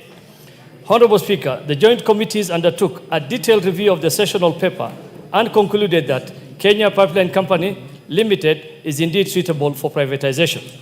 The company, being a strategic asset wholly owned by the government and therefore by the people of Kenya, is financially strong, well-positioned to deliver positive returns. Its privatization provides an opportunity to unlock net wealth transfer to Kenyans while simultaneously attracting foreign direct investment. The proposed privatization, Honorable Speaker, is expected to deliver multiple benefits to the company. It will avail long-term capital for infrastructure expansion and technological upgrades, attract foreign investment, generate new employment opportunities, and diversify investment risks. These gains will reduce bureaucratic inefficiencies, enhance corporate governance, and strengthen the company's capacity to meet rising domestic and regional energy demands. Importantly, it will broaden the government's revenue base without eroding private sector wealth. Honorable Speaker, Kenya continues to face a substantial fiscal deficit as we pursue critical development objectives. The privatization of KPC will support this agenda in two key ways. First, by raising an estimated Kenya shillings 100 billion to finance pressing unfunded expenditures. And second, by enhancing the financial performance and operational efficiency of Kenya Pipeline, thereby boosting profitability.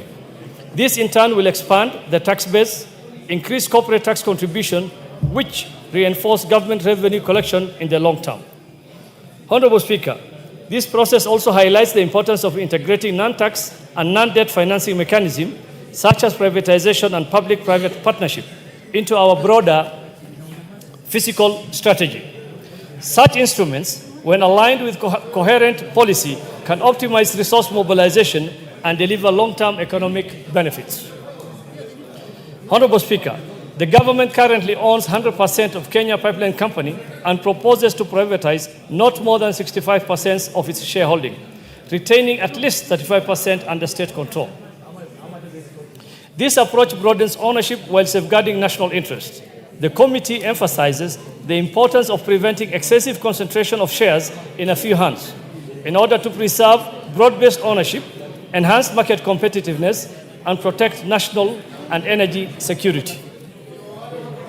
Further, Honorable Speaker, Kenya has the right market conditions to undertake this IPO, a stable macroeconomic environment, strong performance at the Nairobi Securities Exchange, adequate capital depth, and transparent regulatory framework in the capital markets and energy sectors. These conditions provide the confidence required for credible and successful listing. The choice of an IPO, Honorable Speaker, as opposed to other methods, ensures transparency and inclusivity. It expands citizen ownership of a strategic national asset, strengthens corporate governance, diversifies investment opportunities, and enhances Kenya Pipeline's access to capital. However, Honorable Speaker, the committee is conscious that privatization also carries costs and risks, and that Kenya's privatization history. However, Honorable Speaker, the committee is conscious that privatization also carries costs and risks, and that Kenya's privatization history has seen both successes, such as Safaricom, Kengen, and KCB, and notable failures like Mumias. These lessons underscore that privatization must be approached cautiously, case by case, and that government has an ongoing responsibility to regulate and nurture privatized entities in order to safeguard public interest well beyond the transaction itself. Honorable Speaker, stakeholder engagement is paramount. Employees and other key groups must be considered in the ownership structures to safeguard their perspectives while ensuring that new management retains flexibility to innovate, enhance efficiency, and align with international standards. Honorable Speaker, the committee further recommends the strengthening of communication and marketing strategies for the IPO, including public roadshows and use of multiple media platforms to ensure Kenyans fully understand the opportunities and risks, and to broaden participation across large, small, and diaspora investors alike. Finally, Honorable Speaker, inclusive ownership requires affordable financing. We therefore recommend active engagement with SACCOs, commercial banks, to provide financing mechanism that will empower ordinary Kenyans to participate in this IPO, thus promoting equitable ownership and ensuring that benefits of privatization are widely shared. Honorable Speaker, in conclusion, privatization is not an end in itself, but a means to a greater economic vision. With the right policies, safeguards, and oversight, this process will not only strengthen Kenya Pipeline Company, but also advance Kenya's broader economic, fiscal, and social development agenda. With that, Honorable Speaker, I beg to move and request Honorable David Gikaria, Chair of the Energy Committee, to second. I thank you, Honorable Speaker.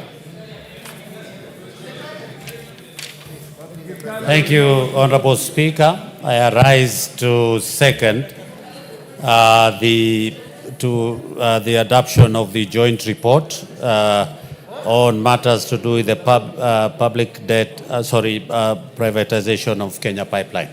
Honorable Speaker, as the chair of the National Debt and Privatization Committee has indicated, we had a very elaborative consultation and engagement with various stakeholders, Honorable Speaker, and to the fact that we met Treasury, the Ministry of Energy, and 8 different stakeholders in the petroleum sector.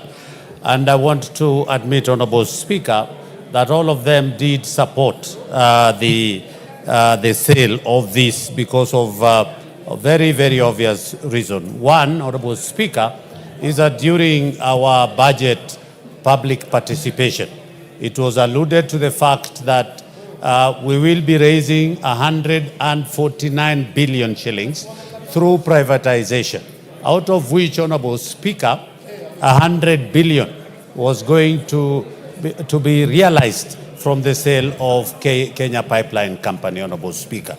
Honorable Speaker, there were issues which were raised, particularly, and we were satisfied that the sessional paper number 2 of 2025 fully complied with the Privatization Act in its entirety in all the aspects, Honorable Speaker. And I want to admit that some of the issues that were raised were about the workers' union on regard the employment and loss of job opportunities.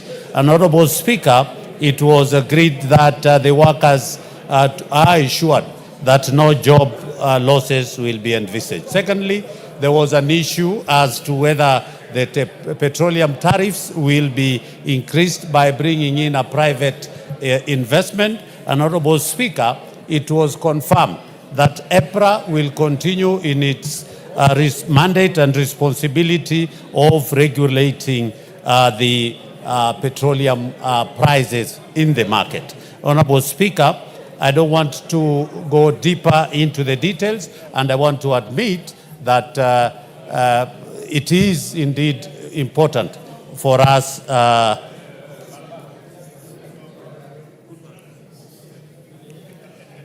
Honorable Speaker, it is, Honorable Speaker, the proposal seeks to privatize 65% of the government shareholding in KPC through the initial public offer. This, Honorable Speaker, by retaining, the government will be retaining 35% to safeguard the strategic control. Honorable Speaker, as it has been indicated, the objective is to raise, Honorable Speaker, approximately 100 billion, Honorable Speaker, which will go to finance the 2025-2026 budget and reduce the debt reliance and broaden citizen participation in one of the nation's most strategic enterprises. Honorable Speaker, our committee did find KPC to be financially sound and strategically important institution that plays a central role in petroleum transport and storage in Kenya and the wider East African region. Honorable Speaker, the Nairobi Security Exchange is currently robust with sufficient depth, liquidity, and investor appetite to absorb the transaction of this magnitude.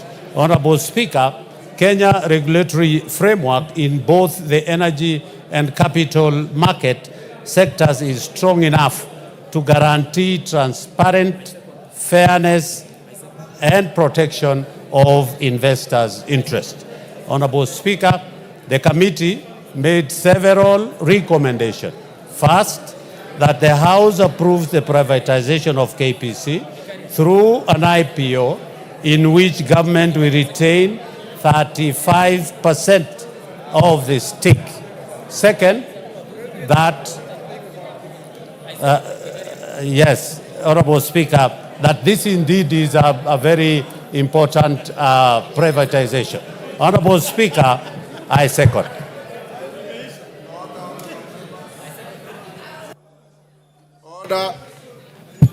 Order, honorable members. I'll now propose the question. Take your seats, Kainan. Lisa Chelule, take your seat. Yes. Order. Point yes. of, Mr. Speaker, I wanted to seek your indulgence, Mr. Speaker, that this is a very important matter for our country. So I want to be given good time for debate, Mr. Speaker. We want to share with Kenyans. We want to share with Kenyans what we know, Mr. Speaker. Mr. Speaker, this is, Mr. Speaker, protect me, Mr. Speaker. Protect me, Mr. Speaker. Mr. Speaker, I must be given, Mr. Speaker, I am entitled. Order, members. Mr. Speaker, He's on a point of order. I was sent here, Mr. Speaker, there are fools here who are just shouting at me. I don't want to say that. Order. You're a fool, Bana. Honorable Junet, withdraw the use of the word fools. I withdraw. Order. Bana, stop shouting at me, Bana. Order, Honorable Junet. Order. Honorable Junet. Order. Withdraw the use of the word fools against your colleague. Junet, go ahead. Mr. Speaker, I withdraw. Mr. Speaker, I withdraw the word fools. But Mr. Speaker, I am entitled to be given time to debate. Mr. Speaker, it's my constitutional right. Take your Mr. Speaker. seats.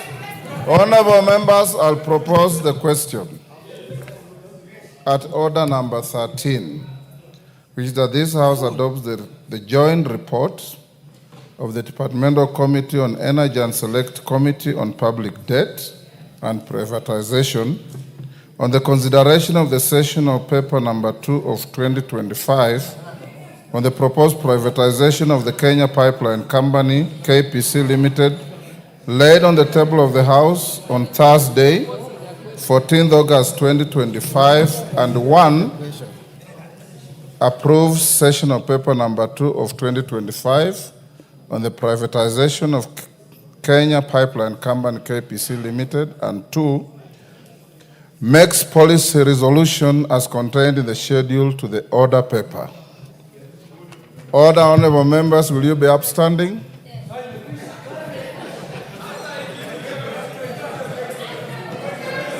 Order, members, will you be upstanding? Order, honorable members. It is not order. Order, members. It is now 7 p.m. This House now stands adjourned until Tuesday, 23rd September 2025 at 2:30 p.m.